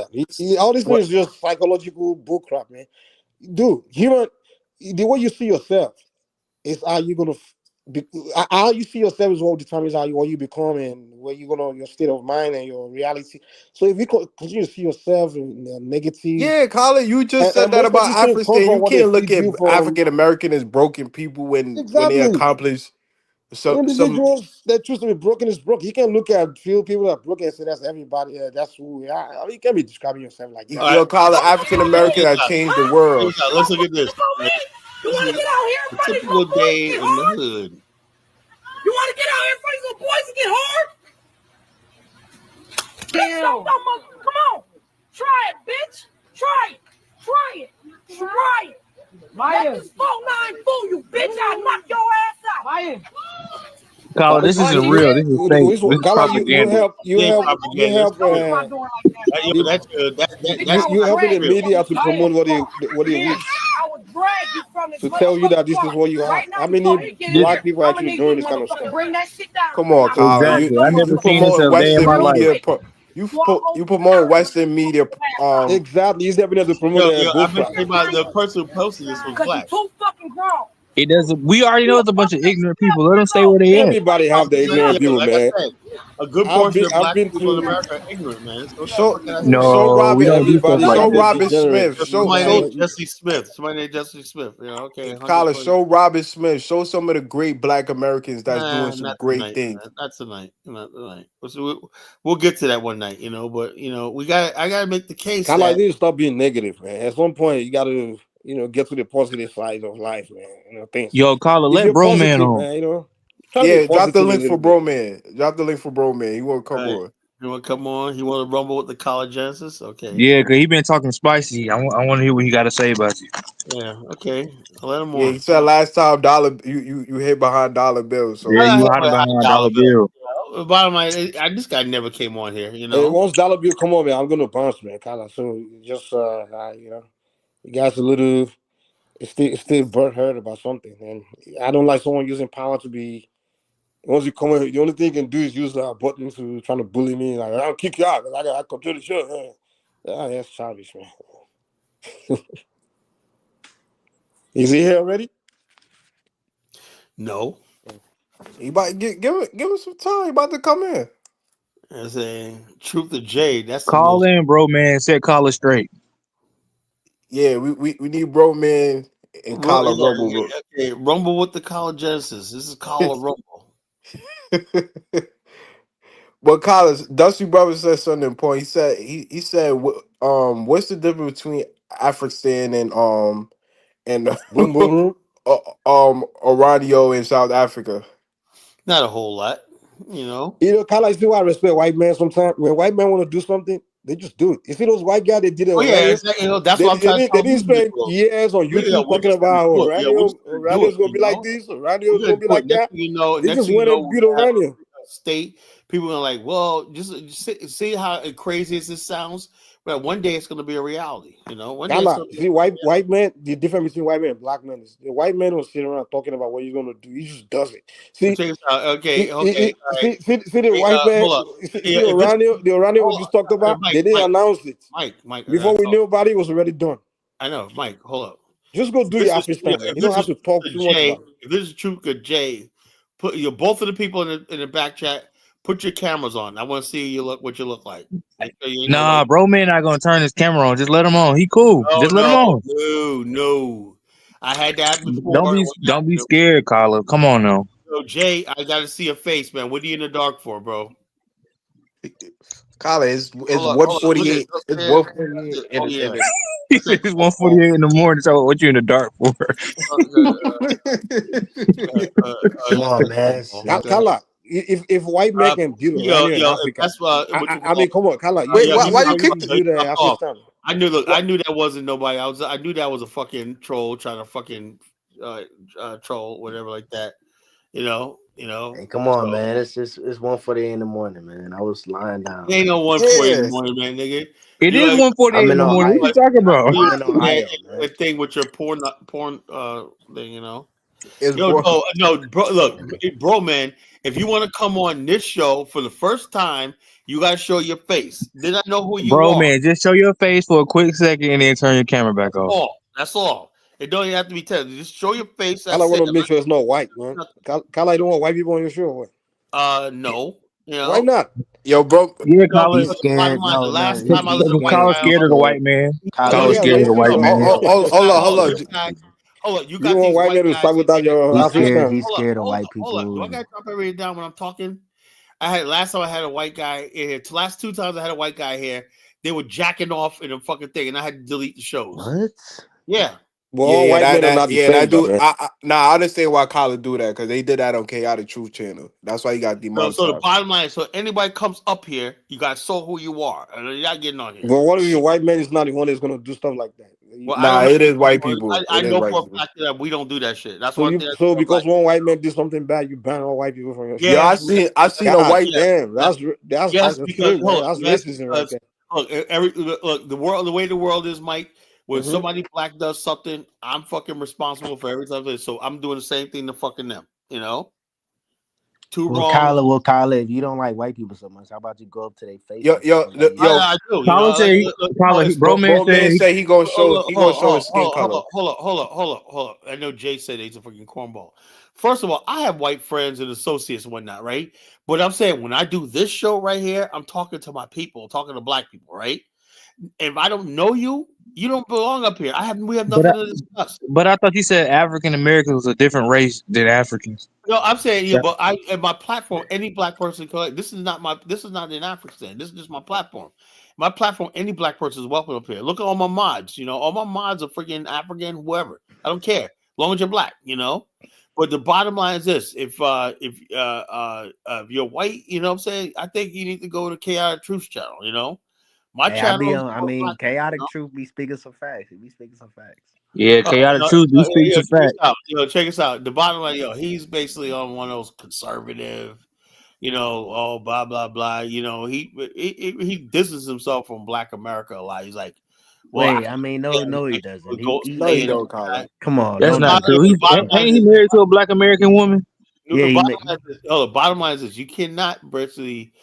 Anytime I see up there, like I said about Afro Dumbass on the other people like that, I don't know what it is. If I look talking your show and I see white guys sitting there commenting on black people's issues and whatnot on a black show, I can't listen to you. You know.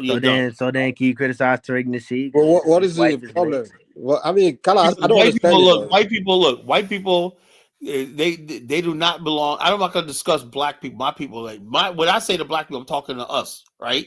And white people but the purpose of people talking is not to share ideas and come on. Kyler, I am not going to what's the difference between what's coming out of a black person's mouth? I mean, the idea coming out of it. I'm not going to let a white guy up here and talk exactly, Mike.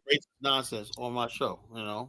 They can have. What's the difference if it's coming out of? It doesn't matter whose mouth it comes out. They're saying the same thing. No. I say like this. Know why? Because I believe this is a platform where black people can have those discussions. You know. That's what nation building and family building is all about. So family. Why do you only need to hear black people? Do we have monopoly of? And Jay, what's your issue with Colin? Look, when it comes to this, we know more than everybody.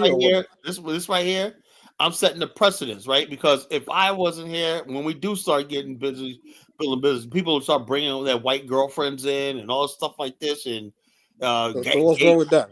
Bringing their white boy. Does that sabotage your plan? Hold on, 1 second, guys. 1 second. Kyler, bro, man said he'll show you. Hold on, I'm talking. My fault. Oh, the Pookie guy. I don't want to see your hand. Just put your face on camera, or I'm deleting you permanently. That's bro, man. That's bro, man. He just. You just want to prove that he's black. I'm not letting nobody up here that does not show me their face. So you put your hand up there. I can't see what it is. So you do it again. See, I'm not playing with people. You know. Come on, bro, man. Just show your face for a split second. Show your face, bro. Me took Colin no block. I'm not freaking do like this. I'm not playing. You know. That's the rules I set. You know. I even did the honey flower. I did even the honey flower. I said, I want to see your face. You know? Yeah, and you told us how beautiful she was 5 days in a row. Yeah, she's fucking smoking hot. I ain't gonna lie, man. I don't know what Lewis. Oh man, Lewis, man, that girl's fucking beautiful, man. Give it to her, you know. We get it. Beautiful, man. You know, she's hot, man. She's hot. It's like he's okay. We get it, Colin. Eritrean or something. I don't know. She's beautiful. Okay, we get it. Done for me, but Collar, man. Honeyflower picture look like a good mid 6 or 7. 6 or 5. Well, I don't know. I'm looking at her video. I saw her face. She looks like a fucking model, you know? Oh man. My God, Collar. Oh I like man. so if you guys can't get her, you're jealous, whatever, say it, man. But We're not jealous. give it to And Kwame, she gonna come for you next time she's on the show. She's probably gonna watch this. The girl is good looking, man. You know, girl's pretty. You know, very pretty. Collar, she it's West African girls that look better than her, Collar. Nah, Girl, you got it. No comment. I ain't gonna say nothing. You gotta give it those. So Carlo, when you get Afghanistan, are you gonna do business with white people, or you just gonna be? Mike, you understand something? Mike, you understand something? The key word: business. This is not business right here. This is personal. This is family. This is discussion. You know. Of course, I do business with white people every day. I got business partners that are white. You know? Do they know you? Come on, Carla. Bro, man is really talking spicy in the comments. Look. This is how I am, right? If somebody got a problem with what I do, then that's just their problem. Okay, are you gonna give visa to white people to visit your country? Or? Well, I look. Bottom line is, Mike, you ask me stupid questions. You know, it's not stupid questions. I don't have. I'm just asking. Like, would you give visa to white people to visit your country? Look, Mike, you cannot reject somebody for a visa based on their freaking race. That's against international law. People do that. Countries can do that. Yeah. Look, I could not reject. Every country have their policy. Listen what I'm saying when I'm talking. Don't talk. Don't talk over me. Nobody knows when you're talking. You asked a serious question, right? I could not friggin' reject somebody based solely on my race, even if I wanted to. Now I thought about it, yeah, but even I know the fact of the matter that would not hold weight as far as like international treaty and everything like that. Plus, you got a host country that you're dealing with. So the next question is: when you do give them visa to your country, would you allow them to date your people? You cannot restrict what somebody does. Okay, so Afghanistan, all I could do is gonna be a lot of jungle fever going on. Hold on. If all I could do is teach black people to love themselves, right? Like Black America, one time, 99.999% of us married black. They didn't date white. Black men didn't let their daughters date white. That's the reason why black men want integration. In Afghanistan. Hold up. Integration was forced on us, right? Black America always was like nationalism. Wait. Integration was forced. Integration was imposed upon us. Black America was actually building communities in America. So what was Washington Monument about when people was marching against? Hold on. First of all, that was organized by the communists.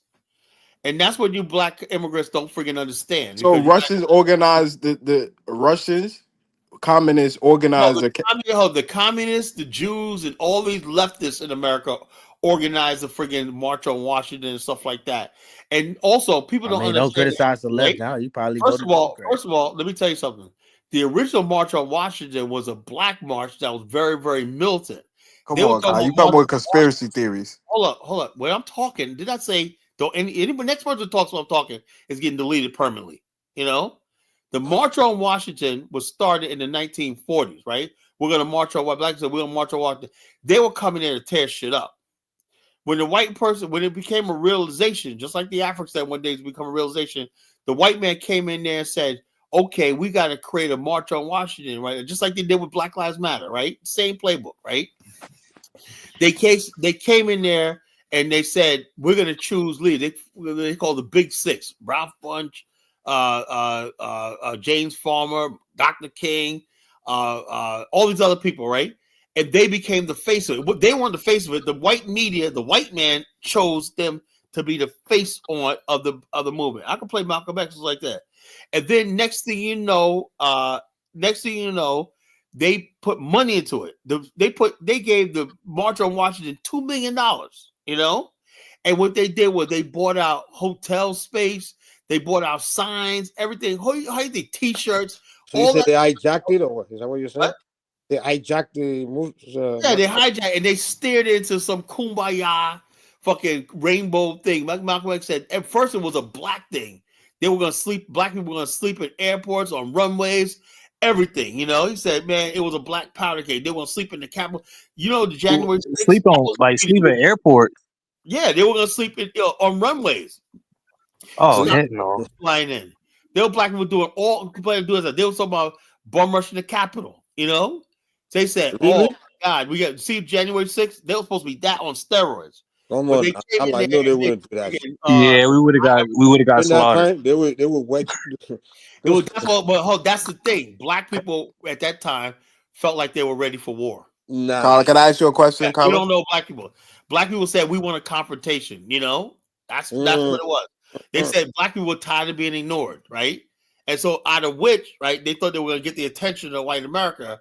And what happened was they did get the attention, but the white people came in there and hijacked that movement. You know, Carla. You know what I think about when I. Carla, can I ask you a question?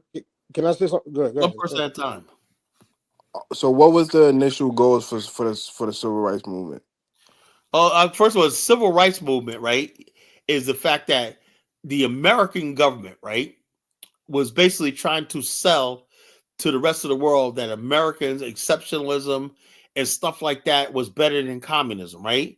And America was having a tough battle with communism because most countries of people of color were adopting communism and Marxism over capitalism in the free world, as they call it, right? So therefore, one of the arguments the communists did against America was use the black people in America's plight as evidence against them. So civil rights is going to happen regardless, right? What was the plight? The plight was the fact that black people were living in conditions that not in the mainstream of society. There was still black people getting lynched in the country and discriminated, racism and stuff like that. You know, the tree had a Detroit riot in 1945 and whatnot with hundreds of black people killed and whatnot. So you had all these racial tensions in America. Ghettos were exploding and whatnot. And so they basically... I think what was really happening when I speak a lot of elders and actually read is that places where a lot of this ethnic clashing, racial clashing was going on was like border territories. Now I'm talking about border territories where blacks. What are you talking about? Hold on. Like, okay, for example, today in America, right? Even if you travel across the South and places like that, you will have there's three different kind of places. There's places where just predominantly blacks, whites don't. You're not even gonna see white people. If you're gonna see, maybe you see other minorities. White, if you see white, it'll be the minority. So as a black, you don't feel threatened. And then they have other communities where it's kind of like, you just across. It's like the blacks and white are so next to each other. So that's when they now double cross each other's neighborhood, and that's where even to today is where we see a lot of these clashes where the white don't want you to cross into their neighborhood, and so back then that's where these things were really taking place. Carla, I'm trying to understand what separated 1940 and the 1960 as far as the goals. Like you said, first of all, in the 1940s, most black people didn't give a shit about America. You know, that's the difference. In America, look, the whole idea of us integrating and becoming America is very new. Before, black people lived in their own communities, their own world, and whatnot, and they didn't we didn't give America was something that we knew we were here, a part of. At one time, when you basically was a patriot, you will see it in Black America as like a fool when that because no one like that. Carla, you know what I think about those civil rights activists, those guys that came out to start leading those movements? I think they made a mistake, to be honest. In my opinion, it was a big mistake. They shouldn't have done what they did. So what was the aim of the goals in the 40s versus the 60s? I'm trying to see. You said that the small hats and these other groups came in. Well, I'm not saying anything was malicious, but do you want me to tell you why I said what I said? What I'm saying is a lot of people remember something. There was a lot of discrimination against Jews and homosexuals in this country, right? And also there were basically discrimination against American society, right? What to change the people who live the Hollywood lifestyle, the loose lifestyle. Remember, sometimes at that time in the 60s, right? Somebody like Frank Sinatra was considered scandalous, you know. Mae West, all these other people were considered scandalous. A lot of these people want to basically break that conservative hold over America, right? And so therefore they joined into the civil rights movement, you know. The Rat Pack with D. Martin. I'll be honest with you. That movement. It was just a rising black middle class. They wanted to move into. They were making money. They started making money, and they wanted to access white people's luxury. Yeah, That's what all that stuff was really all about. That's part of it because too. the real poor black people, they were in their neighborhood, their fellow blacks. They didn't really care about going to white people. Yeah, the black, the black those blacks that were making money, they started the Martin Luther King class. The black middle class, Mark. Let me say this: the black and middle upper class, they were making money. They wanted to move in white people. They wanted access to the American dream and everything like that. But the cost was, they said, I'm gonna show you. They were doing it for themselves. They were not doing it. They were out for themselves. They were not about the people. Yeah, they were not about their race. They were making money and they wanted to access white man's luxury things and other things. Right. And so Khaled, basically, black people wanted to integrate. No, black people. Nah. I don't think a black person didn't really like a white person back then. So you saying like it was the upper class that wanted to integrate? Yeah, it's the upper class. They start making some money. It's kind of like today when you start making money. You want to go live in a against the black revolution. Yeah. They're not a part of the black revolution. They're used against the black revolution. When Martin Luther King failed to desegregate Albany, Georgia, the civil rights struggle in America reached its low point. King became bankrupt almost as a leader. Plus, even financially, the Southern Christian Leadership Conference was in financial trouble. Plus, it was in trouble, period, with the people when they failed to desegregate Albany, Georgia. Other Negro civil rights leaders of so-called national stature became fallen idols. As they became fallen idols, began to lose their prestige and influence, local Negro leaders began to stir up the masses. In Cambridge, Maryland, Gloria Richardson. In Danville, Virginia, and other parts of the country, local leaders began to stir up our people at the grassroots level. This was never done by these Negroes whom you recognize of national stature. They controlled you, but they never incited you or excited you. They controlled you, they contained you. They kept you on the plantation. As soon as King failed in Birmingham, Negroes took to the streets. King got out and went out to California to a big rally and raised about, I don't know how many thousands of dollars. Come to Detroit and had a march and raised some more thousands of dollars. And recall, right after that, Wilkins attacked King, accused King and the Corps of starting trouble everywhere and then making the NAACP get him out of jail and spend a lot of money. And then he accused King and Corps of raising all the money and not paying it back. This happened. I got it in documented evidence in the newspaper. Roy started attacking King, and King started attacking Roy, and farmers started attacking both of them. And as these Negroes of national stature begin to attack each other, they begin to lose their control of the Negro masses. And Negroes was out there in the streets. They was talking about, we're going to march on Washington. By the way, and right at that time, Birmingham had exploded, and the Negroes in Birmingham, remember, they also exploded. They began to stab the crackers in the back and bust them upside the head. Yes, they did. That's when Kennedy sent in the troops down in Birmingham. So, and right after that, Kennedy got on the television and said, this is a moral issue. That's when he said he's going to put out a civil rights bill. And when he mentioned civil rights bill and the Southern crackers started talking about they were going to boycott it or filibuster it, then the Negroes started talking about what? We're going to march on Washington, march on the Senate, march on the White House, march on the Congress, and tie it up, bring it to a halt. Don't let the government proceed. They even said they was going to go out to the airport and lay down on the runway and don't let no airplanes land. I'm telling you what they said. That was revolution. That was revolution. That was the black revolution. It was the grassroots out there in the street. Scared the white man to death. Scared the white power structure in Washington, D.C. to death. I was there. When they found out that this black steamroller was going to come down on the Capitol, they called in Wilkins. They called in Randolph. They called in these national Negro leaders that you respect and told them, call it off.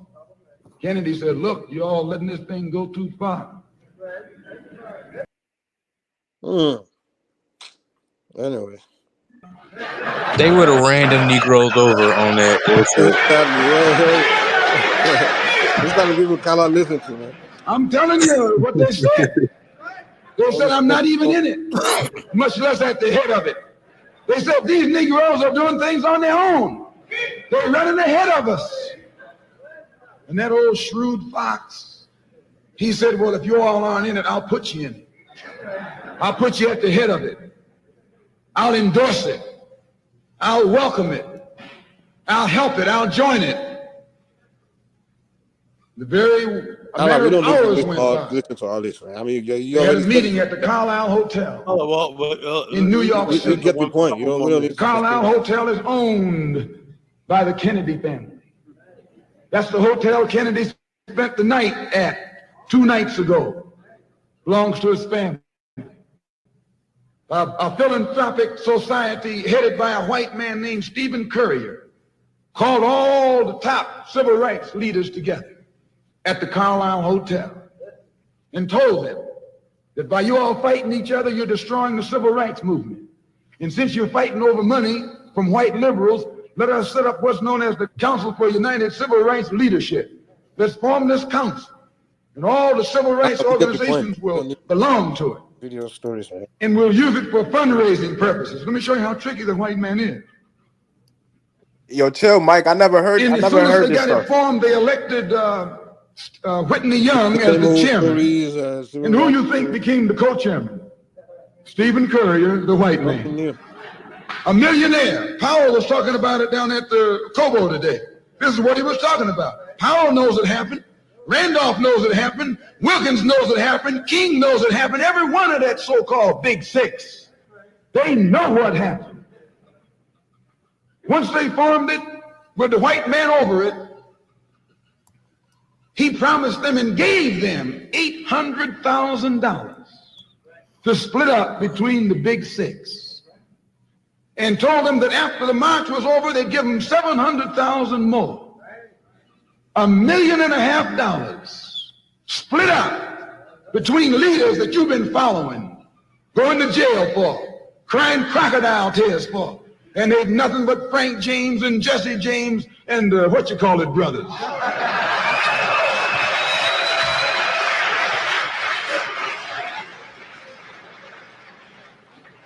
Soon as they got the setup organized, the white men made available to them top public relations experts, opened the news media across the country at their disposal, and then they began to project these Big Six as the leaders of the march.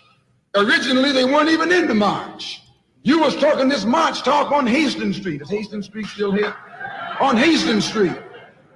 You was talking the march talk on Lenox Avenue, and down on Fillmore Street, and Central Avenue, and 42nd Street, and 63rd Street. That's where the march talk was being talked. But the white man put the Big Six ahead of it, made them the march. They became the march. They took it over. And the first move they made after they took it over, they invited Walter Reuther, a white man.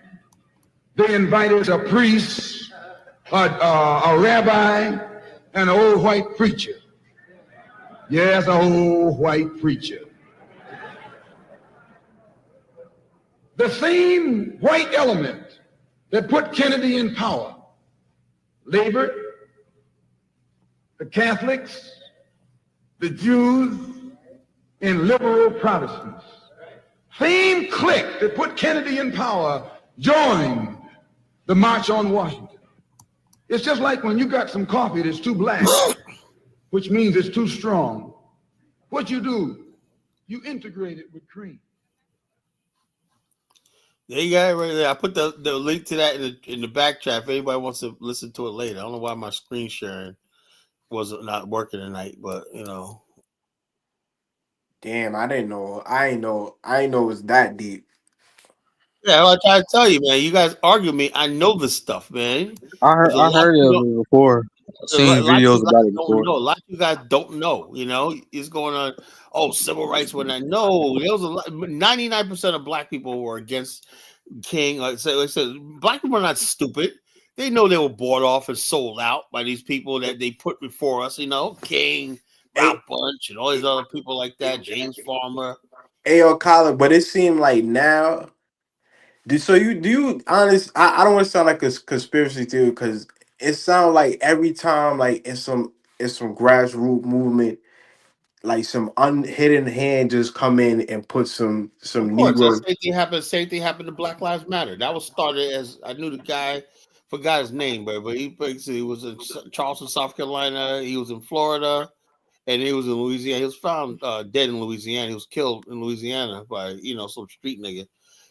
But the bottom line is this: and my boy Shaquem, he's an activist in Charleston. He built a school in Charleston, right? I donated to in his name. I forgot his name though. Forgot my boy Shaquem. Down there in Charleston. He's an community activist. But anyway, basically, dudes like that started Black Lives Matter. It was hijacked by same group, white liberals, and all these other people, and everything like that. They make it their own. So I don't know what to tell you. The only thing they can't hijack is a real Black nationalist movement. That's the only thing they can't hijack. I think They would look. My platform. If I let whites on here and stuff like that, they will hijack this too. They'll steer me into fucking MAGA land and shit. Yeah, Collar. But I don't want to sound like a conspiracy theory. I really think Dane Calloway and Tariq Nasheed is being financed by some hidden white people. I wouldn't I doubt it. I don't I don't I just think they just doing it because they know they can get money out of black people. That's all. Yo, not the reason why I say that, Steve, because like in the 2010s coming up now, like when Trump was coming into office, it kind of brought black people together and we started looking at options like, yo, you know what? America's clearly not ours. Yeah, Maybe we need to get out the country, right? and the Maybe we whole need buy to back the block thing and all yeah, that. and then Buy Diddy start black and talking all that stuff about, yo, like we that. need All a that stuff like that. People talk about basically extending the buy black to Africa and stuff like that. Like yes. Honda going around, everybody was African centered and whatnot.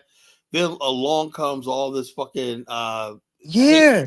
African side, and then the Black America reacts with the ADOS FBA side. Yo, Kala, can you remember, right? Like in the early 2010s coming up till now, like a lot of black Americans was deeply going into the African roots and saying, you know what? I know everybody was into African said stuff like that. That's why I'm here.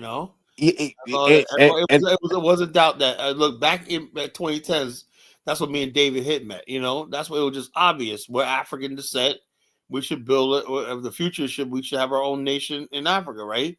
I had no idea somebody was gonna come up a decade later talking about no, we never came from Africa. I said because I thought, man, there's no way you can say because we have all these master teachers, everything like that. yes, Kala, remember this, right? When the so-called quote unquote Hotep thing was in full effect, like the church, even you had major churches and rabbis, they wanted to debate the Pan-Africans, like like nah, the churches is going empty. A lot of black people on the shea butter scholarship, they on this Pan-African wave. Then Trump kind of amplified like, whoa, this MAGA movement, this white nationalist movement is on the rise. Then all of a sudden, you get the Dane Calloway and Tariq Nasheed, and now it kind of set black people back. I think it set black people back to the 1800s to keep it real. Yeah, so like I said, it's fucked up. Really fucked up. It says someone is behind Zesty, Nasheed, and Dane. Any movement that divides black people on a large scale. Hey, yeah, there's always a hidden hand of mass confusion. Nah, it's the money is what divides black people. But he goes out of his way. It's not necessary every day to do a video. He did one video I saw the other. I don't watch his stuff, but I unsubscribed from him. He goes, it says tether, was it tether fatigue? Yo, Well, he did. Steve, He you got did it. Then the Tariq Nasheed did say that you can get a bag for talking bad about black immigrants. He did say that. yeah, that's what I'm trying to say. It got to be some monetary gain. And yo, Tariq Nasheed talk about Africans in the Caribbean more than anything for the Yeah, last that's true. 6 years. That's all he talk about. And we already know about Yvette Carnell was, funded or was a part of some program, some white nationalist group. So Well, these white people, Yeah, they invite you in. They're trying to make sure America stays majority white. This is what they do. They'll listen to something I say, right? They'll say, okay, I listen to a guy Collar, right? He says stuff like, when I say things like render to Caesar that which is Caesar's, right? I say, okay, I'm not going to fight the white man for America no more, right? I acknowledge that, right? But at the same time, right, I'm saying that the white man, Donald Trump, has no right in Africa. He has no right in the Congo. He has no right and all stuff like that. I said, what's America is his. I can't do nothing about that. They control the land, whatever like that. White people take that as I've given up. But at the same time, right, we have a black people that have been here for 400 years, right? And I want to see still, even in Afghanistan, before that, I want to see my communities start rising up. I want to see black communities rise up. I want to see us take back our communities, take from the criminals, and violate them, and the poverty and stuff like that, and neglect and the self-hate. I want to see black culture. I want to see us going back to the 90s, like where we had UPN TV sitcoms, where it was Black Life in America. You had LL Cool J In the House. You had all these movies, Jamie Foxx Show. You had all these TV shows, Family Matters, Fresh Prince of Bel-Air, and whatnot. There was a black life, a thriving black life in America. Our life wasn't centered around just white people. We had our own family connections. We had our own hierarchy and everything like that, in Black America. Now they've taken that away, right? Where, there's a blurred line. We say you go up to somebody and you don't even want to say, hey, my sister, because she might tell you, I ain't your sister. I'm a Hebrew Israelite, Cherokee, Navajo, whatever. You don't know what the fuck you're gonna I mean, people still talk like that down south. Well, North Carolina. And But Steve, you gotta admit the Tariq Nasheed Ados movement. Cause I'm gonna keep it real. I never even heard of Yvette Carnell prior to Ados. I didn't hear none of this stuff until like 3 years ago. Exactly. And now if you go on Twitter, that's all you see is black people. I mean, I'm an FBA. I'm an Aboriginal. Twitter is an echo chamber of ignorant black people, no matter where they from. It's what it seems like. But what I'm trying to say, majority of the black Americans now, they identify as FBA. I'm not African. I'm an indigenous. On Twitter. But it's kind of starting to manifest in a different councils and different community. I'm gonna tell you something, right? It was on Lady Boulet's channel. I read the comment. If they said if the FBAs were serious about delineation, they would have I forgot what oh man, I don't know what it is. It was something that like only 30 letters or 30 letters were sent in to some place about actual delineation. That's why I said it's not really real. If they were really serious about it, they'll take the steps, they'll take the steps to actually separate. The delineation presupposes that Black America love themselves enough to other somebody else. Now, white people, they can delineate because they feel like they got everything. They say, we're the most beautiful race. We got the money, the power, everything. So we could delineate. Them Swedish women do look good, though. I can't lie. What? Them Swedish women do look good. I can't lie. Come on. The bottom line is this, but black people are so insecure with their looks, whatever like that, so it's like black people for the most part are poor, and everything about us says that we're on the losing side of everything. So how can you got it. No, let me say this. The thing is, they look for somebody else who's losing more, and a lot of FBAs want to project like they're winning over Africans, Yes, Colin, preach. Yeah, I'm serious. That's all it is. They said they gotta look for somebody they can look down on, Didn't I say that like a few streams ago? It's just somebody they can punch down on or whatnot. Yeah, and when Africans and Caribbeans punch back, they don't like that shit, No, well, Africans don't do too much punching back, but the Caribbeans did. As far as like physical, now Africans are punching back because they ain't taking it no more. They ain't taking even the Africans, they kind of like, we gotta punch back because Africans. I'm gonna keep it real. Africans kind of look at Black Americans as the the benchmark or the zenith for Black people. Are you sure about that? Yeah, they do. Yeah, they do. They I do. don't know, They do. man. They all say, look. Every like kid will tell you when they was growing up, they listened to Jet Magazine, Beauty of the Week, and whatnot. All out icons, from Vanessa Williams to freaking Pam Grier to fucking Jane Kennedy and whatnot. That's what they had. We were we black women in America were the sex symbols and standard. Black America was always a standard of Yo, what's cool, what's beautiful. Steve, let me make an example. Right when I was, Uh-huh. I came to New York when I was 7. Okay. Right, and Tupac, like even though Biggie is Jamaican, Tupac was damn near like Jesus Christ in Jamaica. Like Tupac was the epitome of gangsterism.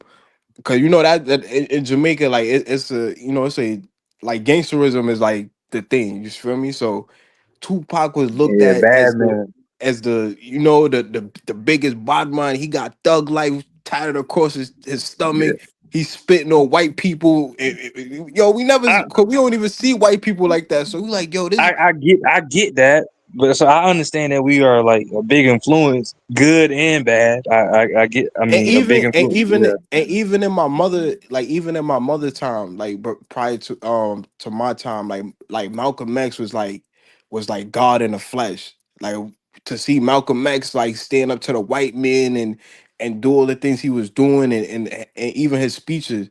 We thought nobody could reach Malcolm X. We thought he was like unreachable. So you get what I'm trying to say? Now it seemed like these people now it's like, yo, you even put anything about Caribbeans or anything, yo, see, we gotta delineate. You got people trying to rewrite history. People are literally saying Cool Herc ain't do nothing for hip hop. I DJ disagree Red with that. Alert. I disagree with that. This person, they came here and they just copied us, and now they trying to take credit for what we accomplished. Cool Cork did say that basically, even though I believe he's like the father of this stuff, he says my music, everything I got, the instruments, everything like that, was not Jamaican, it was Black American. That's what he Yeah, said. yeah. No, But Kyla, it nobody. was a group of black youth from all over the Caribbean and Black Americans that came together and they created hip hop. Yeah, Yeah, but hip Kyla, hop, nobody's denying that. hip hop is unique to the Bronx in America, right? Like just Yeah. like reggae is unique to the islands, Yeah, Right. Kyla, nobody's denying that. People are literally saying James Brown is the founder of hip hop now. No. He was You want to know influenced. something crazy, right? I be seeing some of these FBA speaking of music. They'll say, "Man, we Black Americans, we don't listen to regular music." And I was like, "That's cat," because I'm living in North Carolina, right? When you in a black neighborhood, you easily hear hip hop, new or old school, new R&B, old R&B, gospel, or you hear reggae music. Reggae, hip hop, soul, R&B was all black music. We all listened to it all. Exactly. That's how I hear reggae too in Black American communities in North Carolina. I also starting to hear Afrobeat. Bro, people are talking about hip hop started in the 1920s, bro. That's what it came down. That's how far it has. Shout out to Cool Herc too. He just opened up a hip hop museum and for $8 million too, a real museum. Yeah, let's say even though you may say it's an African music form, the question is who is actually African American? Because when you're in New York, whether you came from the islands or you came from the South, whatnot, once you live like one generation in New York, you're pretty much more of a New Yorker than you anything else. Yeah, I think That's what would true. make New York unique, like, because if you're a Jamaican from Barbados, Haitian, or from Virginia or North Like what you Carolina, call, out, like what you call a lot of hip hop heads, like Slick Rick is from the islands, yeah, it's Right, like but Rick we is never Slick Rick. we just well down south. My parents and them just thought all of them were Black Americans. A lot of Trinidad niggas it was a hip hop back in the days. A lot of dudes from Trinidad, Panama. Like I hung out with a lot of Panamanians growing up, So all that stuff, like it's all the black culture, Like I asked my parents because it's my parents' era when like hip hop came out, and I asked them, I was like, "Did you know such and such was from Barbados?" Like, I ain't know that. I thought they were Black American. Like, nah, this person from Barbados. This person was Jamaica. Like Heavy D, right? Uptown Records, right? That's as soul as you can get, right? Heavy D was Jamaican descent, Same thing with Slick Rick. Slick Rick was from England, you know. Yep. So his idea that I don't even know what Kumo D. Kumo D could have been from the islands for all we know, you know. Yeah, so like that, you know. So like I said, I look at these people like this. If no one cared about that shit back in the days, you know. Yeah, but the new thing is those people they just cosplay black. I'm like, what is like? How could If you're from New York, you're from New York, man. You know, you ain't cosplaying black. You just cosplay in New York, because not all black people back in the days listen. Most black people didn't even listen to hip hop back then. We were listening to things like the Gap Band, you know, R&B, Rick James, whatnot. You know, that was big, like Michael Jackson.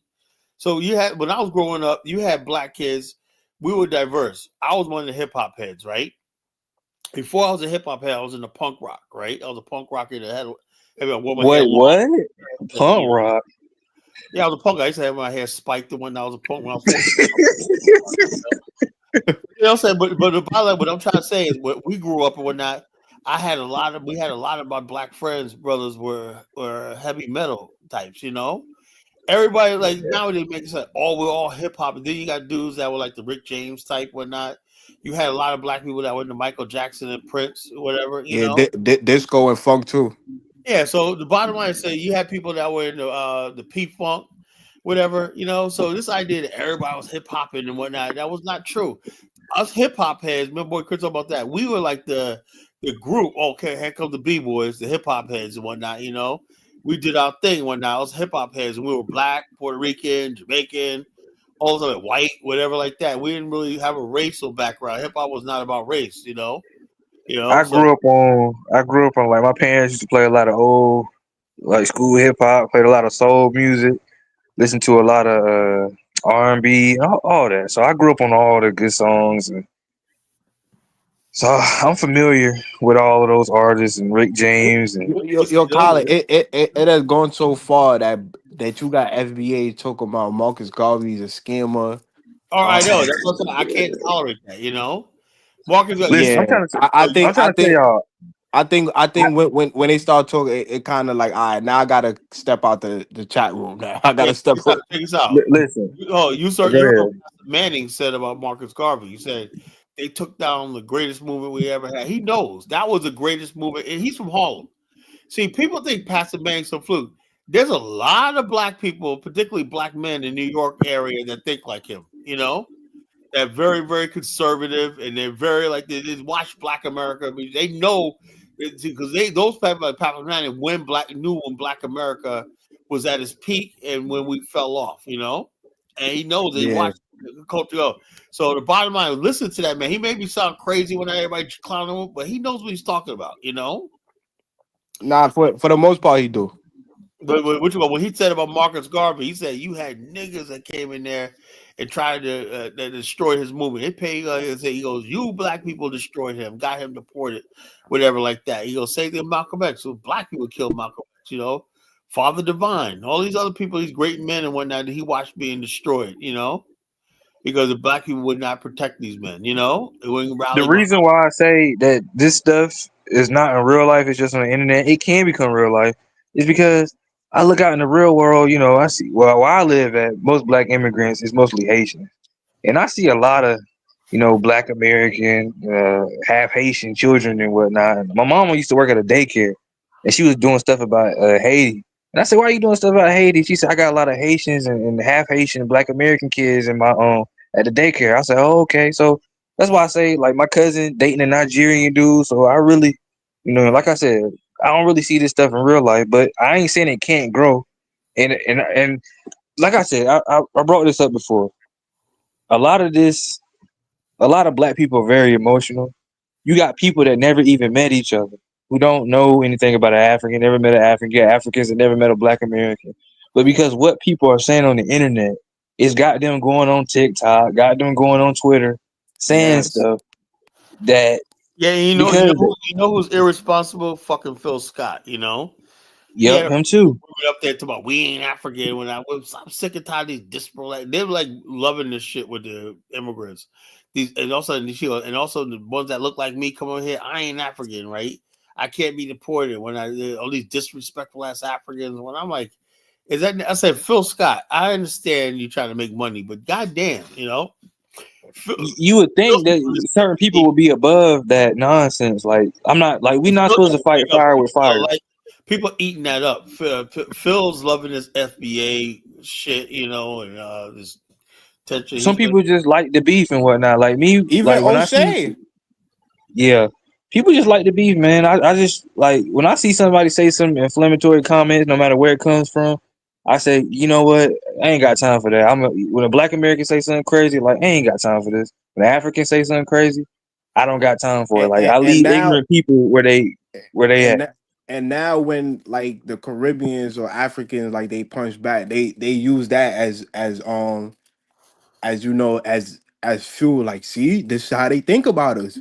Look, Exactly. That's why I don't understand. Like this is why I'm so gonna it's go out to Africans and the Caribbeans. essentially the goal to Why do me. y'all keep calling on to Tariq show? Like we know Tariq is a grifter. We understand that Tariq is an agent. So why do you keep giving him attention? You know why those Steve? Because Tariq Mm-hmm. Nasheed built his whole audience off of Africans. So now that he made his grift, they kind of confused. Like Tariq, you just made a Haitian movie. You just made Hidden Colors talking about Right. Africa. I agree with that. And we help support your organizations and different things. So now it's like it's kind of crazy. Most of the people that tap into Tariq's show, it's not like they just randomly got on. Like, nah, they probably been following Tariq for years and just what I'm saying. And Right, I got you. And I can't stand some of those Africans and Caribbeans that be like in the comments, "Oh, Tariq, I'm an African or I'm a Caribbean, but I support FBA 100%." I'm like, please stop. Don't. Why would you support somebody that's like Benzene folks? It don't make sense to me. Look, I got a fucking dudes from fucking Zambia talking about their ADOS, right? Seriously, play the logic, right? They listen to Dane Calloway say we were already here, and that the Olmecs. I had my boy Mapupe, right? He basically is like, "Oh, the Olmecs are Africans and whatnot," and also he was like, "I was talking about the Africans coming from the Congo migrating through Argentina up there like that." Well, Africans, that's their natural homeland. We were here before what I said, yo, dude, man, you're from the Hold Congo. on. Solomon said they are pushing Africans into the white community. Well, Africans are already in the white community. What you talking about? Nah. Yeah, more and more Africans are moving into the white community. I don't blame them, man. Like, fuck them. They been in the white community. I don't know what y'all talking about. I think the largest Nigerian community in Houston, I think is particularly around like African American community. Even where I'm at in Jamaica, Queens, like Jamaica, Queens is kind of like a blended community of Black Americans, African, and Caribbeans. Oh well. I was saying my boy with Poopway. What I was saying was basically a lot of Africans are now saying that not only that their ancestors were stolen, that gives them a right to come to America, right? Because they said their ancestors built America, Black America, and then they said that their ancestors were already here before the white man. Also white man. Oh man. So it's just nuts, man. That's how this FBA, we were already here, wobble shit is now. Look at Lewis, man. Nigga, Lewis. Look at Lewis. Lewis, you want to know how I knew what that? the got to do with fucking the Middle East and whatnot? This is like You want to know how I knew that what's dude name Dane Calloway was a grifter, right? It was a guy that used to go on Kaiser's channel. He was a Somalian. He told us that if you go to one of Dane Calloway's videos, it was a live stream or something, but he told us that Dane Calloway paid him to say that African Americans are not really from Africa. They was already here and whatnot. And he said that like Dane Calloway paid him to go out there and say that on his show and whatnot. And I looked it up. It was the same dude and whatnot. And I said, that's crazy. I said, Dane Calloway don't believe what he's saying. If you really believe what he was saying, you wouldn't pay nobody to put out false information like that to lie. Dane Calloway is this: when you tell somebody a lie or not, a delusional lie, what you're doing is fucking up and they start believing it, you're fucking up their brain. I tell you the story about this one guy, right? I tell the story all the time. When I was like, 26, right? I worked at a steakhouse called Daryl's. I started as a dishwasher, right? Well, anyway, the line cooks were on one side. We were below the line cooks, right? brothers, man, they used to treat us like shit. Where anyway, those older guys started working there. Now this brother was real tall, thin, 6-pack abs, man, that perfect body, and he had a big ass, you know. But I'm saying like this: this brother was basically 48 fucking years old. You know, 48 years old, right? Anyway, the dude was subconscious about it because we knew his real age, right? But he would always say that he was like 35, whatever. He believed it, right? Get this. Let's see. That was 1997, right? 96, 97, right? Okay. How many years later is 2000? 4 years, right? Yeah, 4 years. Okay, 4 years later, I remember it was just 4 years later. Shit. That was a long time, man. I seen him in a fucking Home Depot or Lowe's, right? And he was doing construction. And he looked like he aged really fucking bad, you know? And then he was like, "Oh, yeah, I work with Jesus." Like, "Oh, yeah, man." He goes, "Yeah, man, I graduated high school just 2 years ago." The dude has completely lost his mind. He must be on drugs, Kyler. No, the dude was, you know, when somebody is real subconscious of age, a lot of times people do that. They'll basically, like, if somebody has say that they're denial is about to turn 40, and they basically say, "No, I'm not 40, I'm actually 22," and they go around telling people that, and then they start believing it and just start living like it, you'll end up losing your mind. You know, Kyler, you got people. Same thing what happens when black people tell themselves they're Native American. Eventually, they'll lose their mind. Shout out to Mafia Warrior Clan. Yeah, shout out to Mossy Warrior Clan and Sean and Maru and the whole YK the Truth.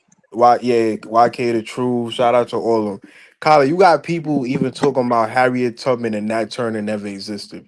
That's how bad it got. Yeah, so the bottom line is when you believe that stuff like that, you're gonna retard people's mind. You know, you're gonna Kyler, people like that would be arrested. You know, Kyler, I brought up something about the Smithsonian, right?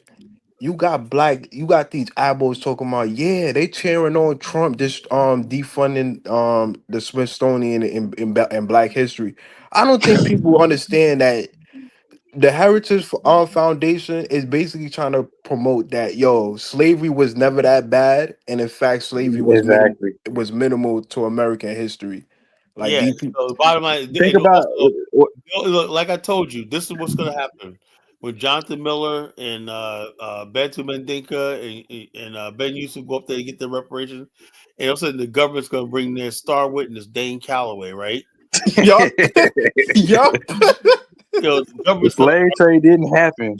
You say it didn't happen, right? And we're gonna call our star witness Dane Calloway. You know, Yeah. and you're like, wham, case dismissed. You know, and you know what else they gonna hit him over the head? Well, you said you've been here. You said you're a Native American. You said your roots came from America. Exactly. So what Africans we transported from the western shores of Africa if you always been here? and these guys on one hand they're already here. The next thing you know, they're talking about a reparations check. You want to know the craziest one though is the slave trade happened in reverse. See, the reason why some Africans look like us is because they are people that got shipped over there. I said, what? Dane Calloway thing is the only boats that we know about is the ones that went to Liberia. Yo, he's trying to say. Remember that place Africa Town in friggin' he went down there to try to discredit that. You know, Alabama.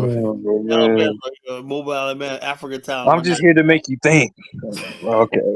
What he said about Africa Town? I didn't see that one. He tried to go down there and say, "See, if you look at this, whatever how bullshit he does and whatnot, you know." He tried to discredit it, you know. Oh no, you got Adama on. What the hell did I do to deserve this? Whatnot, you know. Well, let me get him on. You know, let me get him. He gonna like I know this is always all the failed rapper. Damn, he got. Hey, Kala, what's up? Yeah, what's up? What's up, Kala?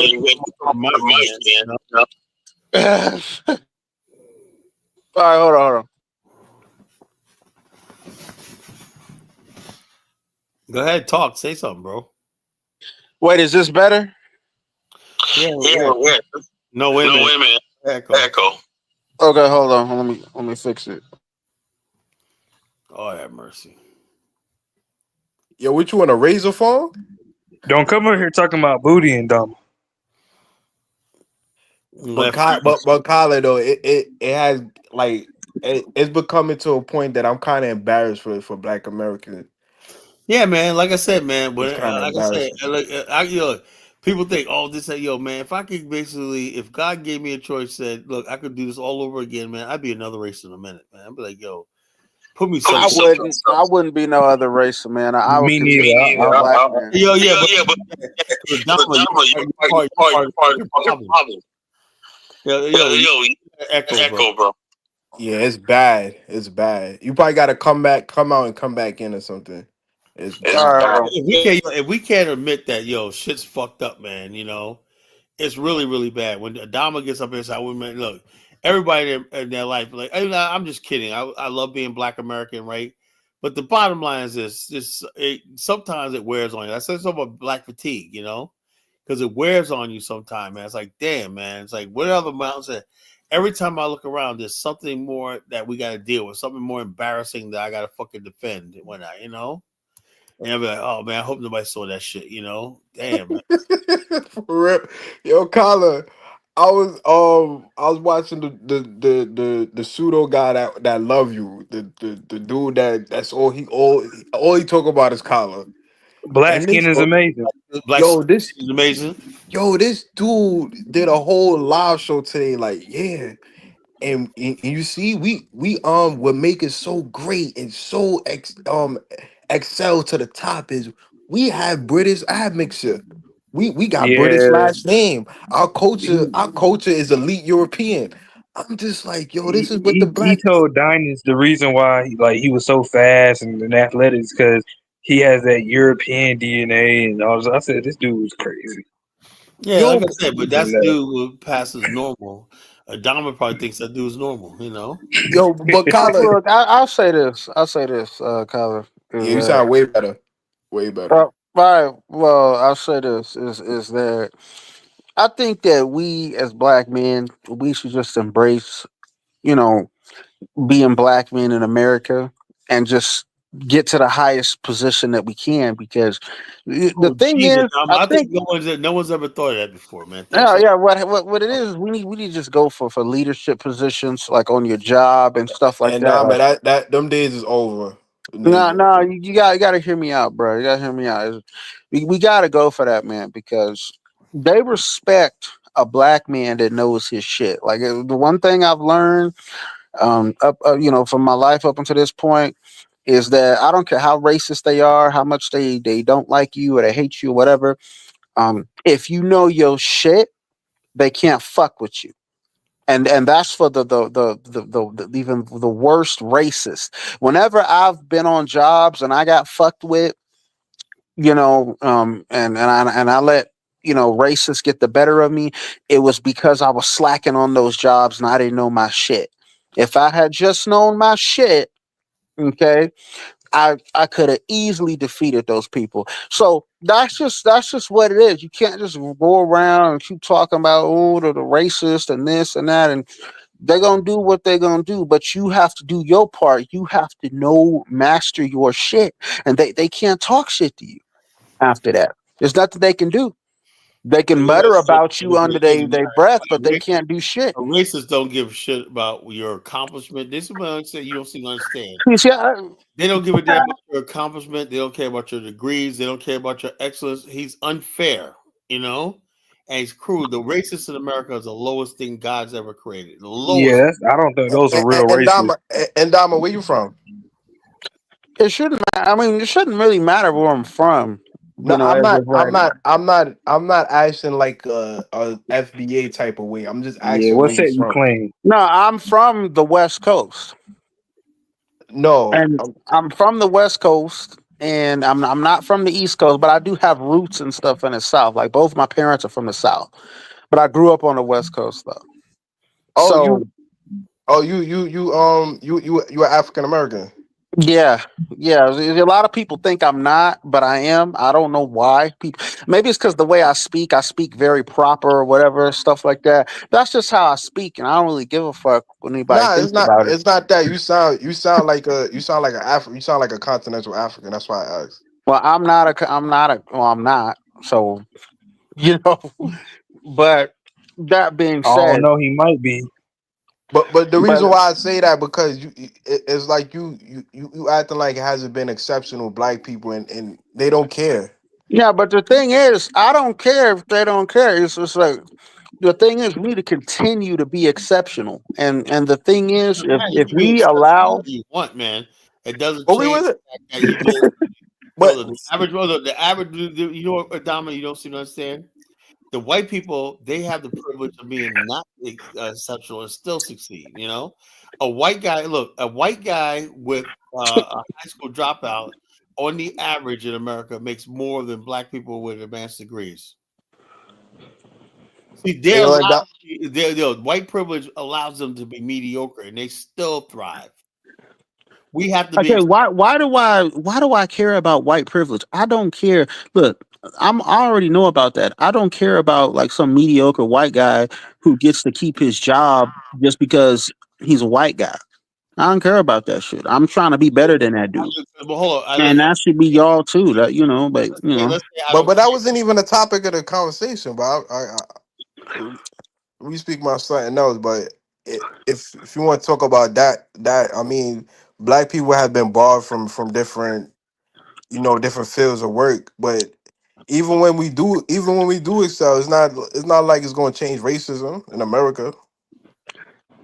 See, that's the thing. Your whole world revolves around racism. My world doesn't revolve around racism. My world revolves around achieving my highest potential. I don't care about racism. That's what my world revolves around. I don't care how racist. In fact, the fact you see, racist, and I know this sounds weird, but deep down, like racist, they kind of want black people to prove them wrong. They kind of it's like when you do prove them wrong, and you know what I mean. You show Basically, you show how Man, superior you man, are. if they Then want they to stop fucking with you. if they want Then to racism will bother you no matter what. You know, they don't care. yo, and Dominic, if they wanted black people to prove them wrong, they wouldn't be in Africa trying to undermine Africa. They no, wouldn't be. we've proven them wrong They time. would. And see, that's They, the they, thing about they Africa wouldn't is have that look. COINTELPRO. They wouldn't have COINTELPRO. And They see, would. and I'll say this: COINTELPRO is over. That shit was in the '60s.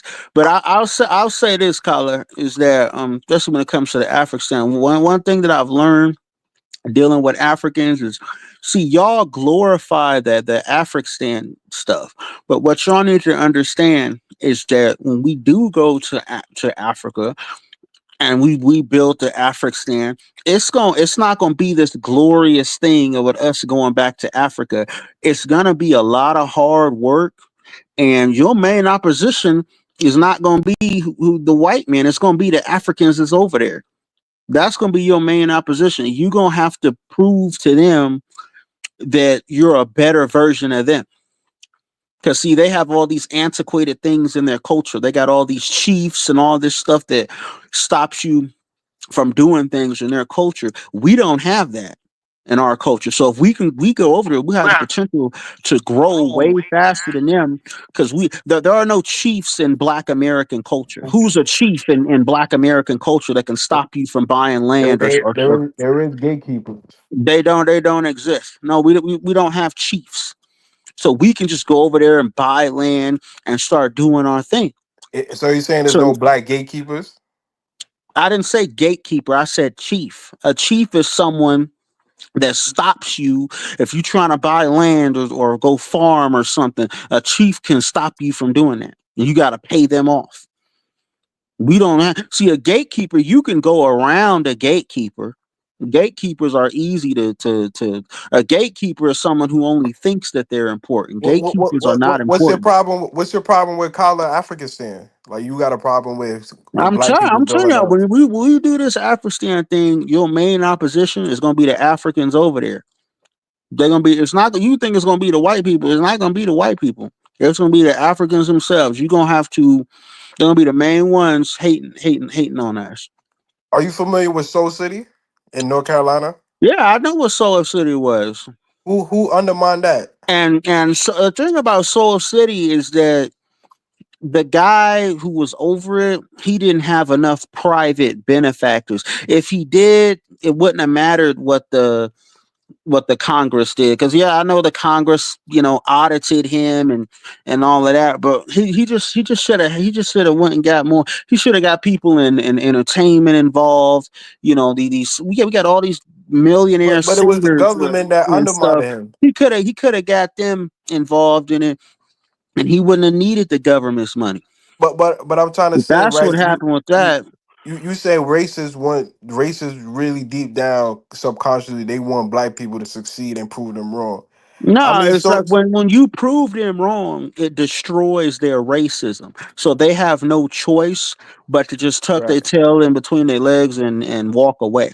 They can still hate it. They can hate on you under their breath, but they can't do shit against you. So why didn't they subconsciously, after Soul City was started and it was progressing, why didn't they just why did they undermine him and his city? It was I got a question as one well. congressman. It was one like hating ass congressman. And see, another thing is the dude who was in charge of the I forget the gentleman's name. He didn't play politics hard enough. Like he didn't play the way Trump is playing. Look how Trump is playing politics. He slit Elon Musk's throat, and Elon Musk gave him money, and he slit a man's throat. See, Trump knows that even when Elon Musk supported him, he knows that Elon Musk was his enemy, but he still let Elon Musk into his campaign anyways. Why? Because he knew he could use him up to a certain point. And once he used him up to a certain point, he disposed of him. And it's the same thing with the Soul City thing. Yeah, they could have see that congressman that was threatening him, that would say, hey, I'm gonna audit you. He should have went and found whoever was that congressman's opposition, and he should have went and supported him. He should have went and said, "Hey, you guys need to get this guy off the committee in the Congress because he's over here threatening me." There was a lot that he could have done, but he didn't do it because he didn't know. He didn't do it because he didn't know how to play politics. Politics is a nasty ass game, and you But have are to you really get trying to nasty compare? to win. And Are you really that's trying to what compare that that was. to the president of the United States of America? You serious? No, it wasn't the president. It was a guy in Congress that audited Soul City. It wasn't the president. It had nothing to do with the damn president. No, I'm saying you're comparing that. You're comparing the situation of Soul City Yeah, to to Trump, because Trump and Elon Musk. Trump is what Trump learned when he lost when he got kicked out after his first term, is he learned how nasty politics was, and he learned just how much them Democrats and stuff hated him, that they was willing to do whatever, and they put a loser in there. They was willing to put Biden in there, a piece of shit, just to get rid of him. So he knows that. So now he knows he has to play the game, how to play the game. But he knows that Elon Musk was his enemy because Elon Musk was kissing the Democrats' ass for all those years. So he knew Elon Musk wasn't his friend. Elon Musk was just there because he thought he was going to get something out of it, and now he slit Elon Musk's throat, kicked him out the administration, and took away all the subsidies for Tesla. So Elon Musk keep out to be up out of here pretty soon. So Trump. So you're saying Biden was a piece of shit, but yet Trump inspired a riot on Capitol Hill. And you don't think Trump is a piece of shit? Absolutely not. I have no problems at all what happened on January 6th. I don't bother me. No problem with that. You got no problem. It don't, because what they showed on January 6th, at least one thing I can say is they showed that they meant business. They was ready to go in there and zip tie those people and put them on trial and everything. So they showed they meant business. Secret Service, still got in that ass though, but You know, But brother, they they stormed the showed Capitol up though. Hill. They stormed the Capitol Hill in the Oval Office. Yeah, good. They should have. That's what men do. When if they believe in something, they that's what they do. So if we believe in something, we should just storm the Capitol Hill and storm the If you Oval believe Office in too. something, then you need to just go along with what you believe in. That's all I'm saying.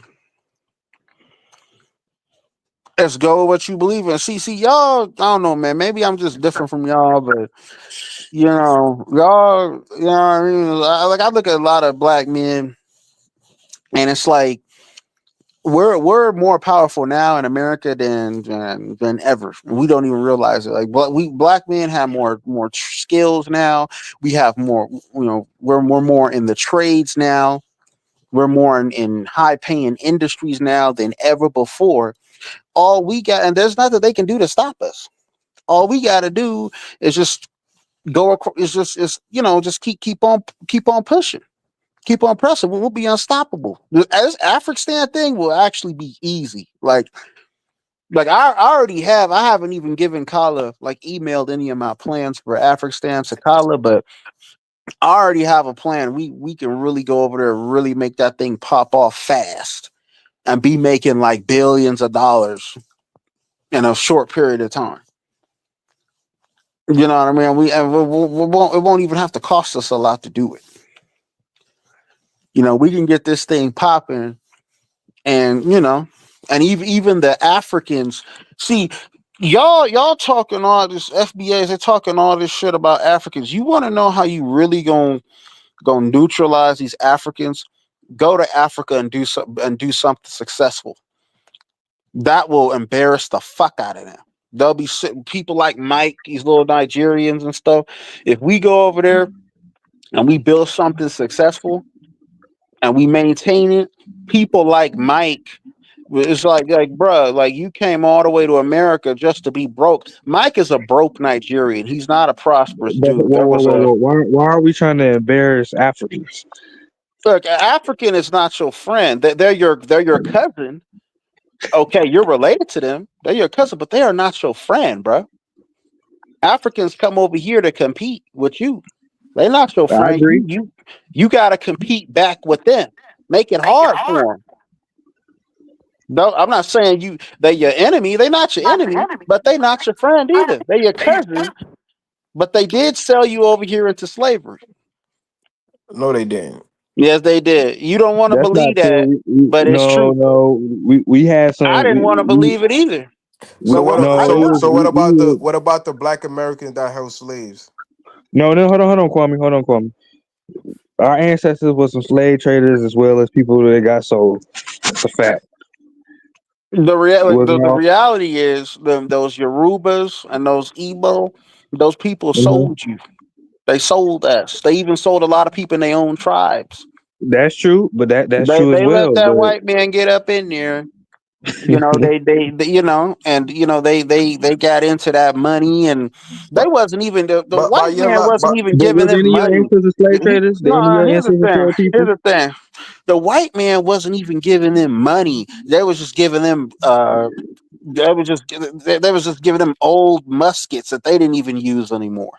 That's all they wanted, these old ass muskets. They didn't even try I know to that the build white those. man They had didn't even try to. AK-47s and They didn't even try to build those weaponry. muskets. They want those old muskets so they could go to war with the tribes that were inland and then capture their warriors and sell them in a slave trade. I will say that happened in America It was too. the whole pimp game. That's all it was. That happened in America too. And they fell for it. And they fell for it. But you know what? It's all right because we're gonna have to go over to this Afghanistan and we're gonna build something real successful and we're gonna show them what we made of. And we're gonna embarrass the fuck out of them. But this is what needs to happen. What about the black Americans that sold each other into slavery? Talking about black Americans that sold each other into slavery. Look, no, I'm not condoning that either. But what I'm saying is this, bro.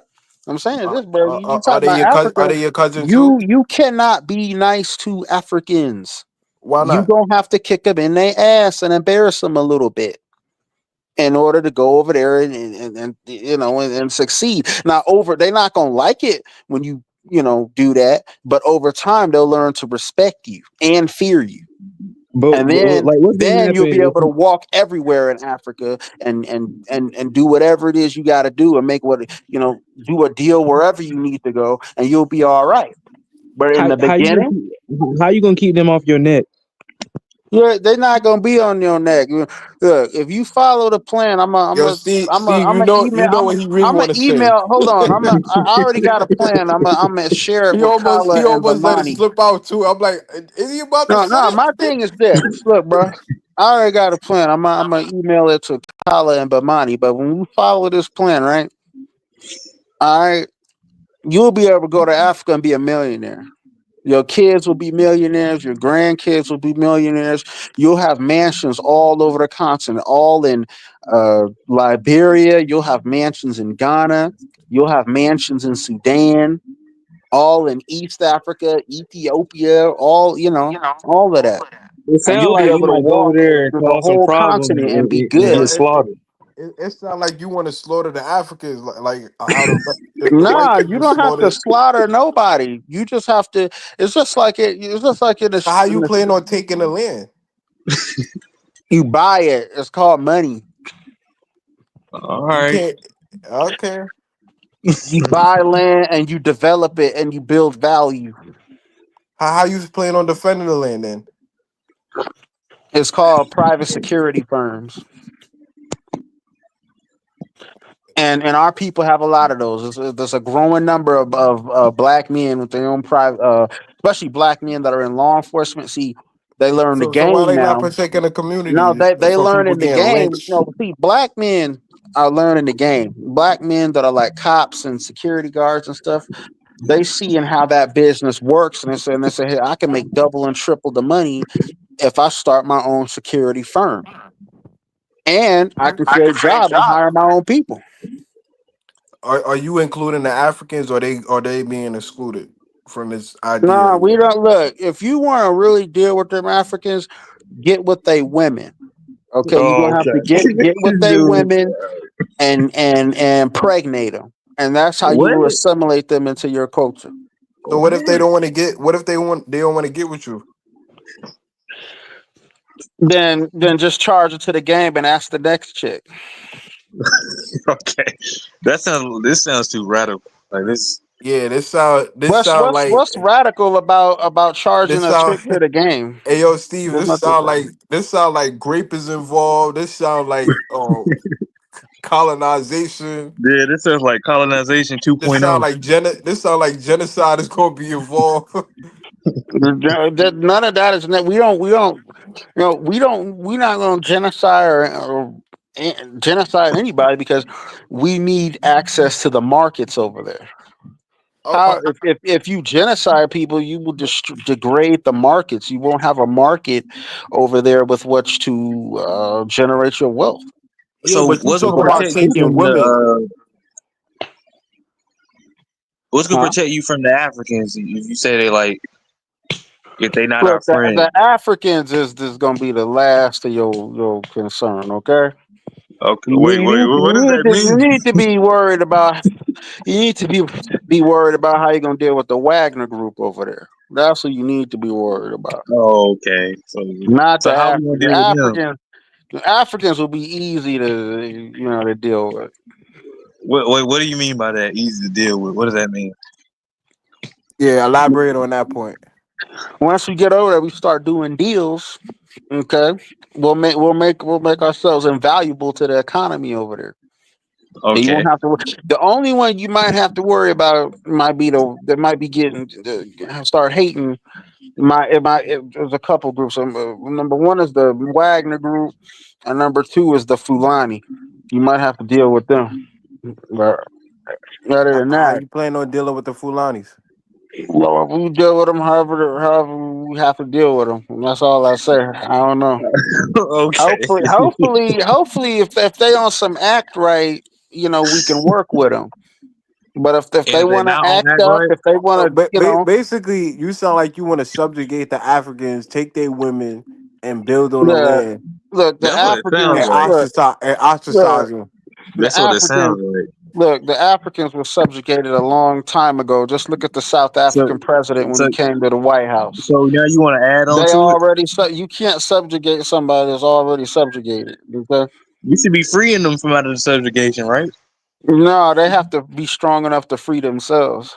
Otherwise, they don't. Otherwise, they deserve to stay subjugated. Okay. If they that weak, like the way that man, he let Trump. So was Black No, Americans weak when they that became man from hold sharecroppers? up, bro. That man from South Africa, the president from South Africa, motherfucker, you the president, you the head of state, and you gonna come over here and say take some sanctions. They need to spend some time around Black American dudes. Oh, Because you know we don't play that. You know we don't let no one talk to us like we know punk. We don't even do that in the street. It depends. We don't do that in the street. So you let this man talk to you like he was a little boy. He sat him in that chair, talked to him like he was a little boy. And Dominic, so what about when Black people march and don't do nothing? Is that weak too? Yeah. Usually when Black people march, shit get done. That's all I'm gonna say. They throw us some crumbs and whatnot, but like that'll keep them Usually Negroes shit happy get for a done while. when we get involved. But see, Africans, they So what about now who I got respect for? It's Traore and them, because Traore keeping it gangster. Traore and the Sahel Federation, shout out to all of them. They keeping it gangster. African And goddess also Togo, the people that the uprising they had in Togo, they're about to get rid of corrupt president. Shout Oh yeah, out I to heard them about too. that. Yeah, shout out to them too. But the And problem Dominic, is and these Dominic weak Goddess niggas, said, they need their ass kicked. and Dominic, was Black Americans weak after they got out of slavery and signed contracts to be sharecroppers?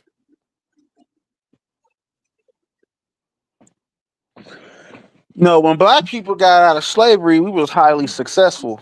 Okay, we established farms, we established a school system, How you establish farmers? You was but sharecroppers. bruh, please let me finish. We established towns. Okay, we was killing it. When we got out of slavery, they had that's why they had to make the Klan, because we was killing it too much. So you give us minimal resources and we'll succeed. Africans have whole countries. So why didn't Okay, Black Americans fight the Klan? Fight the Klan? we did fight the Klan. You heard of the Deacons of Self-Defense? We was murking them white boys. And see, this it's a myth that the Klan that only the Klan killed Black people. Black people in the South back in the day kill all kind of white folks. It's just that the thing is, the way it was set up is, if you was a Black dude, you got into it with a white boy, or you knocked him out or killed him, you had to leave. You had to go to the North, because the Klan was going to come looking for you. So you either have to go to the North or you have to go join the army. It was those two things. And that's just how So it was. it wasn't on a large scale. It was like Look, there are plenty of dead white boys in the South. Okay, there was a lot of them. But I'm trying to understand how you gonna subjugate 1.4 billion people. They already subjugated. Okay, but we shouldn't be over there I like, told you, Ramaphosa. Trump talked to him like a little boy. But Trump has F-35s and I don't care. The F-35 don't mean anything. South Africa, they can go buy fighter jets from Russia if they want to. I'm saying, do you got fighter jets? Do you have B-1 bombers? Do you have air missile defense All system? of that stuff is irrelevant to the conversation. We're not sitting here talking about fighter jets and bombers and all that. We talking about some man shit. It's about so what's gonna stop African from being subjugated? It's about letting another man talk to you like you a So you little think boy. you're gonna subjugate That's what it is. Boko It's Haram? You about. think you're gonna subjugate Boko Haram or these other military groups? Boko Haram is not my problem. That's Nigeria's problem. Let me That's ask you not a our question. problem. What's gonna stop y'all from being subjugated by the same people? You saying y'all, but are you not a part of Afghanistan movement as well? I'm not with subjugating no Africans or taking in women Exactly. or I'm not something Okay, with like well you that. that. can't. Let's say Africans are already subjugated because they But chose no, to let be me ask you a subjugated. question. What's going to keep y'all from being subjugated by the same people that subjugates Africans? Because Liberia was never subjugated by anybody. They tried to subjugate like the British and stuff. They tried to subjugate Liberia because the Liberians their statecraft was too superior in order for them to. Yeah, they're diplomats and stuff, and they have very professional diplomats. They wouldn't make deals and stuff, and they never became a colony of any European nation. You actually think if America fly F-35 bombers over Liberia, they can't subjugate them? Bruh. Miss me with that. All right, we'll do the military. It's not the time to talk about the military stuff. We'll do that at some point in So the you got future. plans for the military stuff as well? Yeah, it's not the time to talk about that right now. Okay. Yeah, I but mean, we you don't brought up care about that. subjugation, and nobody brought up subjugation but you, King. We just trying to understand how you plan on subject, like what the methodology is. We just trying to understand. You talking about taking I don't need women. to subjugate nobody. We don't need to. Why would you want to subjugate somebody? That's a waste of our time. We got our But own. that's what you said The verbatim. Africans we're gonna have our own people that we're gonna have to build with and deal with. You don't have time to be dealing with nobody else. That's these other Well, countries. what if they won't give you land? Like, Yeah, what if what land do nobody you want to give I plan you on don't land? building need them to give Afghanistan? me shit. What if I want So something? how I you can gonna go get the buy it. land? Give me the land. What See, if they that's don't what want to buy it? Kyler Sell land. believe in somebody giving him land. I don't want no land. I could go buy whatever land I want And Okay. you think you're and going do to whatever the fuck I want establish a with it. sovereign nation in a country? Yeah, it's called. Yeah, it's called. Go. See, the thing is, the land part is easy. All we gotta do is just cut Oh a yeah. deal with them. Say, okay, we'll give you X amount of money for X amount of land, and we want autonomy, and that's it. That's it. It won't be hard. A lot of these Africans, they have a lot of countries, they have land that But they not really. In fact, they would Kyler talking rather about establishing a government, not a autonomous land the or a city. government. I'm a businessman. People like Kala is going to be dealing with the government stuff. People like Okay. Kala and Bamani, they're going to be dealing with that. I'm just going over. I'm just a capitalist. So going back to the topic of the Africans, like women and whatnot, like Yeah. What about them? why can you just can't bring like African American women? We can bring whatever women we want. You can bring African American women. You can bring Afro Cuban women. You can bring Afro Dominican women. You can go You get gonna you a bring the Afro. Latinos You too? can go get you a Afro Portuguese woman, and them motherfuckers bad. Them Afro Portuguese chicks from fucking because I've seen pictures of them from there's this island off of West Africa. It used to be a Portuguese colony. It's called what the fuck is that place called again? But I saw pictures of the black woman from there. They slim, thick as a motherfucker. They got some good genes over there. African Goddess said on a serious note, rich white people buying islands off Africa. This could be an option for Afghanistan. Well, now, But can she? Nah, I think he's talking about inland Africa. So I'm trying to see how you Okay, gonna take that in. she says, okay, I'm gonna read her comment. She said, Indama, do you currently run a business in the USA? Yes, I have an LLC. She says, on a serious note, rich white people buying islands off Africa, this could be an option for Afghanistan. I agree.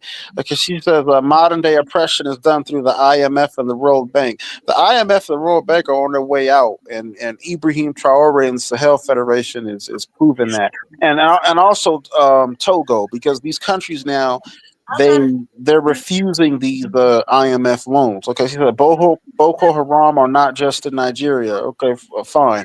Like you said, don't give Ndama access to power or leadership. Okay, that's cool too. Okay, so Ndama a little bit too extreme. Okay, that's fine. Okay, and Dama, you realize Traore has a degree in something like mineral extraction. He is no gangster.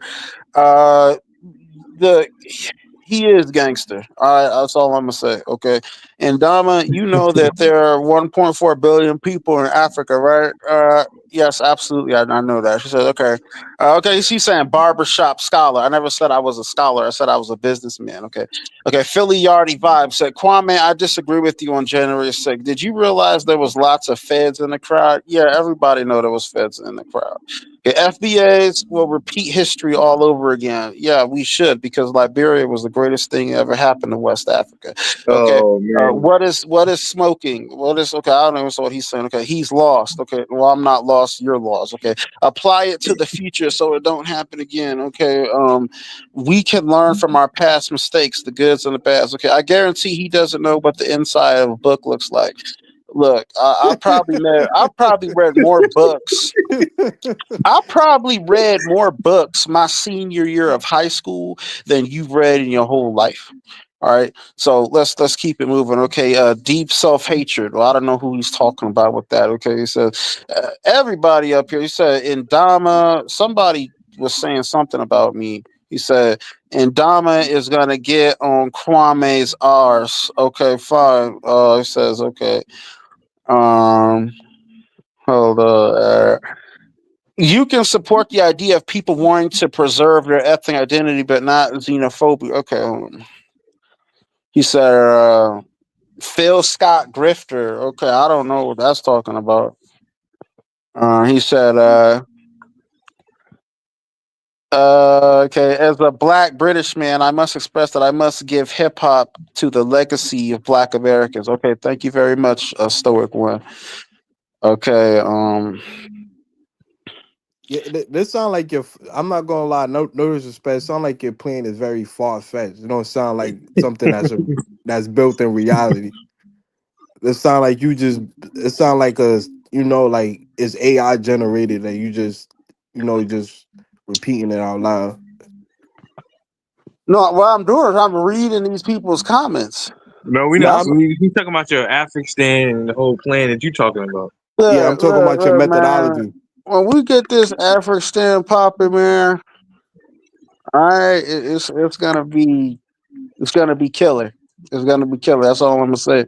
We just gotta get Lewis on board. We gotta stop him. We gotta get him to drop that Hebrew Israelite shit and come and join Afghanistan. We just gotta get Lewis on board. That's all. What country you think is gonna relinquish land for a sovereign nation in Africa right now? They don't have to relinquish anything. We just go in there and buy whatever it is we need to buy, and that's it. I mean, but Angola might be willing to work with us. See, a lot of these countries will fuck with us just to get rid of the. Like for instance, I've heard a lot of people say they don't want to go to Namibia, but Namibia is number one. It's one of the best well-run countries in Africa. They said that the white people run Namibia. They don't run Namibia. Namibia has a black government. What you have in Namibia, you have a lot of leftover like German white farmers and stuff, but that's not necessarily a bad thing because they produce a lot of food. They raise a lot of cattle. That's why Namibia is food secure. Hey yo, Steve, see what I'm saying? It sounds like my plan with the YN Namibia would more be a great bulletproof, place right? to go. Huh? Yeah. Keep it real, Steve. My plan with it does, man. My plan in Namibia sound more bulletproof than we talk about.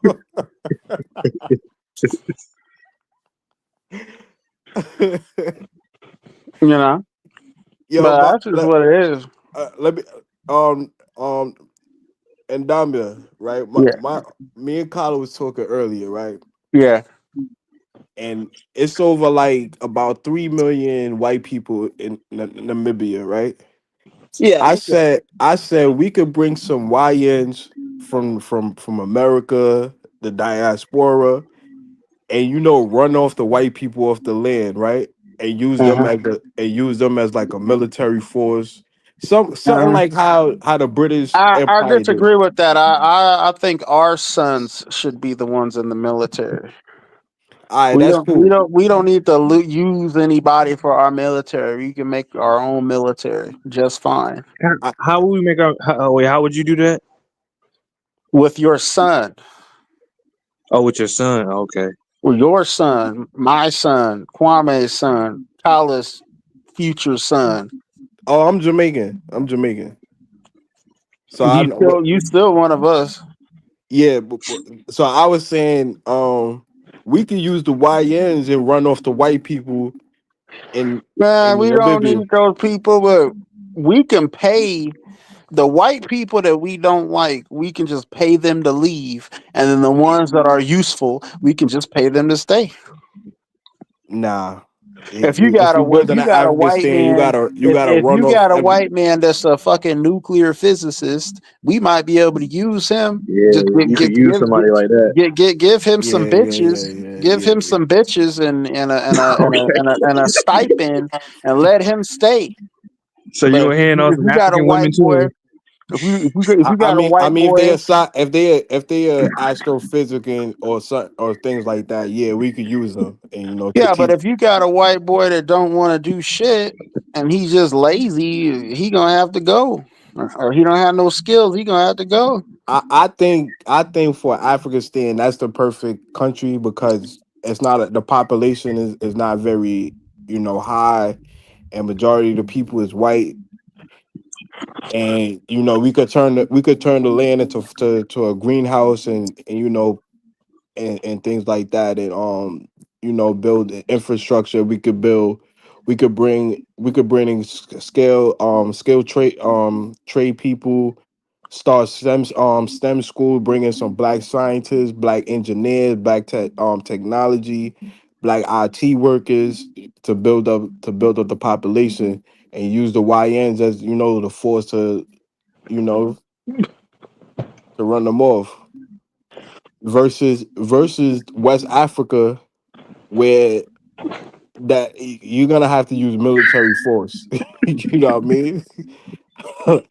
Like, I don't think West Africa right now you could just go in there and buy land and say, you know what, we're gonna set up a sovereign nation or something. Like, I don't think that don't seem logical unless you got B-1 bombers, F-35s. Okay, you don't start a nation with B-1 bombers. That's not how nations start. You start from ground up.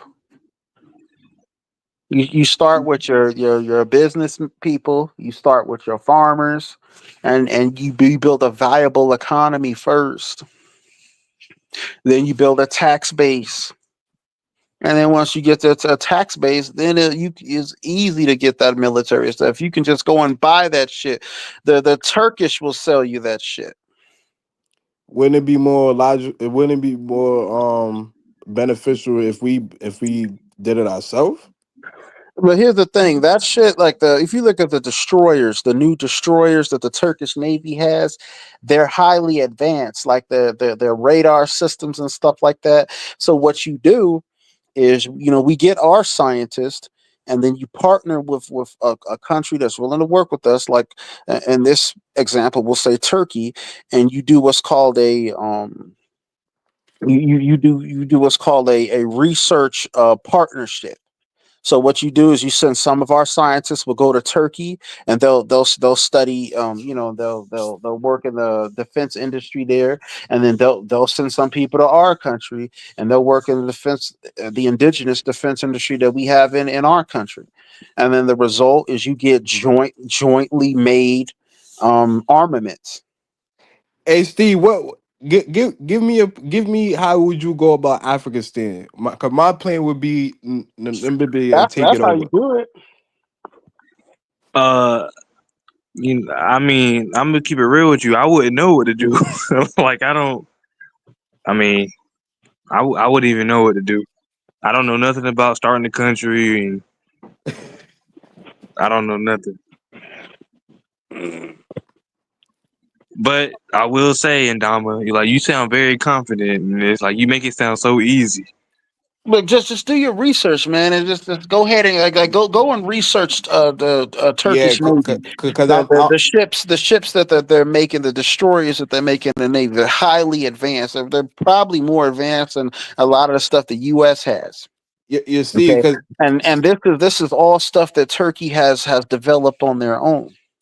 Steve, my thing is right. Black Mm-hmm. Americans is only 40 million strong in America, right?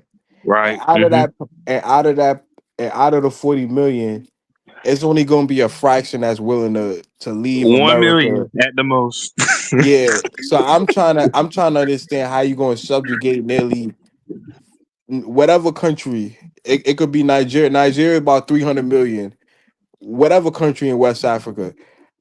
Unless you're ready for military intervention, I don't really see how that possible for you to set up a I sovereign agree. nation.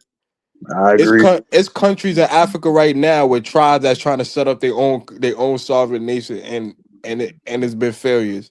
So I don't think you're gonna come from America and think you're gonna just buy the land and just set up a nation. Like I don't think it's gonna work Yeah. like that. I It's don't white people that know. try that and it didn't work. So I don't think you know what I'm saying. So I don't know. I mean, I agree with the idea of Afghanistan, but it's just I don't know.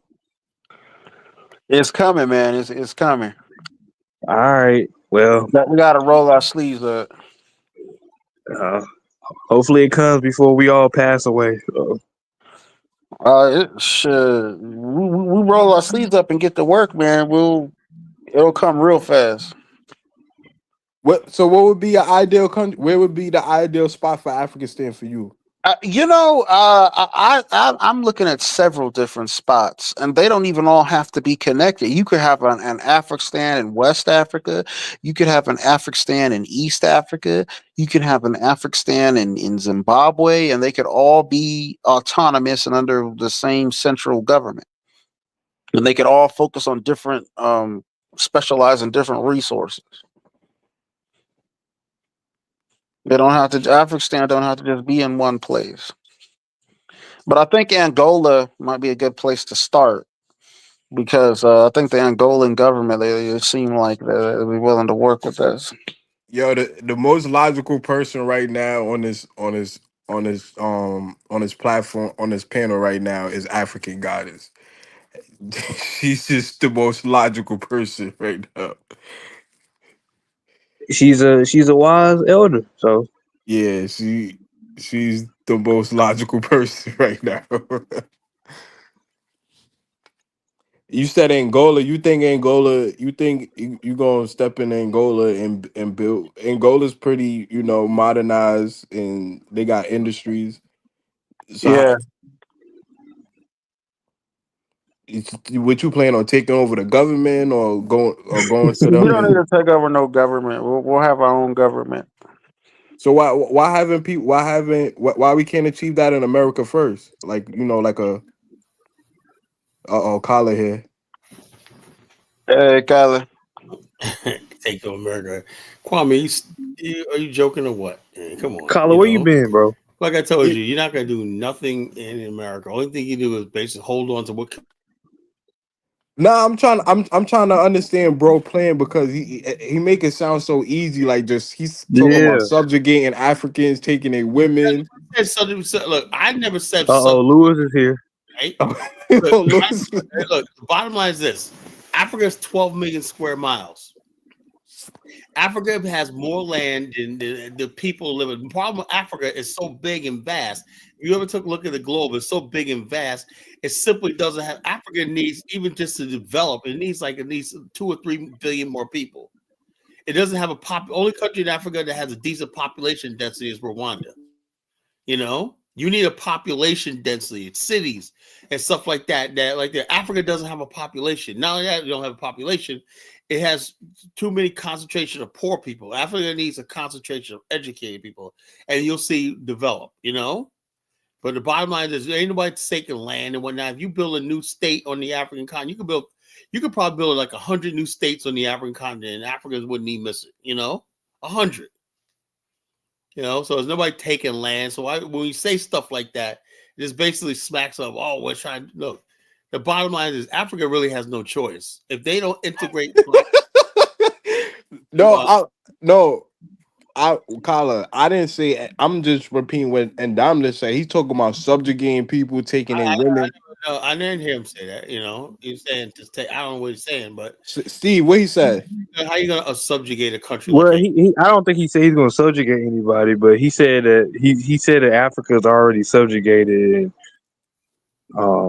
I don't know. So. Angola is well governed. You know, well governed. If you want to build, they told me if you guys want to build a state. The only problem I have with Angola is the fact that I can't get the. They told me, it said if you want to do, if you guys want to build planned cities, states, whatever like that, you know, this country's open to you because, like I said, they said we got territory here that'll never be developed. You know, because everybody's moving to Luanda, and you got a whole section of Angola that are empty. Same thing with Zambia. You know.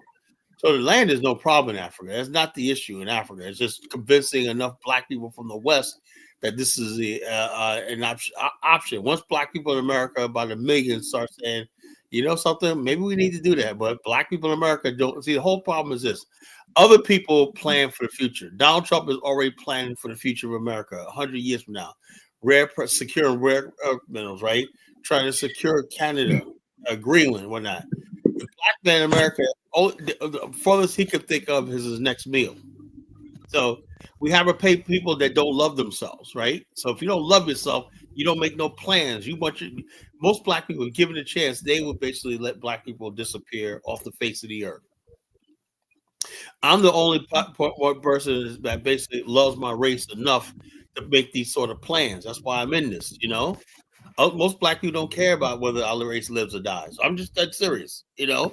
I'm probably the only one out here, you know, that really loves my race, whatnot, you know. Maybe because I come up on a different side of Black America, I see something in my people that I love and whatnot, I want to preserve, whatnot. But black people in America, for the most part, either they want to be some Hebrew or they want to be a Yoruba. They will be anything but what they are, and so they would love to see Black Americans die. You know, that's sad. So. Carla, some of us are Yoruba descent. What are you talking about? It doesn't matter. The bottom line is you're not a Yoruba no more. You know? Okay. You know what I'm saying? So the people in Brazil that's a part of the Yoruba nation, they're not. Now hold up. They're now Brazilians.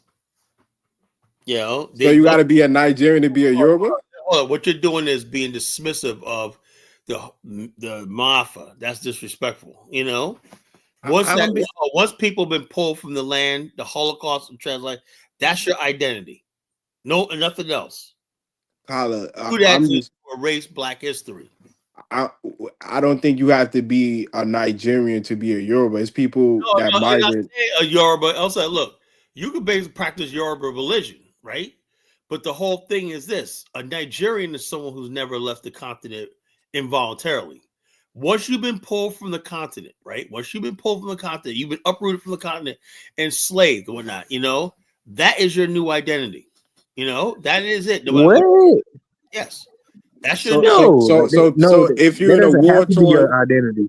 So if you're in a war-torn environment and you flee from that environment, you are now a new person? No.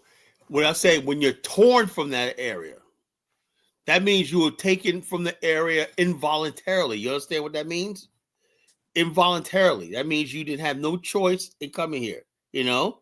That means like that. When you cross that Atlantic, right? Like there's an old African saying, men chained together are brothers. Pan-Africanism or being African American just about being a Pan-African. That means you have a Black identity. That Black identity was born on those slave ships, you know? Where you have people from different countries, different tribes and everything like that.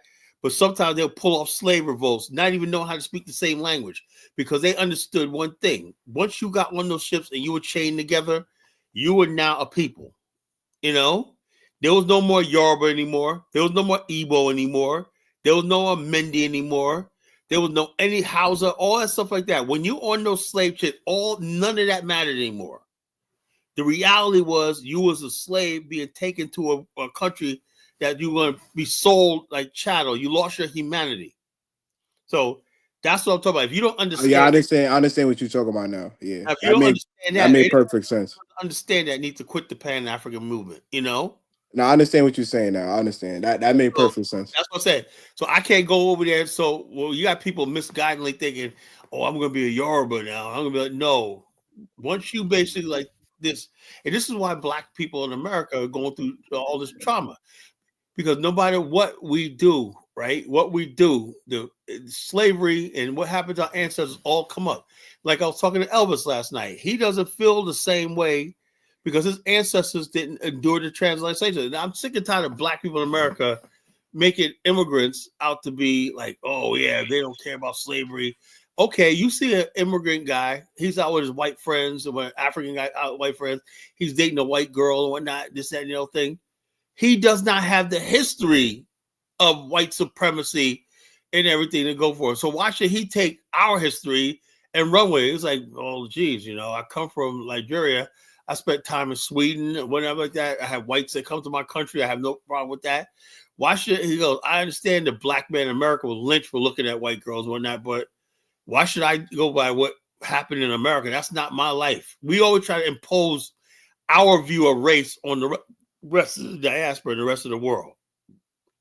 That's what made black Americans, you know, the leaders of the black race. No, it doesn't make the leaders. It just means we're just in a situation, but that don't mean we have the right to impose our views on everybody else. I understand that what you call other people have different ways of dealing with white people, like South Africa. They're in a situation where, although they have apartheid, right, they're still in their native land. So their situation is much different than ours. They're still the majority in their native land. You know, we as black people in America were taken off our native land. We're the only group of black people have never known what it's like to at least be the majority in their own somewhere. Even if it's, you say Jamaica's not Jamaica's land, whatever like that, or you say Haitians not their real land, they at least had that to work with. Black America never had anything that was their own. Nothing, you know. Nothing. So what about the Gullah Geechee? That's the Gullah. Look, Gullah Geechee is where? In the state of Georgia and South Carolina. Who controls that? Fucking white people, right? White devils. Who control that? You know, you never know what it was like. Why they got to be white devils? Because they are. You know, they control, the white devils control the fucking the South more than he does the North. You know, and you're living on his territory, his land. And we're talking about South Carolina, right there in the heart of the Gullah Geechee area, right there in Charleston, right? John C. Calhoun's statue still stands there. And I talked to my people down there. I said, "Hiya, well, you know, they give me every excuse. Like, how come I was going to just take that fucking shit down? Well, you know, this, and you know, blah blah blah blah blah blah blah blah." I say, yeah, but this guy said, John C. Calhoun said, "Here, the white man is God. He will rule this land, and everyone will bow to him." That man's statue is still sitting in the center of South Carolina. That's an abomination, you know. And you wonder why our people hate themselves, why our people are weak, do something like that. Like I said, I'm just sorry that I'm a real man, and a lot of you guys. Kyla, Mike just made a good comment. He made a good comment. You're still the best. Yeah, that's sad. That's really sad. That's sad. The fact that if that's true, we're the people with the most landless group of black people. We're the best position. That is an indictment on the fact that the black race is, on the whole, losing. Anytime the landless fucking people are the best, that's really sad. That's really sad. You know, that's sad. Whatnot. You know, I'm not proud of that.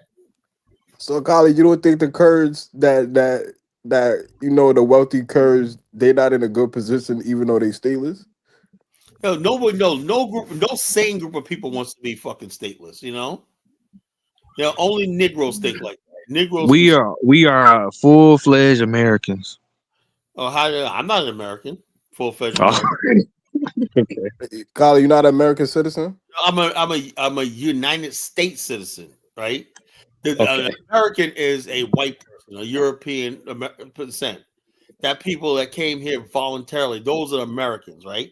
And I wouldn't even go to say an African immigrant is probably more American than I am. Be quiet. Oh, come on, Kyle.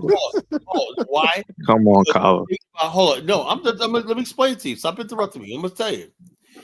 An American was somebody who the dream of the American dream was you come from a foreign land, the huddle masses, to seek the American dream. You voluntarily come to this land. You forsake your land to come to this land and become a part of the American experiment, right? Now, black people in America, African Americans, basically did not choose to come here, right? Other people that chose to come here could become an American because they voluntarily came here. You know, it's pledged allegiance to this country, swore allegiance, whatnot. Black people were brought here against our will. Our ancestors were brought here against their will. So we can never be true Americans. Like, we can call ourselves Americans, but the definition of America is somebody who came here willingly. The Chinese came.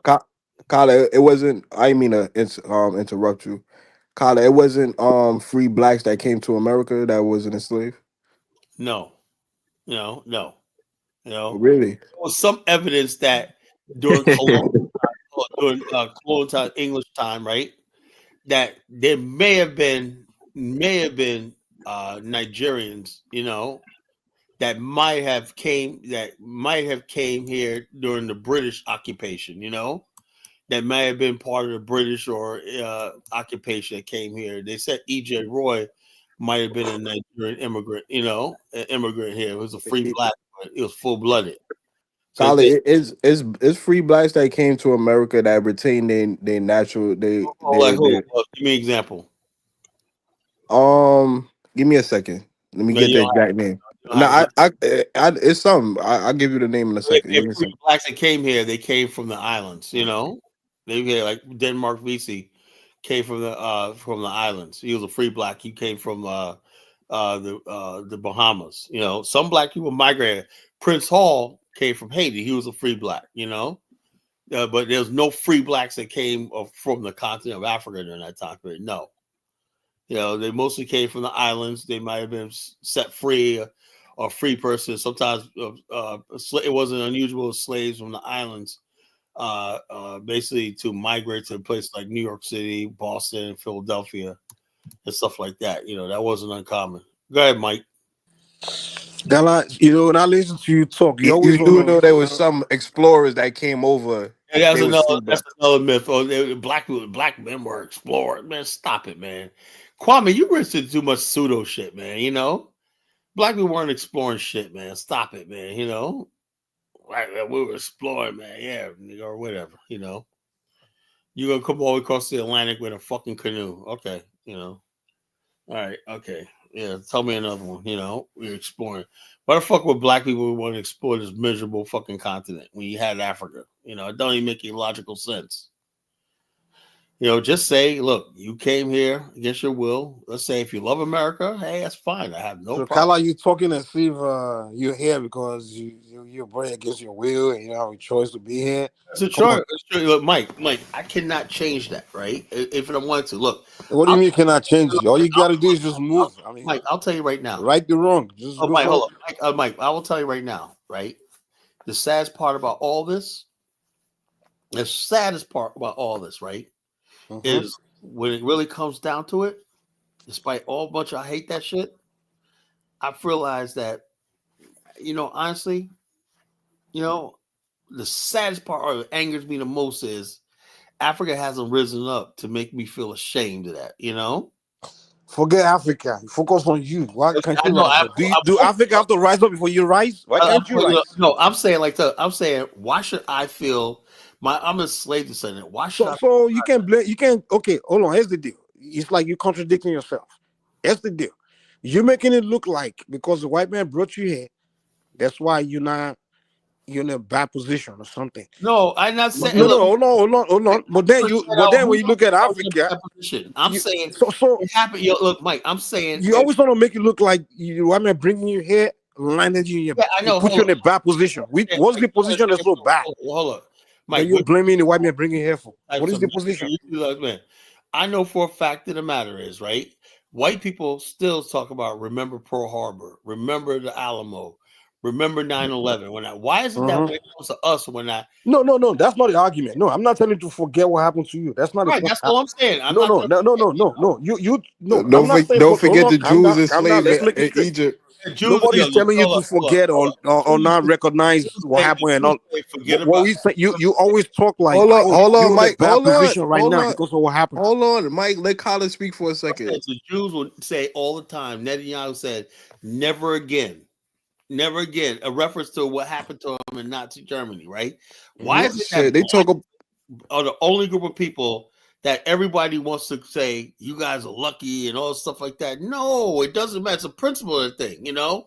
Hey, Colin, Jews What still talk about slavery from What is your Egypt. argument, Colin? Yeah, which what? Jews still talk about slavery in Egypt. All I'm saying is, look, Mike, maybe I won't do nothing, but I will always say that, slavery, whatever happened to our ancestors, is unforgivable. Yeah, I get that, but that's not my argument. That's not what I'm trying. I can't forgive that. But I think you misunderstand it. You're not paying attention to what I'm telling you. I'm not telling you that what was done was good, or you should forget about it, or you shouldn't see it as something they got to pay back. Oh, yeah, that's not what I'm saying. What I'm saying is you always want to talk as if that is like you're in a bad position because of that.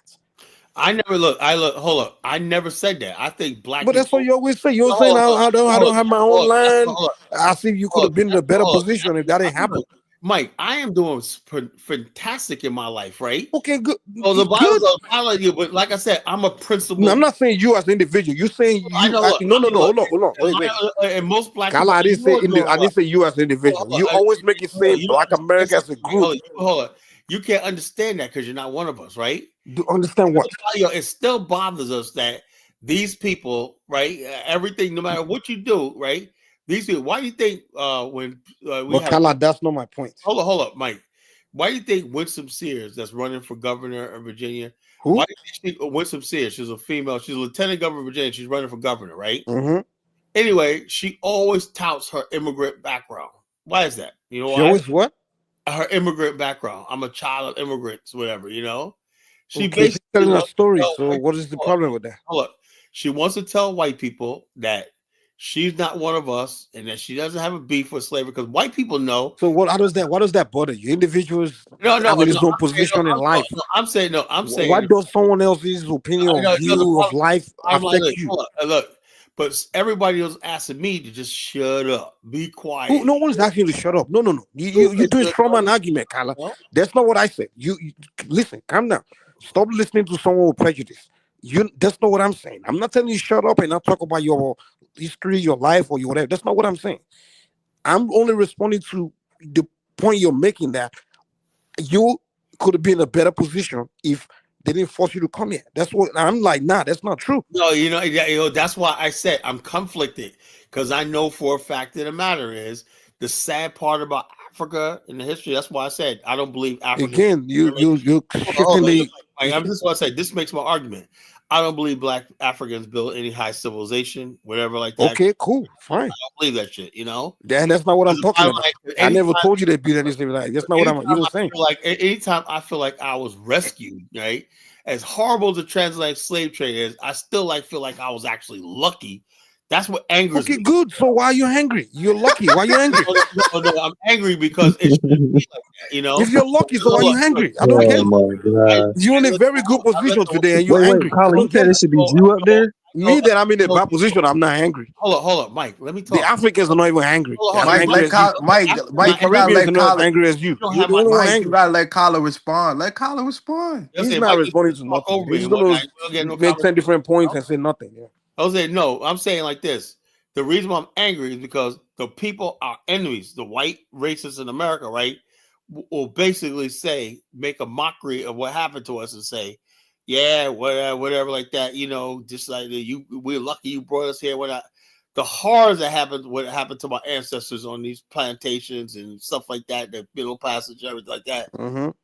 Those are lives that never can be taken, replaced, And I basically, whether it happened to them or not, they still would have passed on. Look. So the bottom line, although I understand, the white man got there, he built a great country. I benefited from. I get that, But the bottom line is, I can never give him the satisfaction and tell him that, that we're lucky or not. I'll never tell them that. Life is about tragedy. It's all. No. Hold on. The fact of the matter is, Mike, whether those people that existed back in the days, whether they went through something bad or not, they still would have passed on with their life. No one is going to live forever. They would have lived and died. Does anybody understand whether they got rich, they got victimized, whether just like today, Kala, I understand you 100%. Even talking about it. The idea that you have to carry it on your head. Hold on, Mike. Let me respond real quick. Kala, I understand you 100% because in a sense, slavery is something I can't never forget. Like when I hear about the plantation slavery that went on in Jamaica and how slaves had to work 24 hours and the average slave that worked only lived for 7 years. And then you come to America and then these white people throw it in your face. Like, yo, you could have been left in Africa in mud huts with no civilization. That's painful. I had to grow No, up. there was civilization. It's not like everyone in Africa was. Yo, Mike, when I was growing up, the worst thing somebody called you wasn't nigga. You know what somebody called you? The worst thing? African, right? Call you in fucking African, Maybe when you the worst thing they can say to you is, why don't you go back to Africa? Go back to Africa, or you fucking. So it's your choice to make it a worse thing. Kala, you made a choice. I don't agree with that. I don't agree with that. Kala is the deal. It was your choice to choose to accept it as the worst thing someone calls you. You know that, right? Do you know that in this life? What do you mean it was? Well, how do you how can you say it's a choice? It is your choice to accept that as something painful to you. It's the reality. It's not. No, it's not. Okay, I can't when someone say that to me. It's not painful to me. I might not hear. How is that an insult to say go back to Africa?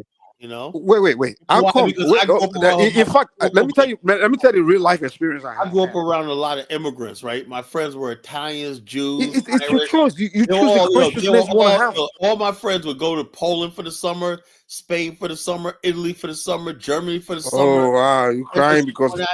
And the bottom line is this: you sound like a kid, man. You keep crying because the other kid have better toys. They got better toys. I don't have my own. Come on, man. You sound like a kid, man. Come on. No. The bottom line is you crying because someone has something you don't have. Kidding me?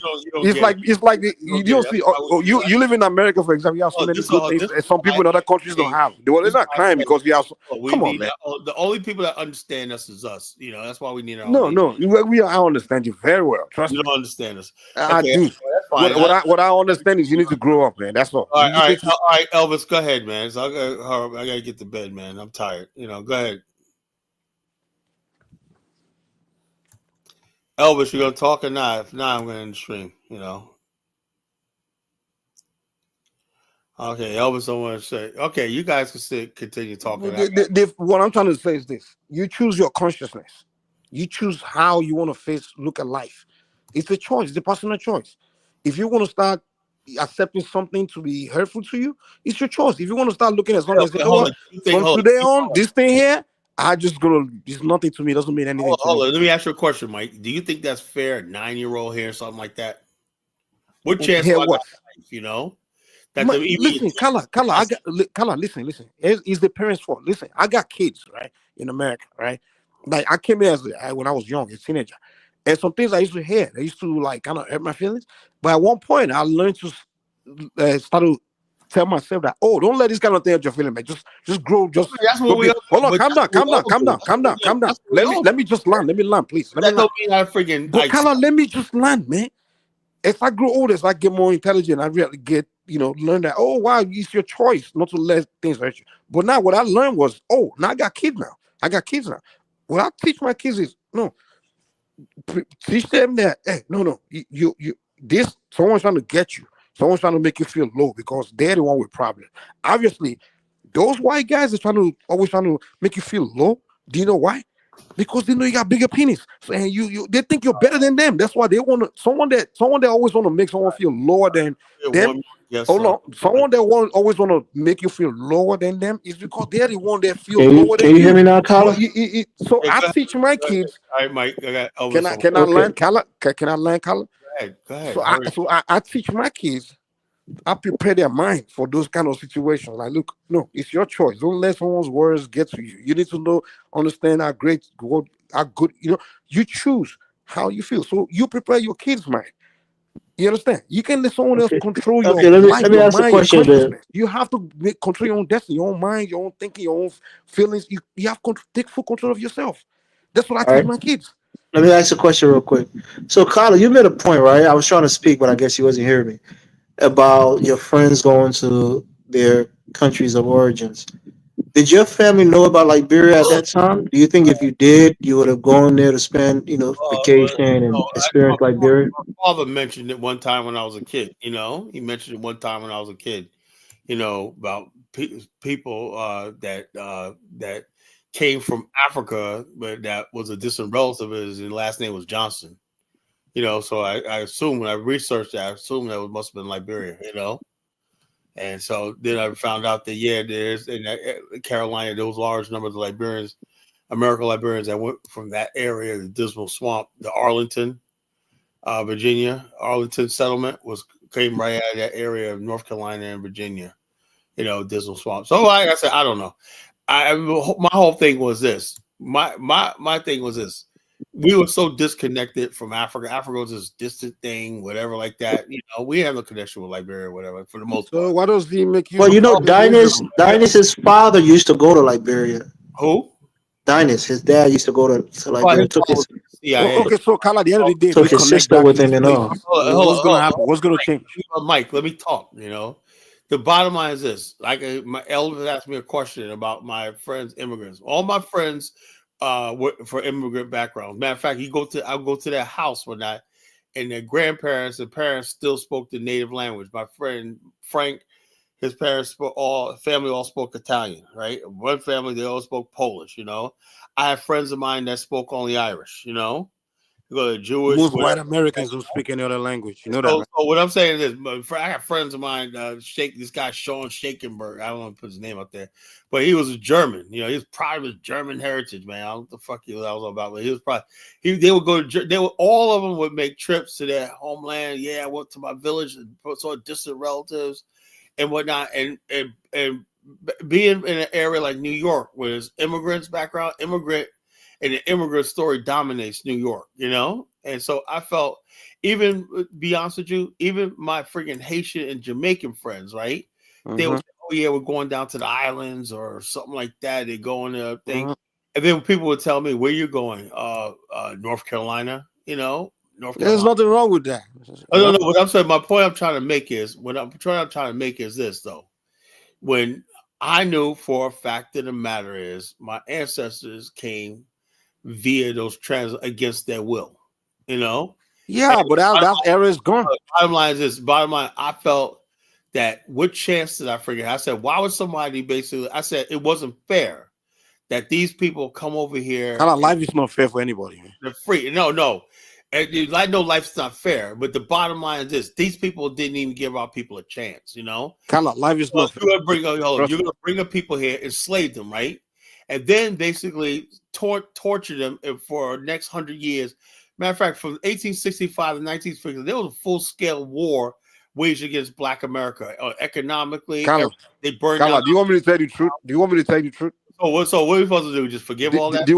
Mike, why do you downplay slavery, Mike? Why do you downplay? I'm not downplaying anything. What are you talking about, man? Can you stop this? I know you like to instigate.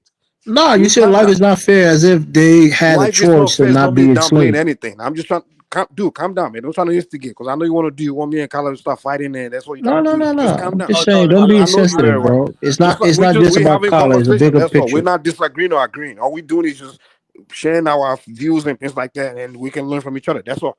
That's what we're doing. We're not fighting or disagreeing. Mike, you and I never say anything that you said that is wrong or anything. But what I'm trying to give perspective. Maybe you can see things from where I'm seeing, and maybe I'm seeing things from where he's seeing. I can learn from you. You can learn from me. That's what we're doing here. No one is getting paid. I don't think you understand the Kyle's point. Kyle is basically saying Black Americans are stateless in the country. Know that's not new. You think I've heard that a million times. Calm down. And I'm trying to give a different view for him to see things from a different angle as well. Yet I think you're trying to say that we should be appreciators. What is there appreciators? Dude, calm down. Let me just make my point, please. Here's the deal. What people need to understand is this. During the other era you're talking about, if you go anywhere on the planet, the way things were, it's not the same way it is today. In Africa itself, even in Europe, the kind of barbarism that was going on there, all over the world, barbarism was going on. The morality of the past is not comparable to. You can use the morality of today to judge the past. It's not possible. So a lot of us are doing is we look at things that were going on in the past, and then we look at today's reality and trying to say, it's like we're putting the people of the past in today's world, and like, that's so barbaric. Let me tell you reality in Africa back then. If you not in your ethnic territory and you wander around and end up with someone else's ethnic territory, they can take you and put you into slavery. The world was not the thing is, it will become more civilized. It will make rules. We've made laws, even in Europe, even in Asia. The way the world was going and was running at that time is different from today. So everybody can go back and start looking at things that were happening back then. People were treating each other and begin to say, "Oh, I'm going to cry." Put it in their position. I think you're being dismissive. But I'm not being dismissive. Hold on. Let me get back. No, the point I'm making is there's nothing you can do about the past. Hold on. All right, let's move on. Let's get back to the Malcolm X thing. We're not going to agree on that.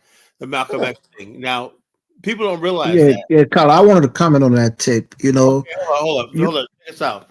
On that thing, right? When they showed the big thing, do you know, had it not been for that millionaire hotel owner that organized that the whole idea of the Institute of Black Leadership, it showed you right there, Malcolm had broke it down, is a creation of the white power structure. There's no black. These people don't represent black people. You had millions of black people in the country, right, who basically were stateless, right?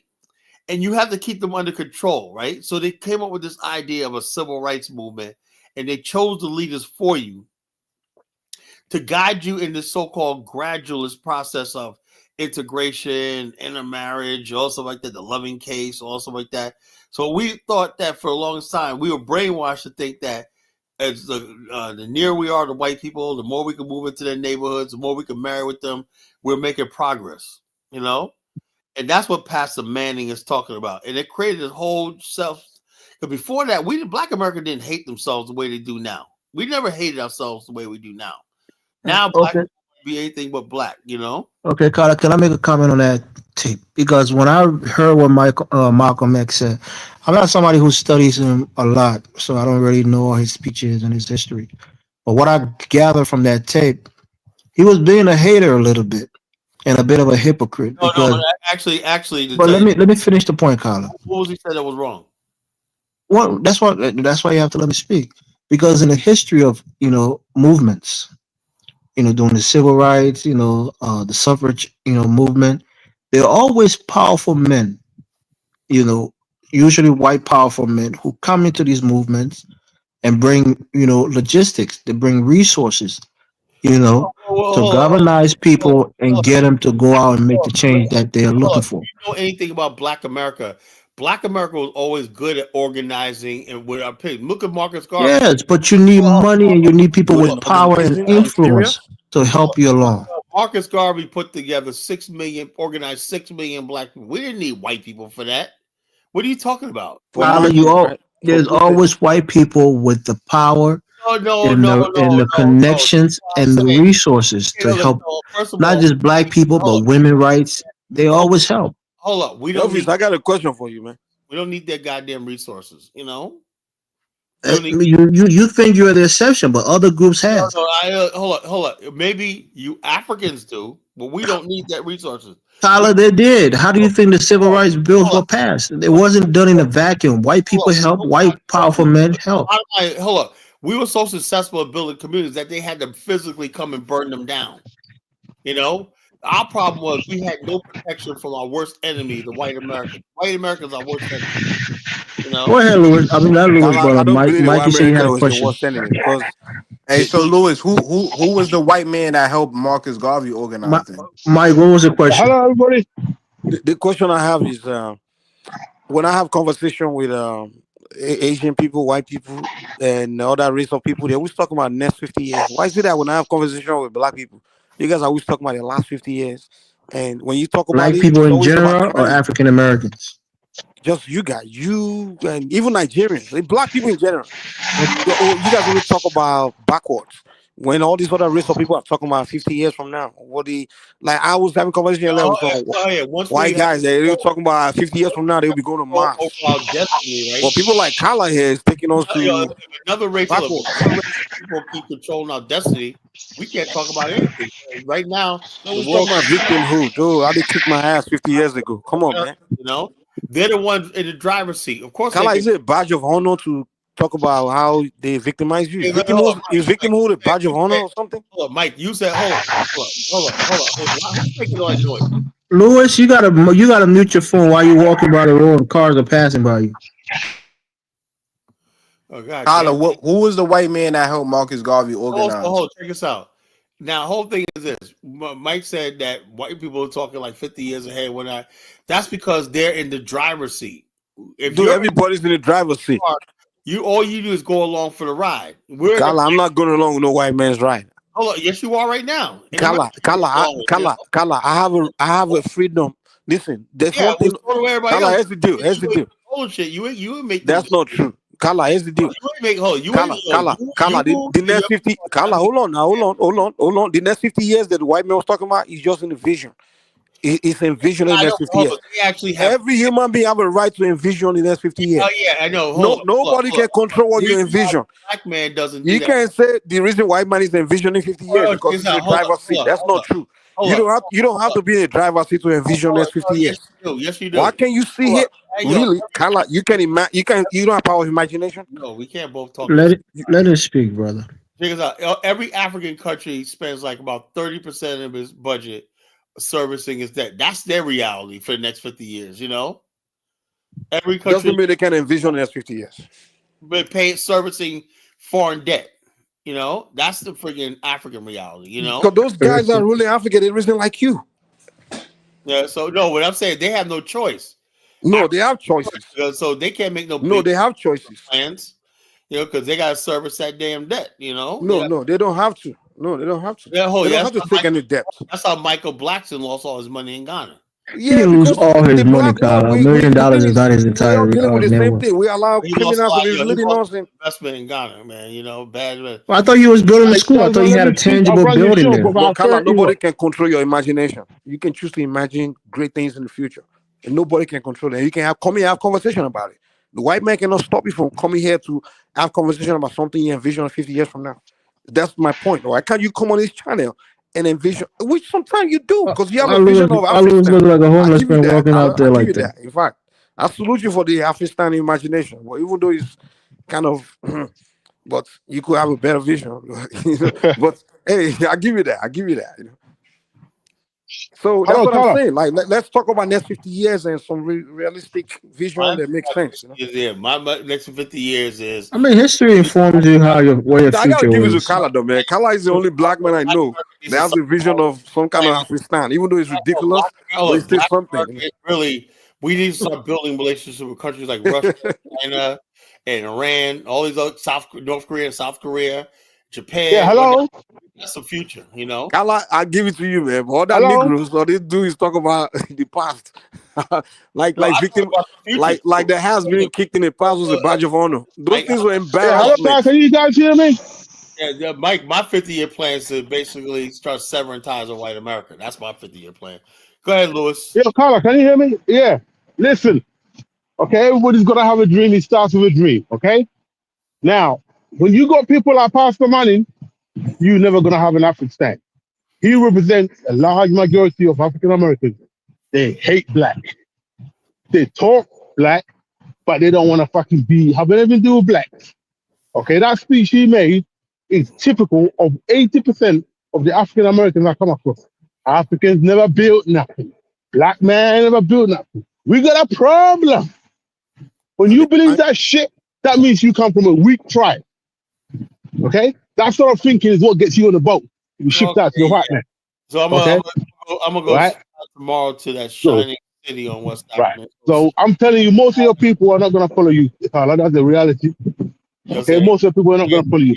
Best thing that can happen is that you go to Africa the way they're going back to Ghana. That's the best way. People can't even envision that. They can't even envision. Well, let's give it to Kala, Lewis, man. At least Kala have a vision, some kind of vision. You know, he may be ridiculous, but at least it's something better than most of the hold up. Yo, Mike. Yes, it is. Hold up. I'll give you that, Mike. Hold up. When they first proposed Las Vegas, they tell the dumbest thing they ever heard. Like the city of fucking gambling when that was the dumbest thing they heard. Nah, man.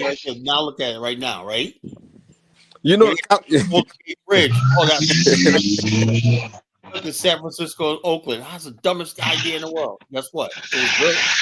And people use Damn it. noise, man. So when people say, "Oh, that's a dumb idea," but sometimes the dumb ideas is the ones that actually work. You know. You know, Kala, you know, when you mentioned Afghanistan, the reason why I engage you on it is because I see a potential there. Hey, yo, You understand what Kala. I'm saying? But the way the problem with you is you just only talk to yourself. You don't call people like, hey, what do you think? How can you shape it or something? Because the Afghanistan you mentioned, the way I see it, when you first talk, I'm like, dude, I see something. I see a potential. What you can do, what can possibly happen is the best of black minds, right? Best of black minds come together and say, hey, you know what? Let's do something like that. You understand what I'm saying? Hey, That's Kyle, I'm why that's starting the to. potential I see out of it in that. Go ahead. Which He's got I to applaud you sell on. the idea to the idea to a couple of African countries and then take it to the African Union. That's his next move. He Hey, knows that. Kyle, I'm starting to see when you talk And about it's no first. how Africans can't conceptualize how, like, how we basically how the slave trade and everything. It's like they basically. Everything. So that's why I said we need our own safe space. That if we're gonna build with Africa, we have to have it enshrined in the Constitution, the laws, everything. Understand? Like you go to South Korea right now, right? South Korea was occupied by Japan, right? But yet, when you go to South Korea, the South Korea on the National Mall and the museum, it clearly show the atrocities that the Japanese inflicted upon them, right? In their safety in their own country, right? So people will never forget. Never forget. But Kala, but you already have museum though. Don't those are museums Louis, you gotta mute your phone, brother. Hey Louis, mute yourself, man. Come on. those are museums that they put out there and it's very controlled and contrite. What we need to do is show the real shocking side of what happened to it, the torture. You go to South Korea Museum, right? They have Kala. images, they have lifetime images of people being buried like with their head bodies buried in soil, right? With their heads sticking up and whatnot, and tortured by the Japanese. Kala, how much more of the Hold on, slavery story do you need to hear? let Kyle Mike, you gotta let Kyle finish his point. You can't I'm just. here. But you keep rebutting. You keep butting I'm not every time. rebutting, but we get his point. The thing is, these slave stories, they make slave movies every year. They teach slave story 4 times in high school, 2 times in college. I have no idea. How much more do you need? I have no doubt. Look. Let me say this, Mike. We finished. I said, go ahead. Your idea that said the best minds book. I have no idea. I have no problem with the best minds from Nigeria coming there because they make good doctors and stuff like that, and helping building and living with us and whatnot. But the theme, right, is going to be the African American story.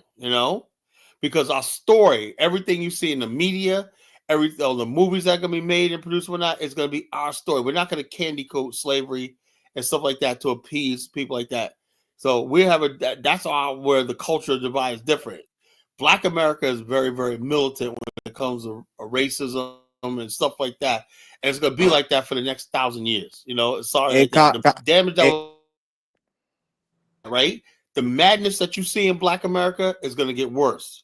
Which madness? Black America is a black on black murders. That's the madness you're talking about. Hold on. The Black America that you and Afro dumbass and all these other people complain about. That's the madness in Black America because we dealing with this issue of slavery. The madness is always against each other, though. I don't see black people go attack white people all the time. You don't understand. The bottom line is this: we are people that freaking never ever healed from slavery. Exactly. The madness you're talking about is always self-destructive, though. It's never and that's why we are self-destructive. That's why we are. So what else? What sense does that make? Can I just make this one point? I just want to make one point. Kala, they said the Jews got enslaved 3,000 years ago in Egypt. They talk about this stuff every week, every time, every year. They got white man was ever enslaved in Egypt. Hold on. Stop that crap. Hold on. White man got enslaved anywhere in Africa, bro. They've never lived in Africa. Can I make my point? Good. The Jews have a whole holiday called Passover, honoring that's your holiday. That's your people's holiday. Not them. They took it. Can I finish my Louis, Go ahead. You said I Passover is honoring what? We got Black Jew on every year the Jews celebrate Passover and how they how they exit out of the slavery in Egypt. And this stuff No white man was ever slave in Africa. It's Oh, impossible. Louis, we get it. No Let the white brother man finish his was point. ever slave in Africa. He We keep get it, pushing this Louis. Let crap. him finish his point. Make your point, You Kwame. like this crap. The white man lying to you. You I get the understand, crap. Louis, let him finish.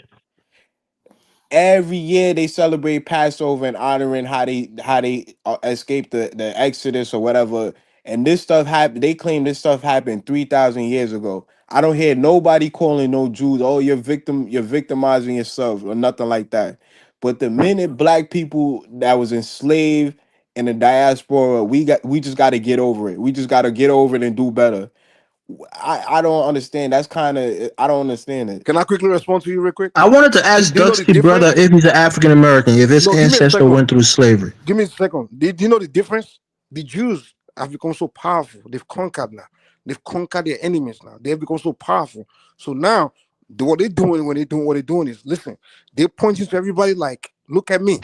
I got this nuclear bomb. I got this power now. If you try this, I will finish you. So they're reminding everybody like, look, I went through this and I've overcome it. I'm powerful now. If you try this, I will finish you. That's what they're doing.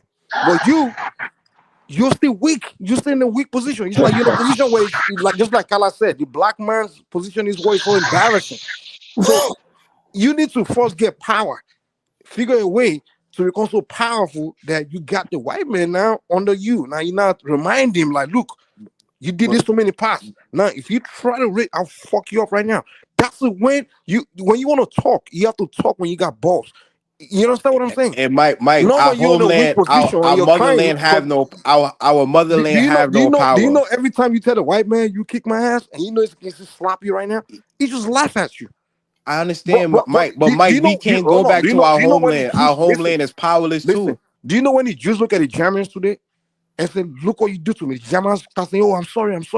Do you know why? Because the Jews are more powerful than the Germans today. They literally, you understand? So they're telling the Germans, like, look what you did to me. And the Germans have to pay them money for saying, just to apologize. Because the Germans know you can fuck with them right now.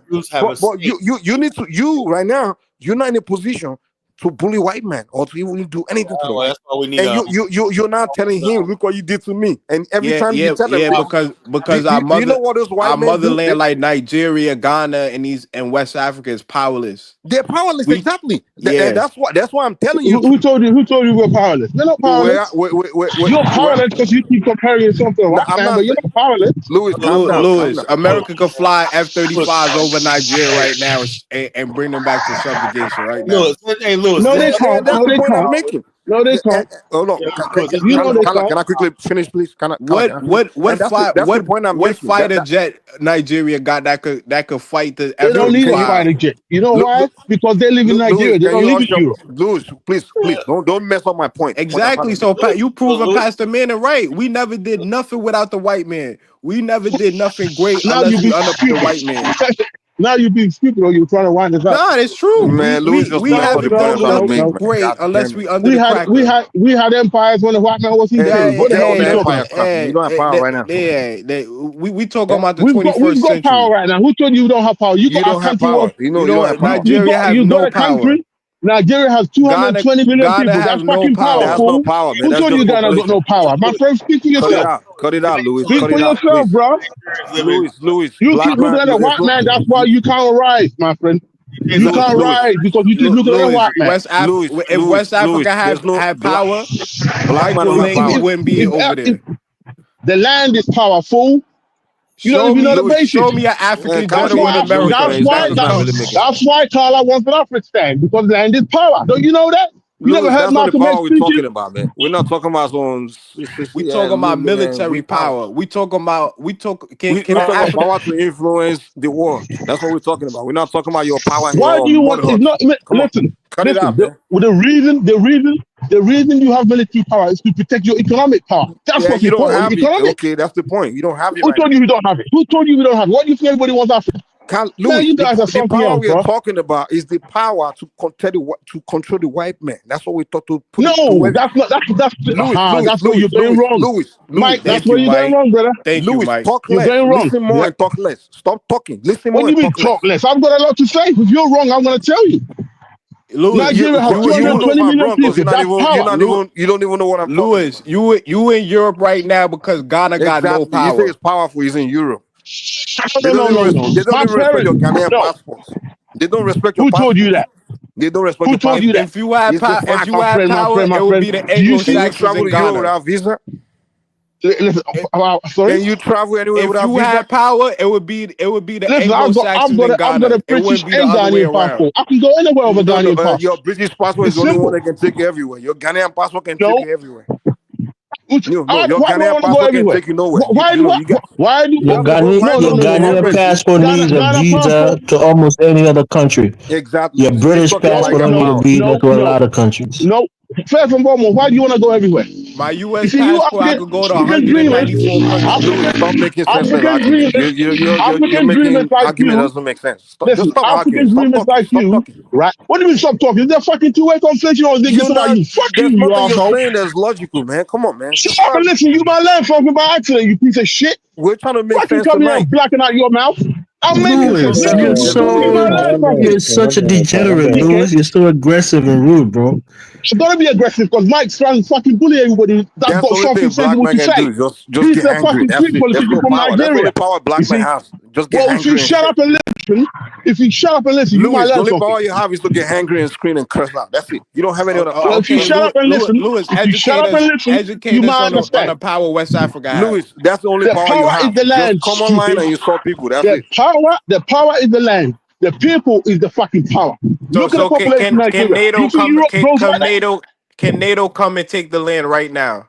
No, they can't. They fucking tried before. They couldn't do it. So what the fuck makes you think they're going to do it now? So You know the size of Africa? how we get to Do you know the size of it? how we get transported across the Atlantic?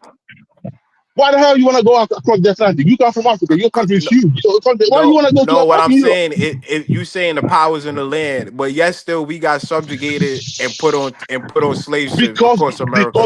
Because they have superior weapons. That's why. That's not hard What to fucking superior explain. weapons? Louis, let me tell you where I agree with you. Louis, let me tell you where I agree with you. Where I agree with Louis is, yes, Africans do have some power. And the only power they have is the power within their territory. Some power within their territory, but they don't have Right. power to influence the rest of the world. You don't Right. have Listen, power you outside of don't need Africa. to. Listen. They If have Don't Nigerian, have relative any regional power to power. influence the world right listen, now. But you do have listen to me. power, yeah, to protect. Of course, I know. I'm from Brother, Africa. I listen to know me. that. Right, listen to me. Oh snap! African goddess is a Right? mod. I just The seen that. She's reason why telling you we have to behave yourself, Louis, or the she's gonna reason time why you we out. have a problem, because we had leaders who came into power, $1, $1, and instead of them saving that money, they fucking used it, show off to the rest of the world, gave Nigeria a bad name. They didn't do the administration properly, corruption everywhere, and we're suffering to this day. Okay, We so still that ain't got makes it us right. powerless So, because of our no, behavior, right? right. Thank you. Our inability to solve our problem Okay, is the so you fucking agree with me problem. then. So Hold because on, of that, it makes us Yeah, I weak. do. I So, do to an Louis, you extent. agree that makes us Elvis weak? O'Connor, what power do West Africa have right now over NATO? We got gold. Well, We got not oil. over. If We you're got what the comparing, fuck are you talking about? What power we got? Louis, you do have power, but what the power we talk, the different degree of power. The power we are talking about is power over the rest, the world. We That's what we're don't talking about. need power. Listen, you get We're hold of not your saying raw whether we need or materials. not. That's power, Mike. Louis, learn to listen, man. Learn to listen. Listen to You the point. Hold on. Yo, I can't talk over Kala. It's a show. Let Kala speak real quick. I say the only powers really Africans have is if you land on their country, they got power over you. You know, that's If the who? only. I'll say no. If you land in their airport and sign into their country, Exactly. That's the point we're making. they have power over whoever comes to the country, not any power in the world stage. You know. Even look at the all right. United Nations. Come on, let's even kill the argument by using this. Look at this. You look at the United Nations, right? Where the whole committee of all the countries of the world come together, right? Who are the people? Look at the Security Council, the members of the Security Council. They have all the power, veto power. is 5 countries: the U.S., England, France, Russia, and China. They have all the veto power. So that alone already kill your argument, Louis. That's the kind of power we're talking about. 54 countries in Africa, and not one of them got not veto one single power. one is the veto power. Has the veto power. Listen to me. Because you can't get your act together. That's why. And Okay, Ghana's yeah, gonna now have you nuclear agree with power. us. How long We are are we gonna not have arguing nuclear with power you. in 3 years? Louis, the argument is no reason why we don't. The argument, the point I'm making right now, we don't. It doesn't mean we don't have the potential. What you're arguing is that we have the potential. Yeah, maybe we can do something Okay, to but make listen, You Mike, arguing we got more. potential, Mike, we listen to me. arguing reality. That's exactly. Listen to me. Listen to me. You've got more power than you think, my friend. Right now, as I speak to you, okay, do you know the birth rate in Europe? And look at the birth rate in Africa. The average age is 18. That's power. So power to fuck women You're and make talking about babies. soft That's the power. you're We're talking talking about. about No, my iron friend, fist power. I don't You're think talking he's about belonging in this soft conversation, power. Calabi. That will come in. Listen, that will come in time when That's you not sort out power, your You know Louis. how money. to If bust most the of the nuts is youth what you're are talking living about, in right? poverty, that's not Listen, power. stop. Being young You're by doing it itself wrong. is not Stop power being without any envious. prospects. Stop being envious of the white man and what Louis he's is got. Because talking the about the white man, power to bust the nuts. listen. The white man's crazy. When he gets money, he want to do Elon Musk, go to Mars. What the fuck you gonna do in Mars? You can't even breathe there. That's how crazy they are. Concentrate on yourself. Do what you got to do. Let's Survive. get back to the main point, man. Let's Forget get back about to the trying to main get point. power away from the white man. Yo, you Bro. know what I think? I think Lewis think Yahweh is gonna come and save Africa. He is. Listen, he's gonna come Oh, in the he just third said he wall. is. The third wall, the third Oh world war. He's man. gonna Yeah, come, he's gonna crack Kwame, the sky, I won't he's tolerate gonna any crack the Yahweh sky. slander. I won't The tolerate it. third wall, the third world war. Let's So not once even he, mention a he's black gonna man crack the anymore, sky. man. Because No, I'm what the telling you. black man's gonna promise you is some Yo, bull crap. I Like understand. I crazy. No, understand, listen. Elvis. Jesus gonna crack Yahweh, the clouds and come save us with 200,000. yeah,